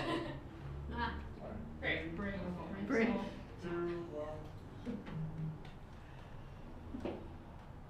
Try putting your hands on the side of your mouth. Now push the air forward. Star. The air forward. Star. Star. Sharpen up that S&T sound. Star. Star. Star. Star. Is that right? Yeah. Good.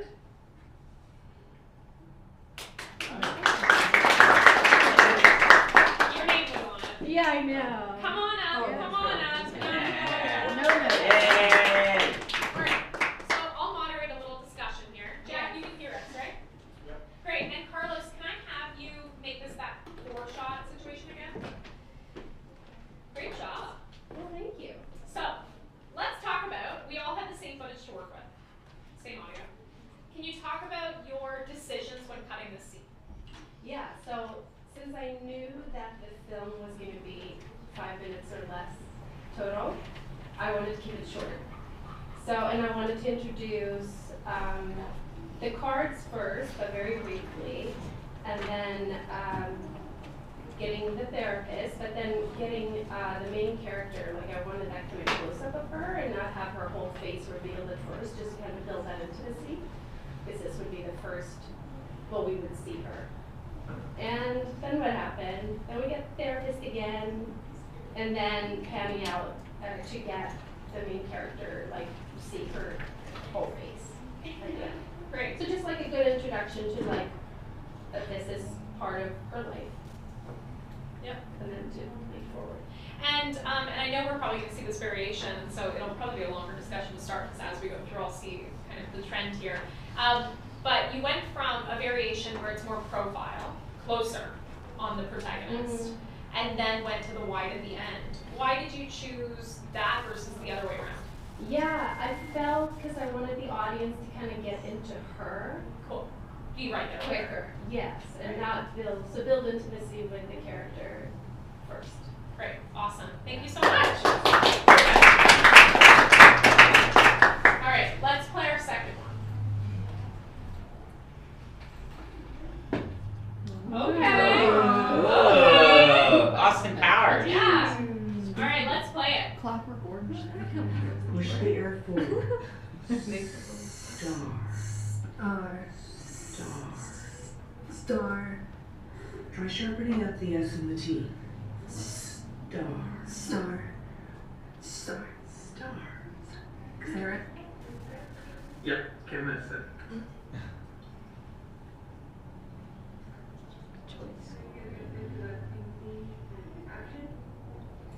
Try putting your hands on the sides of your mouth. Push the air forward. Star. Star. I do love that shot. Now push the air forward. Star. Star. Star. Star. Sharpen up that S and T. Star. Star.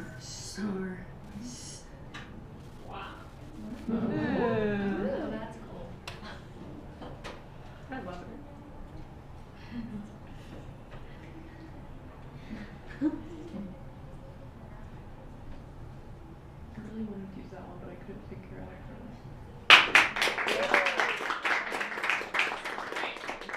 Whose cut was that? Oh, Megan. Great. Great. Thank you. Awesome. Should I give you that? Sure.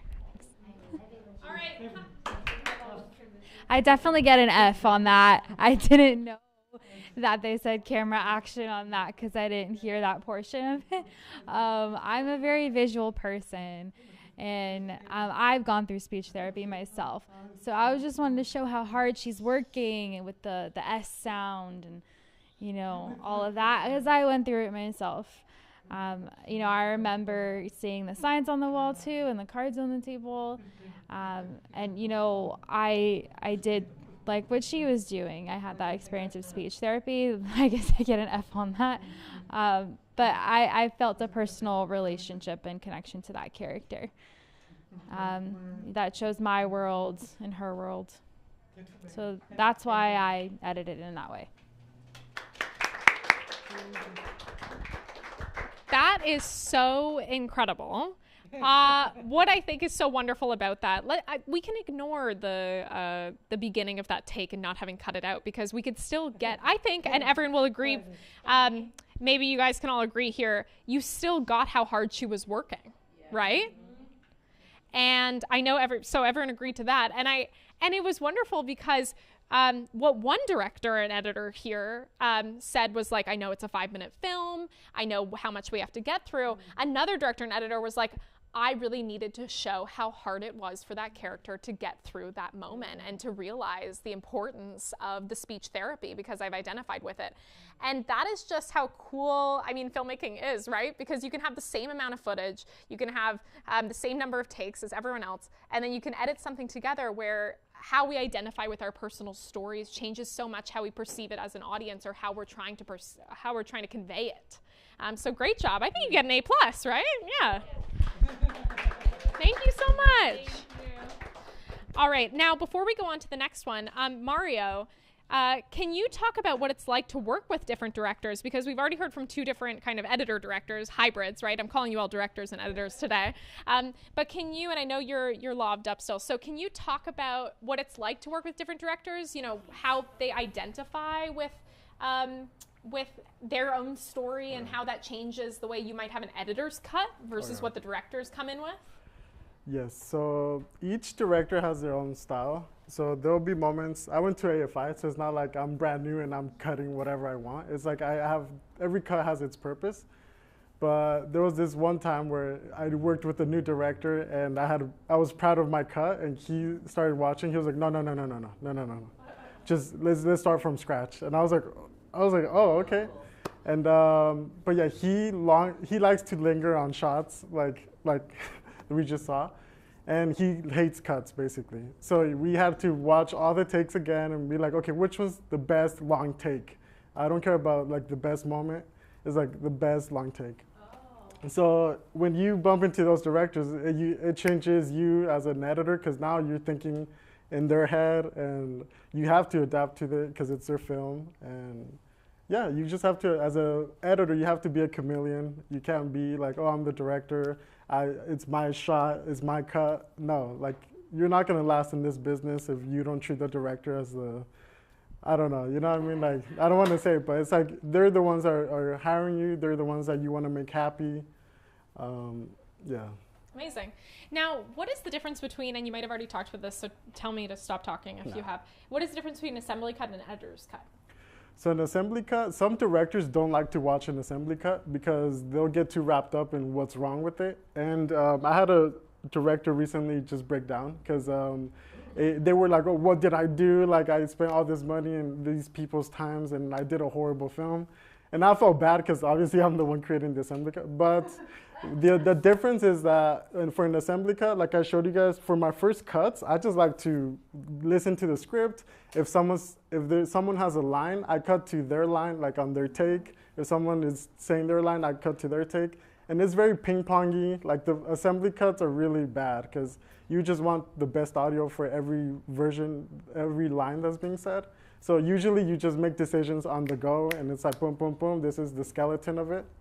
After that, that's when you really finesse the cuts. It's like, is this really the best version of that line? Is this the best shot? Is it best to start wide or close up? Is it best to wait on the reveal of the character? Like some of you guys showed the character right away. I remember with Rain in My Head, Chrissy was like, can we hold on her? So she wanted to start on posters. She wanted to start on lips, and then we would show the face. So some directors will know like exactly what they want like that, and that's where I love working. I love working with talented directors. No, just kidding. No, I mean, you gotta pay bills, so you just work with everyone. But once you make it, like that's ideally the directors you want to work with. Amazing. Thank you so much. Let's go to the next one. Alrighty.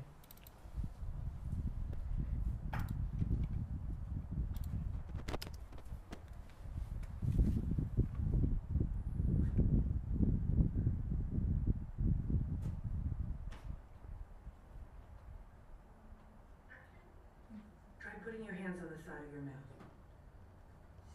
Push the air forward. Star.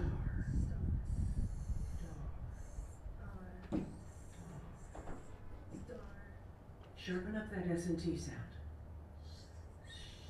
Star. Star. Great. Awesome. Who cut that one? Who cut it, guys? You embarrassed? What's going on? It does have a name, Andrea. Andrea! You're hiding. All right. Come on down. We got a prize for you. It's a conversation with me where I interrogate you. All right. That was really fun because we had just talked about the establishing and the importance of establishing, and then you were the case study for that. So thank you for being that case study. Come on over. Come on over. Now, please, and I'll hold the mic for you. Tell me what your choices were, how you made those decisions, what you liked about it looking back, and all those that kind of stuff. Let's start with those. Well, as somebody who had to have speech therapy too, like Megan, I thought it was really important to show the tools, the effort, and I wanted that plant in there. Don't ask me why. But I just wanted to kind of even establish that this was a regular room and the piece, in it. There you go. Love it. So that's it. Little louder. Little louder. Yeah, absolutely. So yes, that was it. I'm basically just really was wanting to establish that scene, and kind of the closeness between like, okay, we have to sound this out, we got to get this right. So that's it. Amazing. So yeah, what we said at the beginning was that it was really important for her to have world building elements. She loved the plant. She doesn't know why, probably because it's world building. But because she's been through speech therapy herself, it's very important to not only establish the tools and the character, but also how hard they're working. Which is really cool because look, we looked at like someone who's been through it, someone who wants to like get all of the footage in, and now we're looking at someone who has also been through it, but has been through it in a way where they're like, I need the world building and I don't need to hold as long on character. And so for me, it was how overwhelming the tools are, for how overwhelming, like how to establish the normalcy of the world that we now live in and then get into character. And I kind of liked, I don't know about you guys, you can tell me, but I kind of loved how you had quiet moments between them when they were just making eye contact at the beginning before they even dove into the lesson. Because based on their relationship, whether they're, and that's up to you to decide, right, is how close are they, and the script will dictate that, but also ultimately it's up to you what you use. How close are they? What type of relationship do they have? Do we show the proximity of the two of them together, or do we separate them as much as we can because we want them to be isolated? As a cinematographer, I'm trying to always ask my director the question of, do I want overlap in the frame? Do I want to make it dirty because I want to show how close they are? Or do I want it clean? Do I want to be further from eye line or closer to eye line? And then we can see in the edit how that comes together. And so I think it was really wonderful because look, like, third case study, we have now like this wonderful moment where we're just like silent between the two of them before they dive in, and it's just that moment of connection between two humans before they go into something that's very like has the rules around it and has the way that we're going to do things. So I think that was wonderfully done. Thank you. I played a little around with the color so that when I showed the characters, it was a little bit brighter, a little bit more colorful. So that was it too. Good for you. Round of applause. Great. Thank you so much. Great. Let's go in to the next one, Mario. Try putting your hands on the side of your mouth. Now push the air forward.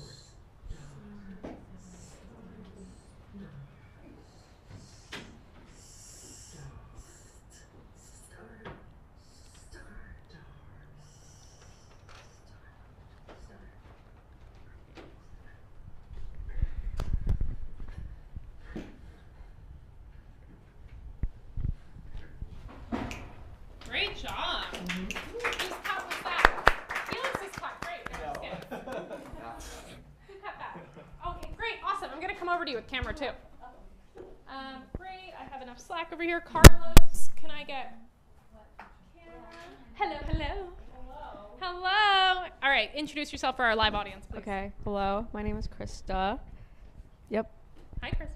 Okay, can you talk to us about your intentions behind this? You've seen some other scenes, but can you talk about what your original idea was with this scene? Yeah, I just wanted her to be the focus and not the therapist, so I cut her clips a little bit longer. And I wanted some establishing, so I put in the hands. And the card with the soup on it and stuff. Amazing. Now, what I'm gonna say, what I loved, because I love everyone's out here, and I promise, but what I loved is that you were the first to start with audio, not just saved to the clip. So you actually had audio leading us into the next frame. Right. Over the cards. Yeah. So can you talk about your intention for that? No. Fine. I guess what your intention Sure. was. Great. So for context, I think that was great because I think it did lead a transition. I think it made it your scene a little more seamless. So I think you did a great job. Congrats. Great job. Now, does anybody want to, before we jump into the next one, does anyone want to comment on what surprised them so far? Yes, I'm coming over. I liked her ending, that she lingered on the subject matter because it gave it some breath and some space, so you could sit with the actress while she was, performing. Yeah, absolutely. And the interesting thing for me is that the ending made me sad, which is the opposite of when you see my cut. The ending made me hopeful because of just what was chosen. Isn't that pretty cool? Yeah. That one made me go, oh, it's hard, it's so hard, Yeah. Anyone else thoughts before we move on to the next one? No. Great. Let's move on to the next one. Thank you.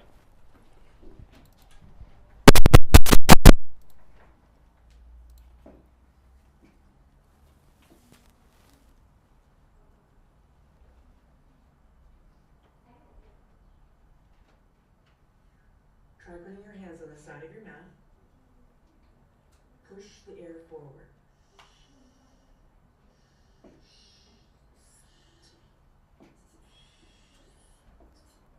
Sharpen up that RMT sound. Now push the air forward. Stop. Sharpen up that SMT.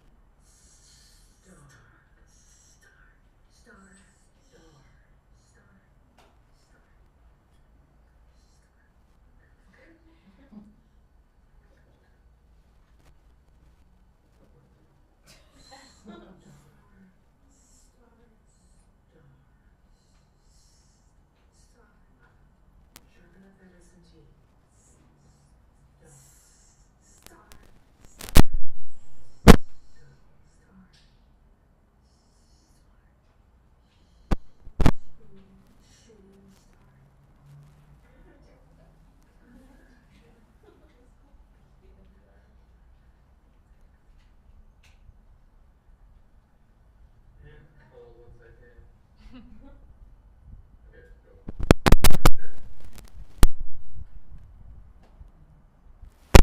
Right.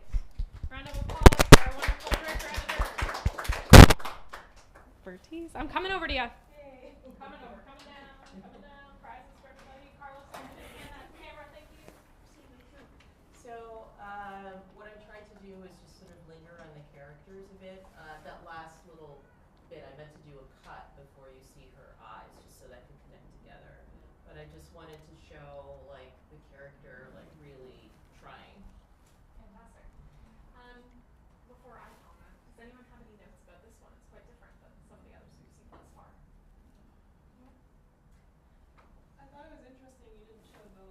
main girl till way in. I was like, who is she? Yeah, exactly. And then just noticing what editing can do. Like the side shot on this one, because the actor was so backlit, it drew my eye to the light behind her instead of her face. Yeah. And that's interesting the way when we choose a cut, like where's your eye drawn is just what I noticed on the side views. Amazing. Is that my eye was drawn away from the actor instead of onto their face. All right, I know I'm always going to make a comment about cinematography, so I'm gonna comment on that quickly because I think it's really interesting you pointed that out. One of the biggest rules as DPs is that we always want to make sure that the brightest part of the frame is the place that the eye wants to go.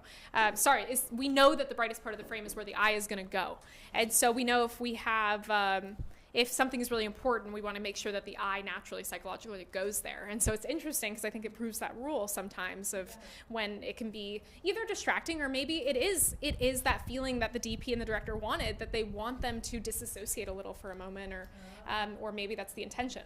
I mean, everyone can, I think, justify pretty much anything, but that could be both of those things. And that is the benefit of film as well. It's not so much an editing choice. Well, it is, but it isn't, right? Yeah. It's a hard thing because the director almost has to say, I don't want them to be close to this girl right now, so put this shot that makes you look to the right of her or something. Yeah, I mean, so a good representation of this is big fan of Dune 2. Hope everyone else is. We can be best friends. So Dune 2, they actually did it where they brought down all of the light levels in the interior scenes and then would cut to the outside world on, what is it, Arakan? When it was really, really bright in the desert. And they did that because it's a stark thing for your eyes because your pupils dilate really quick. And so it actually, and I remember sitting there and I'm like, oh my God, it's hard to adjust to that brightness. But it's like an intention that we make for a reason. And so we have to remember, and I know I keep saying this, and every time I'll say it, is every decision we make has to be motivated. And I think that's a wonderful example of that. So one of the things she did with her cut, which I thought was brilliant, is she made it funny because the girl's trying so hard, and then you cut to this therapist who's like, the look on her face made everybody chuckle a minute in the room because it's like, so sorry you're disappointed, but she's trying. It was and so I guess it really shows how much the director and editor have to have the same vision. Because if they don't, you could easily turn their drama into a comedy, or at least she could. Yeah. The skill of a masterful editor, I guess. That's great. Genre bending over here. Thank you so much. Okay, great. And Mario, can you talk about genre and how cuts can vary with the same footage? If you wanted to genre bend, I feel like genre bending is like a huge thing right now. I see that at a lot of film festivals in the bio of directors and stuff. Can you talk about how you take into consideration genre and references when pulling together an edit? Yes. So I've learned that the toughest genres ever are comedy and horror. Those timing. Because they're the same. Basically, yeah. And when people laugh, it's like, wait, are they scared because they're laughing? I don't it's so hard to read an audience with that. But no. Yeah, comedy and horror is super hard. Recently, I finished a feature film. It was a comedy. We showed it to 50 people. It was a test audience. Guys, no one laughed. No, and the director had spent $100,000. It was his baby. We worked on it for almost 5 months, editing daily. It was intense. And when you show people and they don't laugh, it does something where it's whoa, what's going on? And yeah, so. Editing is tough because it really is all about timing. Sometimes you don't know if the characters are unlikable. You just don't know what it is. So. Can you talk about actually, that's a good point. Can you talk about the importance of a test audience when you can do it, whether it be family or friends or people you don't know? So directors who hire me know that we're going to have a test screening because I don't, at the end of the day, we're making a movie for an audience. So it's important to know if people are going to laugh or not. You know what I mean? For me, that's super important. So when those 50 people weren't laughing throughout the comedy, it's we're in trouble. And that's when you know, when you read an audience. And sometimes they don't even have to say anything. Right now, we all laughed at the same moment. It was when it's awkwardly, she's just staring and she's trying. Things are just unintentionally funny sometimes. And when you hear a chuckle in an audience, you're like, whoa, that wasn't supposed to be funny. Like, what's going on? So as an editor, you have to pinpoint those and read an audience really well. And usually I'm in the back with the director sitting, and sometimes we're like, what the heck? And sometimes we're like, yes, it's working. Yeah, and what I love about this exercise of watching everyone's cuts is not only are we the test audience here for that person, but it's also just tried and true of like what's going to happen in the edit. You're going to watch it so many times, and you're going to get to know that footage, and you're going to get tired of it. And sometimes it's like when they taught you in school to write an essay, and they're like, walk away from it and come back to it. Don't do it last minute. And then we all did it last minute. I know I did. But there's an importance with reviewing the footage, knowing it to heart, and then leaving it for a second. Florian in the back over there is trained originally as a video editor and just recently directed and starred in her first short. And she stepped away from the footage for a bit. Well, she did while it was like with an assistant editor, because you were like, I just need a break from it for a second because I want to come back to it and be an honest person to watch it and like understand it and cut it together. And I think that's so useful if you have the time. Obviously for the film challenge, we don't have that time, but a thing to keep in mind. Okay, great. Let's watch the next one. Thanks.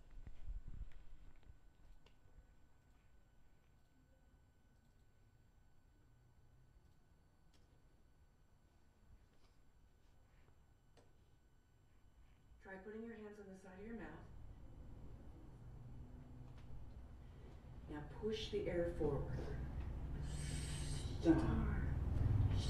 Star. Sharpen up that S&T sound.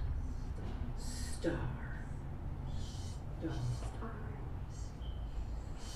Star. Great. Who's the director and editor? I'm coming over to you, Joe. All right, I'm gonna reach actually through here. Oh wow. Hi. I'm gonna put it right there, and Okay. I think you can grab it. Do you want me to hold Yeah, it? yeah, yeah. Okay. Great, and we are. What? Find your lens. Right here. So yeah, Oh. camera's right there. I was hiding. Hi. Hey. All right, talk to us about your cut. I really wanted to make the intro feel a little scary and quiet, like when you're in a doctor's office and you're nervous waiting for the doctor. And I also just loved the sunshine card because I love sunshine. And then, yeah, I was playing around with cutting the main character in there and really getting her perspective. Yeah, I don't know. That's kind of it. I love that. I got you. So, what did we notice about this edit? Anything unique? Anything different? Anything we liked? I definitely noticed the silence at the beginning. Yeah, which did make it feel like clinically, kind of like when you're at a doctor's office.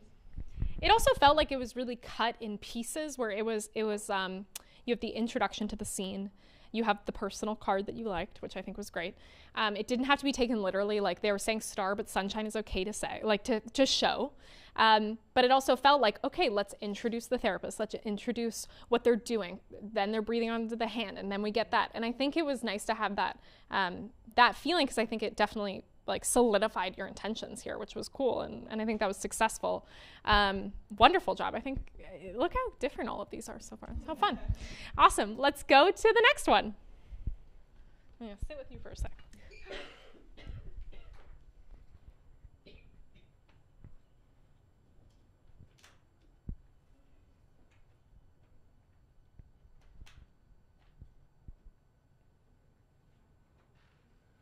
Try putting your hands on the side of your mouth. Your mouth.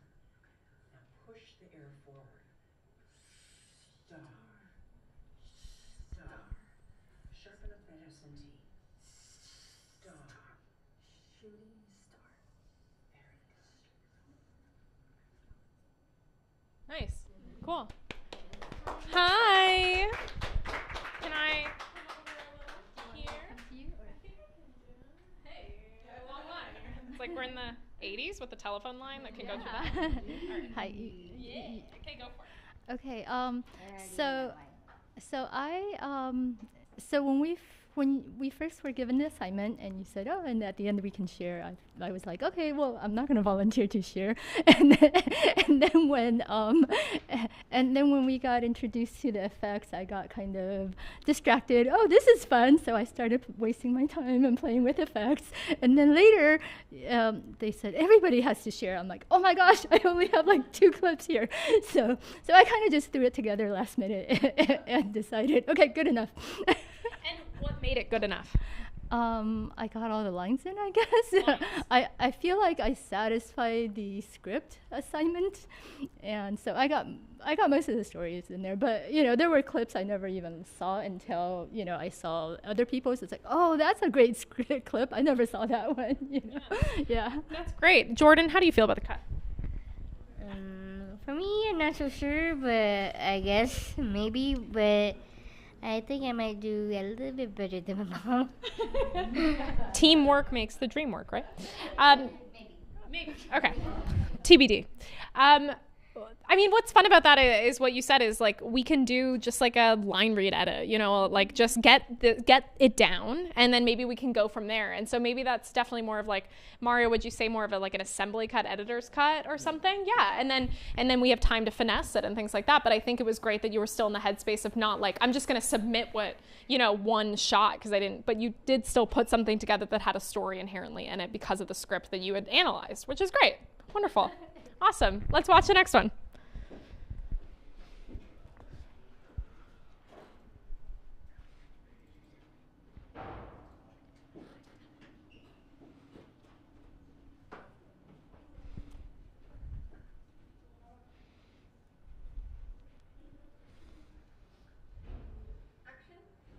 Try putting your hands on the side of your mouth. Push the air forward. Star. Star. Star. Star. Star. Sharpen up that S&T sound. Star. Stop. Cool. That's you twice. Yeah. One you did with your name, one without. No problem. It is interesting to see who used shooting star, like got to the end of that take, and who just decided to keep star in. What a fun choice. All right, let's get into the next one. Also, it's kind of loud in here, so it's like hard to hear all the things. Totally. Yeah. People were like, I didn't even know that was in there. Yeah, exactly. Yeah. All right, go for it.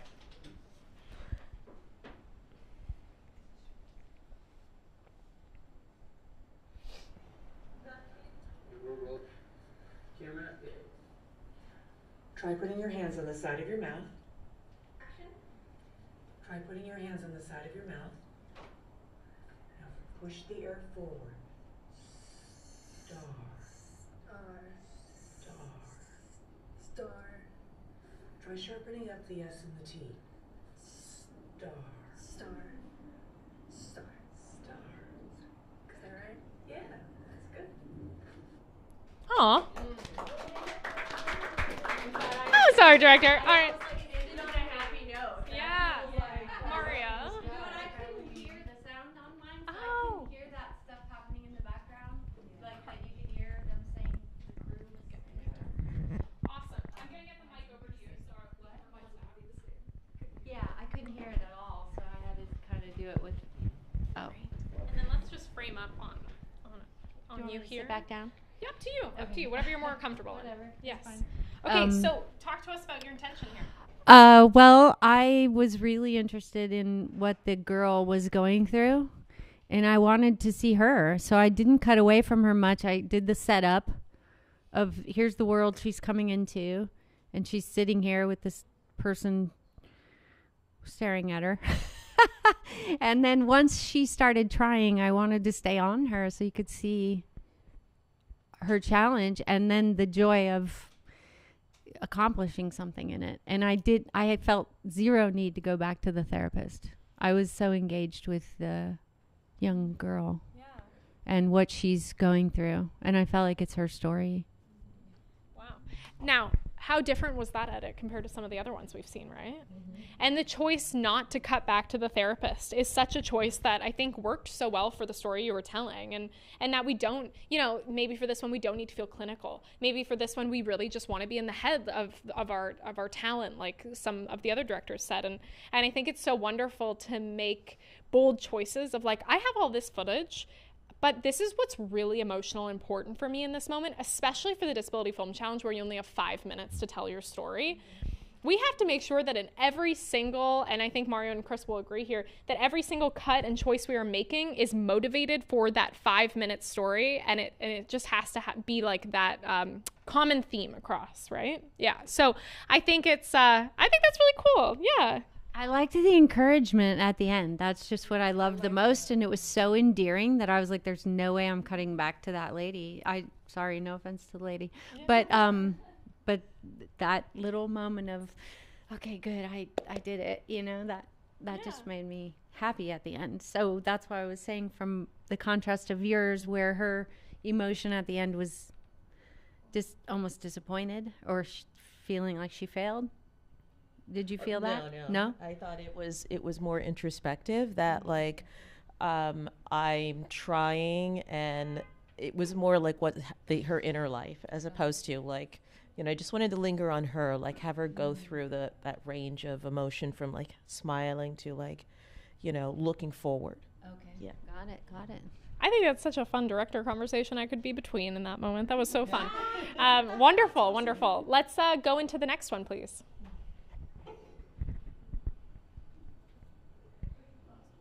Last one. Stars. Try putting your hands on the side of your mouth. Push the air forward. Star. Sharpen up that S&T sound. Star. Star. Star. Star. Star. Nice. Yeah.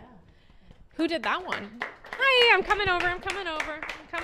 Thank you for bearing with me as I walk the area with this mic. Okay. All right. Hey, how are you doing? Good, Introduce thanks. yourself for our live stream. I'm Crystal Rivers. Awesome. Hi.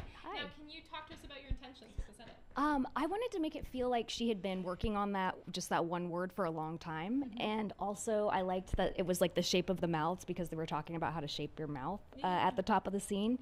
And then I liked going back because I had expressive dysphagia myself, so I had to do speech therapy, but to show that she understood sign language. So that's why I cut back to the therapist, like signing to her. I couldn't find the last couple lines of dialogue in the takes that I had, so I just kind of made it seem like she was just going to continue to work on that one word for as long as it takes. Yeah. And I mean, that was your intention, you said. So, I mean, I guess it worked then. And I think that's a great moment, because we have someone talking about how we adhere to the script and we did the line reading. And then for you, you're like, you know, I had limited amount of time, which is the film challenge itself. And this really worked for me. And so I'm glad that you kind of went with it and you're like, let's play it out and make that feeling be present on screen the entire time. So that's wonderful. Congrats to everybody for their wonderful edits. I'm coming with the microphone, but I'm going to put it under the chair, Felix. I'll put it under the chair. Yeah. All right. So, I am stuck. I'm just stuck. I'm lost in life, guys. Okay. I'm back. I found myself again. Okay. Thank you. Thank you so much. Make me feel hopeful. How it's all going to end. Okay. Great. Hi, everyone. Welcome back. So, Mario, Chris, did we, and I want to, because I know we're running out of time, did we talk about the digital push? Great. This is my favorite part. I don't know anything about editing. I know some things about story and characters, you can tell, because that's what I tend to talk about. I am going to, now that we have gotten the simple edit down, meaning how do we cut our in and out points? How do we make decisions based off story and character, or at least start to, and analyze a script and take it to completion? I wanted to dive in to something that I love as a DP and hate sometimes, but the digital push. Disability Film Challenge, we're going to be limited to either the gear we are using or, of course, the amount of time that we have. So for those that cannot do digital pushes or push in on characters, how can we do that in post? I think this is a really useful tool because it allows us, for those that want to stay on character but maybe they want visual variety, they can have a push or they can get closer to the character. And so Mario and Chris are now going to lead us in how we do digital pushes. And so I'm going to let them take it away from here. And I will be back if there are questions to moderate.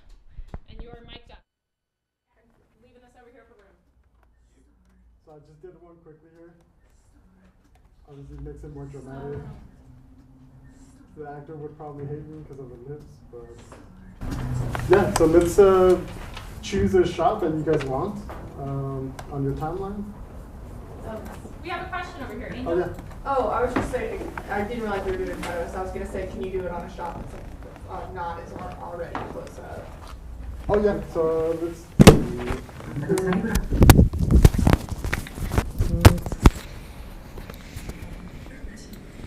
actually, let me scroll through them.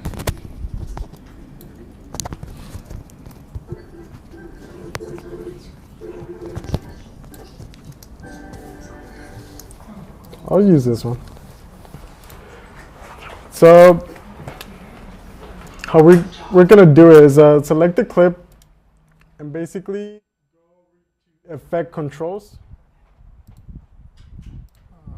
The effect controls. Click down on this arrow where it says motion. Click it down so all these pop up. So I'm gonna redo it. So click on the clip. Go over here to effect controls on the tab. Go to motion arrow, put it down. And then we're gonna add a keyframe to the first frame of the clip. So basically just to do that, press scale, this little clock thing, press it.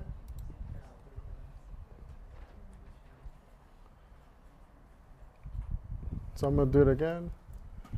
So click on the clip. And when you look, go to the clip, make sure that it's at the beginning, it's at the top of the clip. So usually I like to use the top and bottom arrow to really go to the end or beginning of clips. So if you're kind of close like this, just press the up arrow and it'll snatch to the top of the clip. So I'm gonna do it again. So then click the clip, effect controls, the down arrow on motion, scale, press on the little circle, and a keyframe should pop up. So now press the down arrow, and it should take you to the end of the clip. And it gets a little tricky, but press the left arrow, so it'll take you to the end frame of that clip.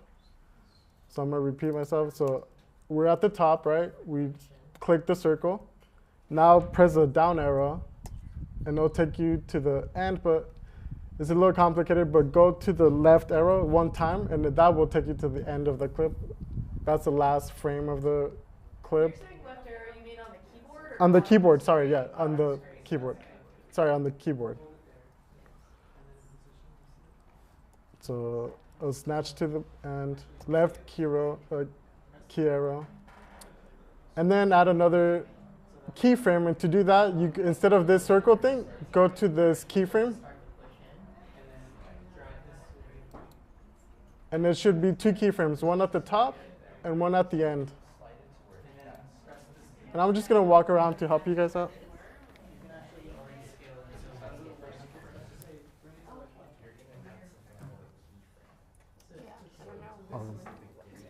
So to delete, okay. So let's start all over. So press the circle again. And then this action will delete, okay. So you want that to be the top, right? So now let's press the circle. Boom, it automatically adds it. And then go to the end spot where you want it to stop.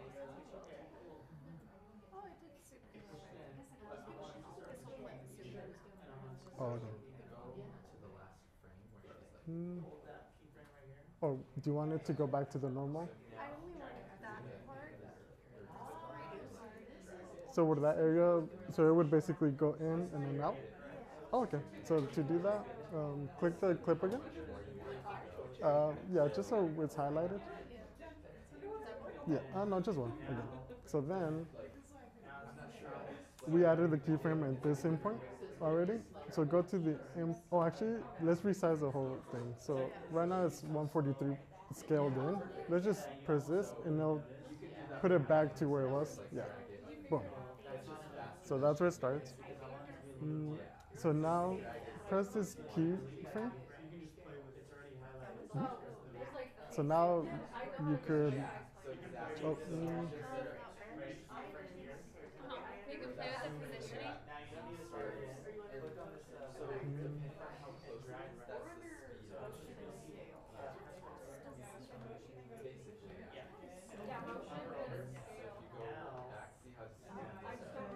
So it's the opposite, right? Oh.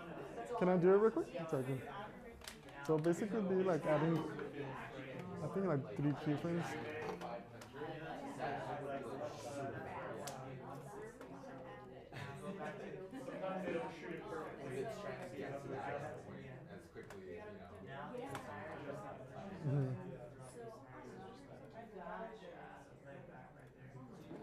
So here it'll be 3 keyframes. One at the top to tell it, hey, this is the normal size I want it. And once it starts getting here, let's add a keyframe to be like, hey, now start going in. But if you don't let it, if you don't tell it, it'll keep going all the way in. So let's just tell it to stop it here. Add another keyframe, boom. So then there'll be another keyframe at the end. So that's, it goes back to normal.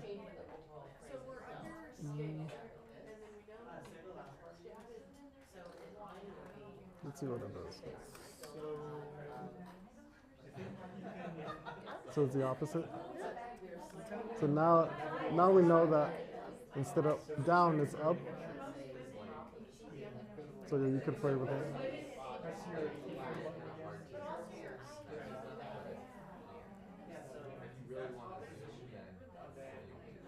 So basically, it'll take, to do that, it'll require 4 keyframes. One to tell it where to start, where to end, which is the normal size. And in between, you'll have to track and just tell it what to do. But yeah. Little trick keyframes.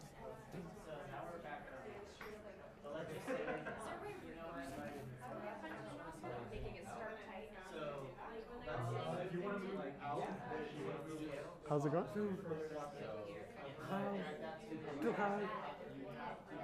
How to, oh, move? Okay. So we'll have to start at a closer position and then slowly move it. Because if, move it. So is it okay if I try it? Okay. So basically, if we try to position, let's see.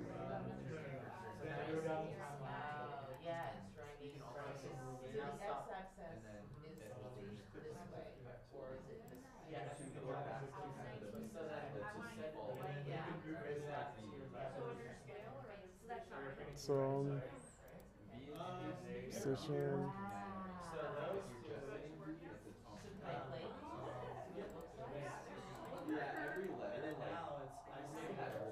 So this is, if we don't zoom in at first, this is what it'll do.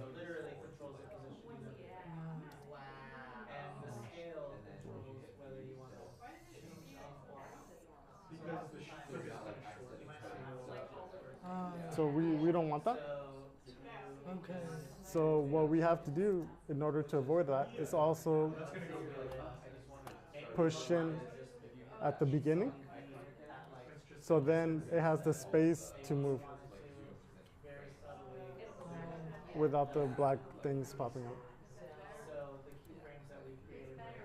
So let's do it. So scale.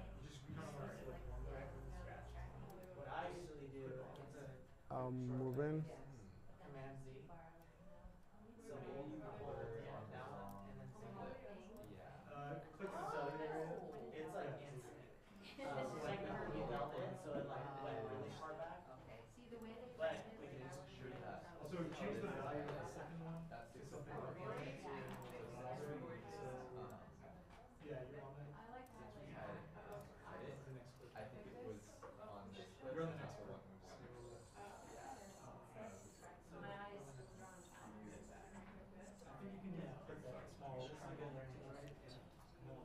So that's how you manipulate and move around with yeah. It's called keyframing. But let's practice a simple one where it just pushes in. Okay. So let's do. This one's already close, but let's just push in closer. Push in. So we'll basically add a keyframe here. And to do that, you put scale.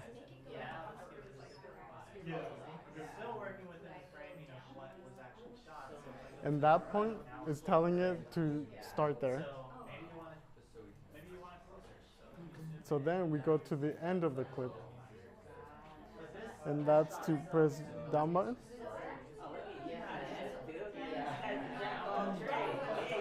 And then, let me see. Oh yeah. So press the down button. Oh yeah. Let me see. There you go. So then press left one time.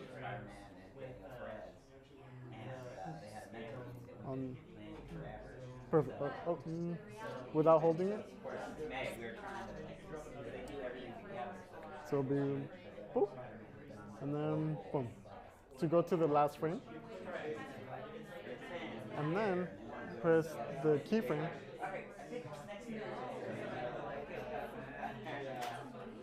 and that's telling it where to end.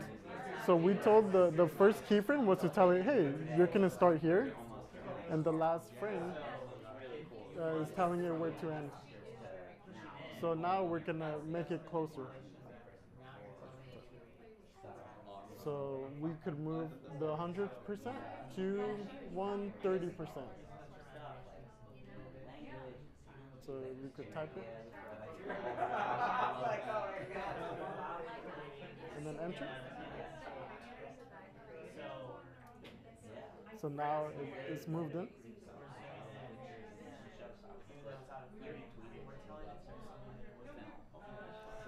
So it moved in. So now let's play it. So now 3, 2, 1. Without keyframes, this isn't. She could end up utilizing each show. And then like So the clip is sort of long. So it's the movement is really subtle. But if we want to see it drastic, we could change that to 330.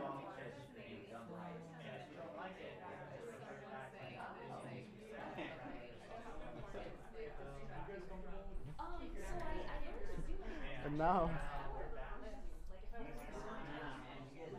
So you would have your first keyframe just be like over 100, and then it would go to like 100. Oh, okay. You know what I'm saying? Too much. Yeah. But yeah, you could have fun with it. If I usually do digital push-ins when the shot is too boring. Yeah. But yeah. Yeah. Cool. So yeah, it's called keyframing. Yeah, no worries. You good?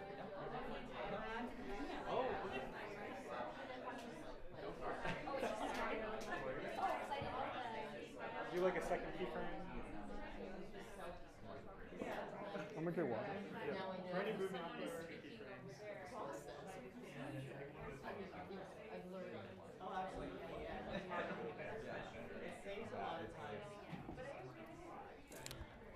Pretty good. Yeah. Pretty good. Turn it on.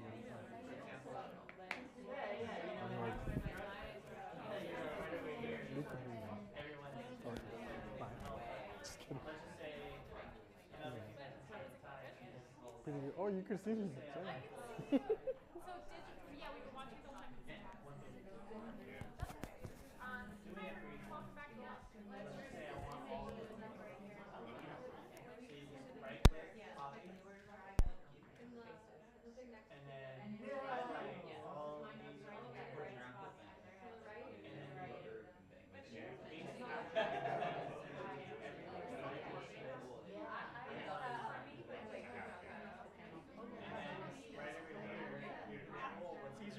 like within this window. This will take you. Yeah, within the clip. If I did a right. And that's at like so it's zoomed in. Let's maybe set the second keyframe somewhere. So just click in the gray part. So I And then hit the keyframe button again. Everything. And then set that to like 100. Oh, everything is So right now you'll see like it move if you play the clip. And I hated the keyframe but technically if we kept the keyframe so that saves a lot of time. If I did this one at a time, I would have to go like. Do you have it? Sure. Are you good? But just now, all I did was it's basically just that and then effects controls. this is a simple timeline, but imagine if it was But your edit was great. yeah, and so in a situation, so I've edited a picture document and I needed to scale. I feel like actors have an advantage when editing because you guys are all about watching performance. At 100 bars are essentially the black bars. Oh, the letterbox. So I don't need to scale. Okay. By Yeah, like yeah.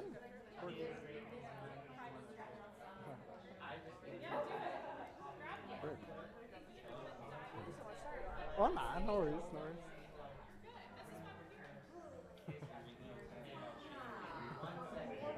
Nah.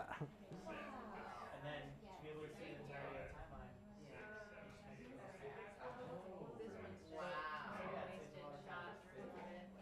And then if you want to just restart it.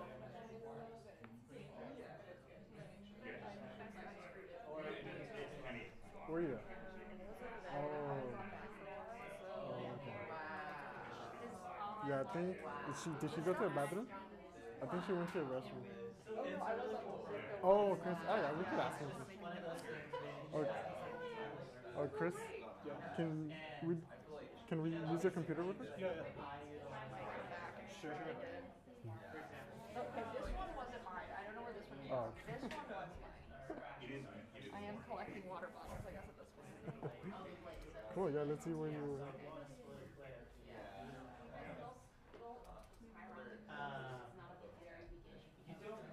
Yeah, this is what I had started with before I got distracted. Yeah, just enough to be able to know. He had helped me because I was late. I don't understand. Sorry. No worries. So they put all Oh, so you merged the clips already? I did not do that. Oh, you He didn't? did that for me to like set me up because that's where we were. Oh, okay, so yeah, So I let's... missed the whole first chunk and then he like caught me up to kind of where we were, but then I like didn't understand what was happening. Okay, so let's create a new folder called Scene 1, Take 2. So you could right click anywhere there. New bin. So Scene 1, Take 2. Just so we know what it is. Cool. So that's the folder where we'll be dragging the new synced files that you're about to do. So basically, for Alt, open the arrow. So therefore, these are the video clips, and the green are the audio clips. So basically, what we're gonna do is click the video, 1A1.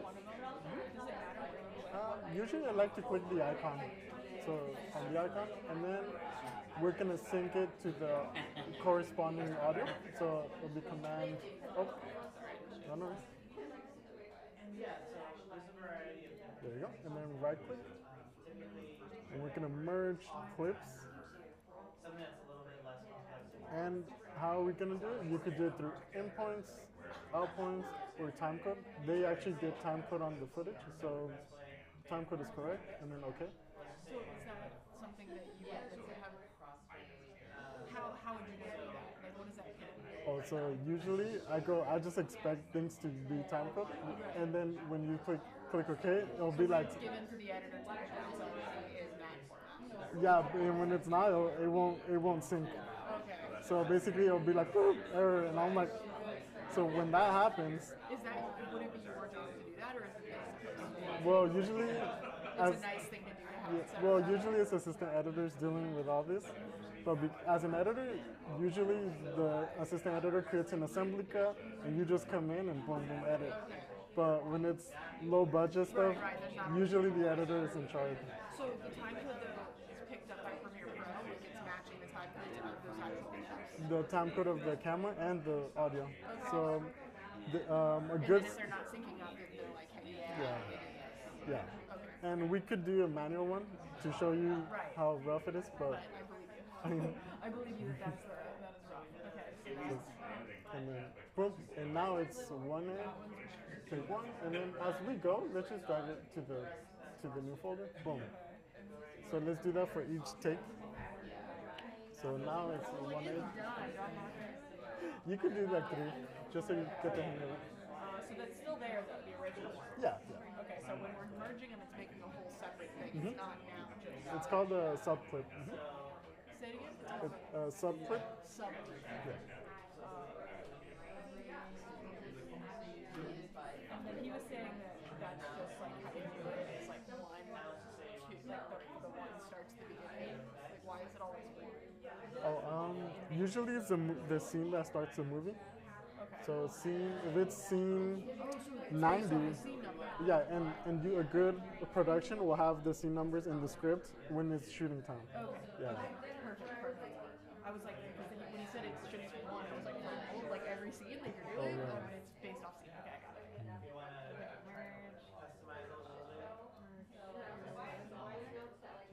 And it's going to do it by alphabetical? Yeah. So I don't have to like or anything like that. So actually, the first step that we actually went through was just bringing in the raw footage, and with that, the numbers are like 4, 2, 5, 8, 6. So then our job was to double click it and then look at the slate and then rename the clips. So, but that's a step. Yeah. That makes sense. That's a step. And then this is the audio file. Yeah.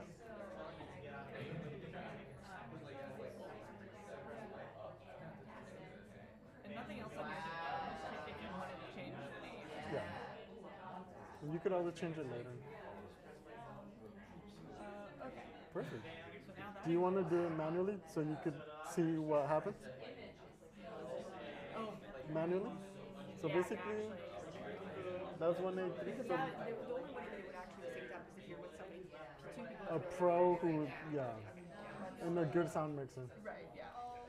But so let's just pretend it's low budget. Right, so let's do, we're going to merge 2 clips. Is that what you're saying? Let's do 1A4, one you haven't done already. So double click it on the icon. Oh. And then let's look at what the slate number is. Drag this down so we can see a little bit more. There you go. So usually, if you want to sync things manually, that's why we have the slate. Oh, right. So let's find the moment where the slate claps.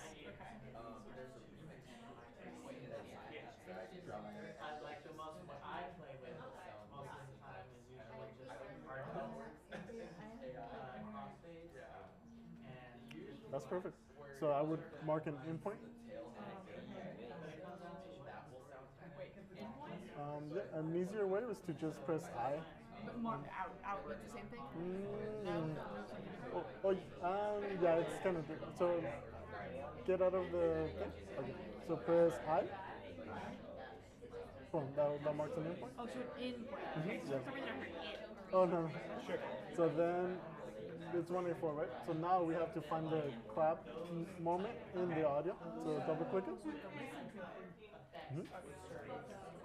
And if you put this down, we'll be able to see the waveforms a little bit better. And now guess where the clapper is at? Usually there's a clapper because it does spike up. Okay. So, yeah. Oh my god. Isn't it annoying? This feels like it's like in between. So now mark another in So point. this is why occasionally you'll see audio that's just like Yes, because the person syncing it, first of all, they didn't have a time person, because that would have done it by itself. But that's And like then- extra equipment too. Yes, That it is. does it on its own. And then second is the assistant editor wasn't paying attention when he was syncing. In a rush. when you have to do it manually. You look and you're like, that's not lining up. Okay, perfect. Now that I know that. So now another endpoint, so we know where it is.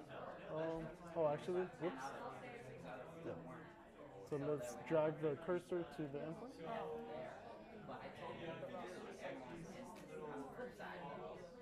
So there you go. So now do the same thing where you select both clips and then merge. I forgot which ones they are again. It was 4. Cool. So right click, merge, and now instead of time code, yep, endpoints. Okay. So what if you did outlets? Usually that's I guess you could do like technically an outpoint. If you had a Tail sleep. Yeah, true. Or is But it just that doesn't really help anybody? I guess it doesn't. Is the tail sleep a nightmare? Now knowing this? No, you know what's annoying? When the DP puts a slate like up here, you can't even read the number, and that's when it's like, bro, what clip is this? Yeah, what am I looking at?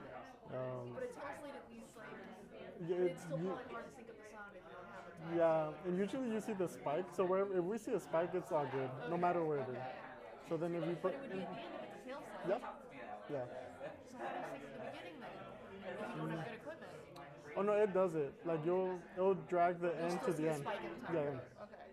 So basically, endpoint and then okay, and then now it's merged. This is why I shouldn't get the questions I ask normally. This is not private instruction is not meant for me because I will just continue asking. No. There's no issue here. You should have seen me like in the actual class. I just ask questions myself. That's good. Now, can I ask you, before everyone leaves today, I would love to talk about cropping. The thing that bothers me the most is the DP, which is cropping past the resolution we have and how you can tell. Because people, and maybe talking about how on a large screen you'll be able to tell, but on a phone you're not going to. So best future-proof yourself by taking note of that. Yeah, so we're like, about to screen in Holly Shorts and my daughter's on an iPhone. Yes. I'm about to really figure out how this is about to work. So if we could talk a little bit about resolution and if you wanted to crop in, or to the extent you can push in before it starts to be like not good anymore. I think that would be great. Okay. Let's teach everybody how not to fuck over their DP. Don't do that. Yeah. Oh, okay, great. I'll give you a few more minutes, and then I'm going to get you to explain that. Okay. Yeah. We can jump back to the other one then, since we're already in it. Oh yeah. Oh, so you could drag that one up there, actually. The 4. I'm sorry. Oh, you could drag it since it's done. Okay. But that's not. Okay, but that's not all the scenes, right? Oh, okay. Yeah, the final ones, right? Yeah. Okay. Yeah. So the ones that I had started, just that's where I started. So I'd already done all that stuff for me. Oh, okay. And then I started kind of trying to put these together. Just to have something. When I was looking at other people's, it looked like everything was like looking uniform. Does that make sense? And I'm looking at mine, it looks broken. So with that, what happened is when you were dragging the clips, you didn't place it in the first track. So let's give you an example. So basically, let's pretend I'm working on this clip. Is it like tracks on like GarageBand? Yeah. So look, I could do this or this. So basically, what happens? You dragged it, and you were like, good enough, and that's how it kept. Why are you able to do that? It's like people would have them on different lines for different things. So basically, let's say there's a wall here, right? And you want reaction of one of her reactions. Let's just say you mark it there. There's an odd point. This is just to use the video. So look, like if I wasn't able to drag it, I would just like replace it. But no, I don't want to do it. Let's put it on top. And if I want to do another one, I could place it on top. Like it's just. And then would you do cuts? Like what are you? Yeah, I mean, I'm just kind of messing with it, but let's see. I mean, it's just crazy, but that's why you're able to just move through the video tracks however you want. But obviously, if you're not wanting extra gaps for nothing, then you should probably just make sure everything's filled up. Right. Yeah, because I was looking, I'm like, why does it look like this? Oh, yeah. But I didn't realize it had to do with how I. No, see, that's wrong. So how do I get that to come up? Select it and then just push it up. There you go. Oh, Yeah. when I selected them both at the same time, it probably didn't. Okay, so this is literally just an organization. Yeah. Okay. And one thing I'm noticing is those are all don't have audio, so you're free to delete them. So basically, I would lock. Delete the audio. Yeah, it's just using up space. Well, no. So this is my other thing is that they didn't get any audio on the cards. I can't hear it. You know what I mean? Like, Yeah. But so I was wondering if there isn't any sound of like the cards flipping or anything like that they Let's see. Oh yeah, so insert. So all the inserts, yeah, they didn't film any. So. Is that No, not really. Not really, because it's less syncing. And they also have dialogue over it, I guess. Yeah, and usually insert shots. So you can even start editing before they shoot. Why? Because you could read a script and be like, oh, it's at an office. So sound effects of busy office, and that sound effect could scroll through all here, and that insert shot would just play smoothly. Okay, cool. MOS inserts are pretty common. MOS inserts are pretty common. So you'd have the insert with those added text. Yeah. Especially because a lot of the time, if you have a big enough budget, inserts will be captured by E-camera or C-camera, so that the A-camera can move on to the next setup. Okay, so then I would you said get rid of the. So to do that, I would lock the video track. And then select and delete. Just select by dragging, or how do you select? It's already selected because it's kind of whitish. So then delete. This keyboard's throwing me off. There's more buttons on this keyboard than I have. I guess because I don't have the number padded one. Okay, and So then you said then- the same with this one. But they're all locked, right? So Yeah. Yeah, so locking that doesn't just lock. It locks the whole way. Yeah. Okay, and same for all these. Yeah. There you go. And honestly, for all this as well, so we could zoom in. So zooming out is the minus, and zooming in is the plus. So zoom out. You see all the, there's no audio there. So what I would do is just lasso it. So just select.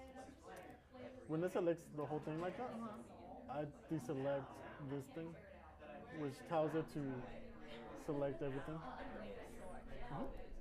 So then try to lasso just that blue area again. So start from here, click it, there you go. And then just the blue, oh there you go, you did it. And then what am I doing? Delete. Because it has no audio. It's just like extra tracks. And there's extra tracks and that is the audio. Yeah. Okay. That's the sync. Yeah, there you go. And then to move it up. Is there putting audio under these? Or is that something that Yeah, we haven't talked through sound effects, but usually, yeah, like in Office. in like one of these clips, like if I like what was happening and it like fed into that, I can pull the audio underneath Yeah. that.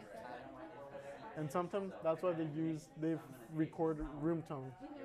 Yeah. So you could be able to just mix the lines. Often they do wild arm sounds for me. They're like, all right, you just get wild arm sounds, everybody be quiet, and I just like move my arm and do Oh, things. So see? like, Yeah. because I'm like, you guys are ridiculous. You're mic'd my arm this whole time, and it looks like my arm is just silent. Right. So I try to tell them, I'm like, my arm makes noise. It's Right. weird when it doesn't make noise.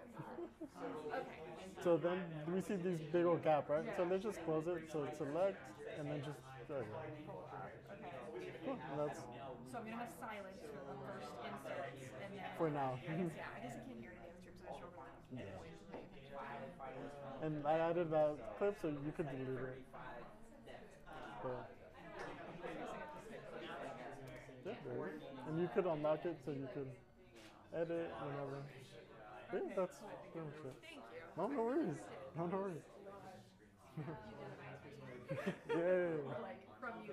No.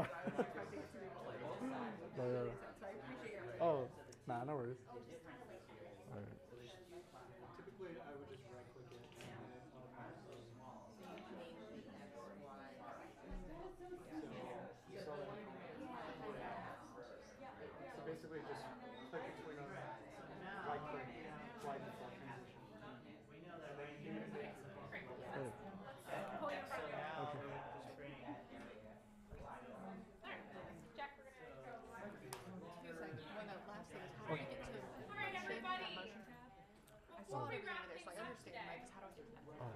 one expand final in a piece bit. I want to chat about, because something to consider as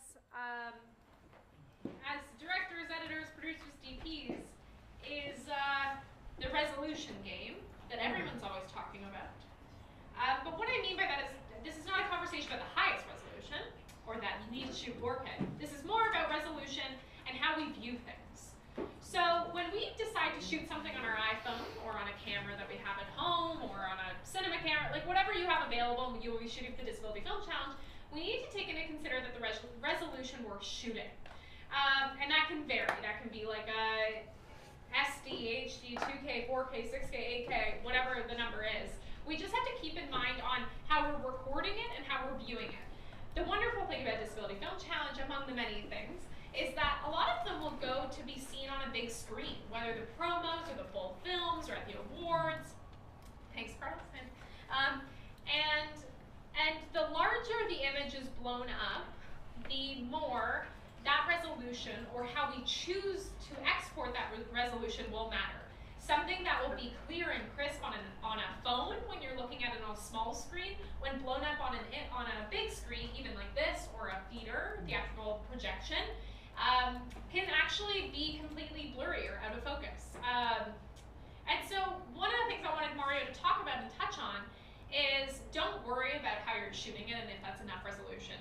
But look at the edit. If you're going to be doing a push-in, what you're doing essentially with a push-in that they've probably touched on is you are actually like zooming in or pushing in or cropping in to the footage, meaning that you are cropping the resolution, meaning that if you blow it up, if you push past the resolution that you've shot that can be displayed, it will be soft or blurry or look out of focus.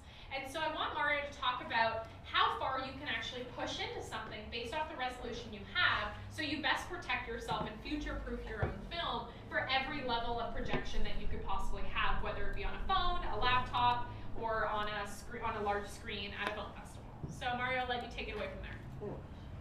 So I have a rule when it comes to like HD footage or just 2K footage even, I don't like to push past 10% because the more you push in on clips, the more pixelated they become. So I'll give you an example. I mean, let's just say we want to make a medium out of this shot. It's at 152.6. So I've pushed in, I hate math, but is that, yeah, 50% in the shot. So,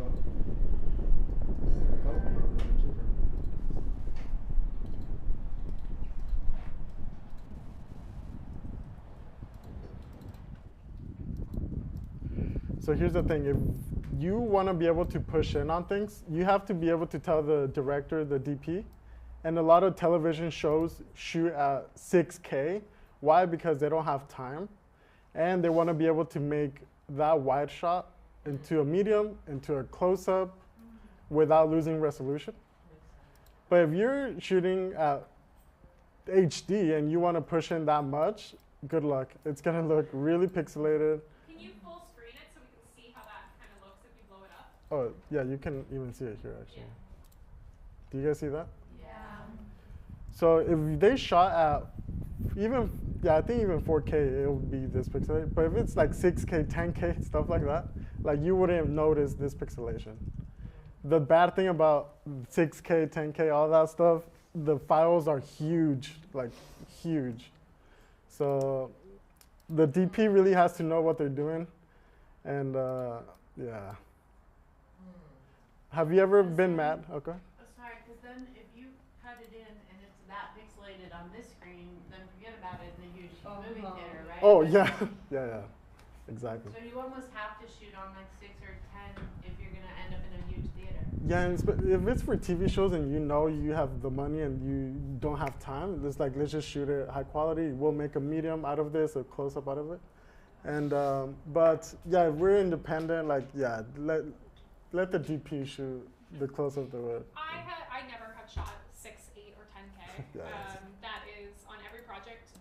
There's like a minimum of 4K, but like for us now, but even if you shot Ultra HD or which is 1920 by 1080, right? No, that's 3840 by something. Anyway, Even if you shoot HD, you'll probably be okay blowing it up on a projection for theater. It's more watching how much you're cropping in. So when you are choosing the digital push now, you're doing that maybe because on set you didn't have the technology, the equipment, or the time to set up to do a push in. And so what I would do is save yourself, go into like safety mode, and in the shot listing or in the script, you can make a note being like digital push. And what that means is that you know, I want it to go from a wide to a close-up. Either I'm gonna have to do that practically, do I have the budget and time to do that? And if not, maybe for that, if I'm shooting on my phone and my phone does 4K, I'm shooting in 4K mode instead of HD, so that I know I can go from 4K to effectively maybe UHD or HD by the end of that. Sorry, Vertice, yeah. Oh no, I've never heard of 10K. I've heard of 8K. Yeah. So is 10K something that came out just recently? Look, 10, I mean, I don't know. There's 8K cameras. Yes, there are specialized cameras that can do stuff. Chris, what's the highest resolution you've worked in? Honestly, like 4K. Okay, great, yeah. So even at the professional level. Yeah. Yeah, I think 10 and 12 exist. I don't think they're used regularly. You'll have a lot of directors shoot on higher resolutions to literally work with an editor. Like Fincher is really big on shooting a higher resolution on red cameras because then he can come into an edit and reframe to the precise framing he wants for that moment, and he reframes almost 90% of the footage that he does. So it's really a choice of what you can afford, what's practical for you, what makes sense time and budget.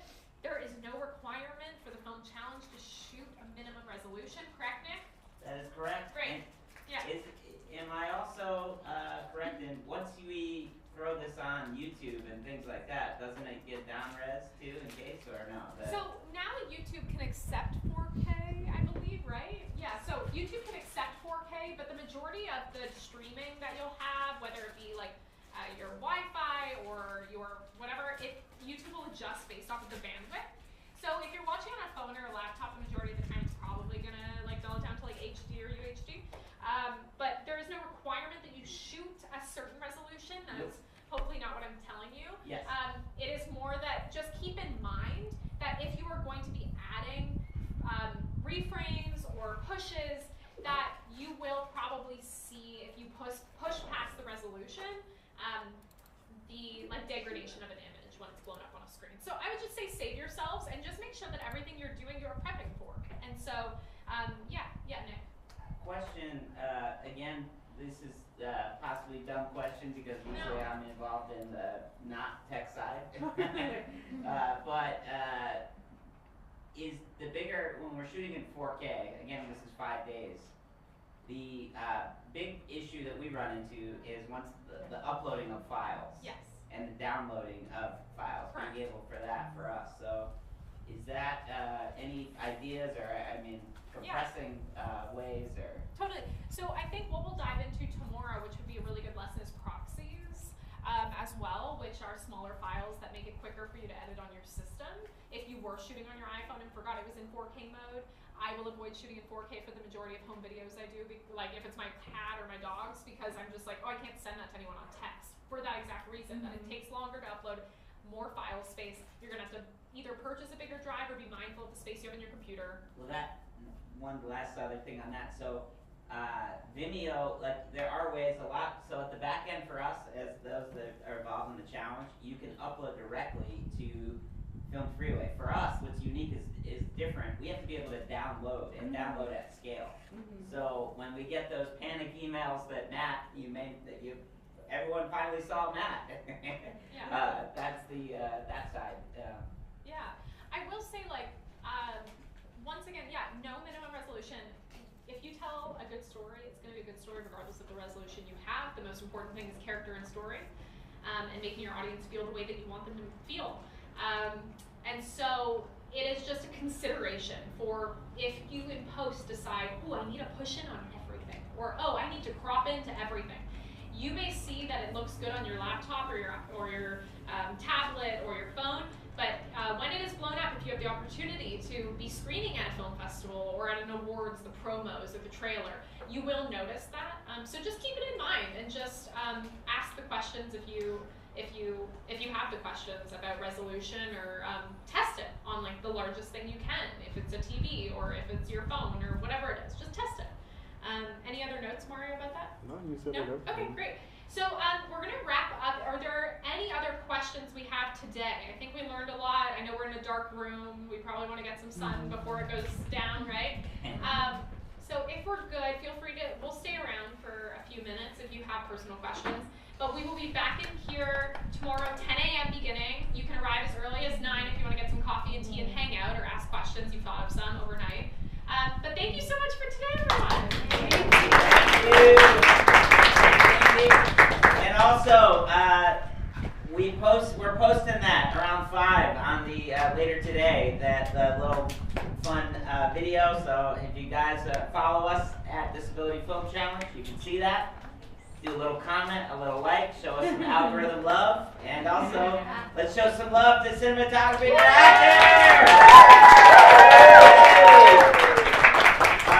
Everybody, that's Jack, Carlos, Chris, Mario, Karen, Mario. Lauren, Haley. Thank you. Great. We will see you tomorrow. Everybody, if you need help getting to your car or locating it, you forgot where you parked, let one of our team members know. We will help you. And yeah, we're here to support you in any way we can. Awesome. Thanks, everybody. Woo! Oh, yeah. Nick's going to wrap up the live stream. Great. And Nick's going to wrap up the live stream. Hey, thank you, Oh, there we go. Thank you, live stream. This is the quietest I'll ever be in my life, right? And, normally I'm at a much higher pitch, but I feel so honored that we've been able to be here in this space at AFI, learning editing. Thank you so much, Adobe, for making all of this possible, all of these workshops, the Adobe Foundation. This is truly such an amazing... Yes! Let's give the Adobe Foundation a huge round of applause, and all sponsors, the Golden Globe Foundation and everybody else that allows us to do what we do. And virtually, thank you so much for being here. We could feel you. We feel your energy. We feel your chats, and I can't wait to see your films, and we can't wait to see you tomorrow. Great. Yay. We'll see you tomorrow, everyone. Thanks. Bye. I feel like I'm on The Price is Right with the long microphone. I know. Let's see what's over here. Bye. Thank you. Thanks. Awesome. Great job.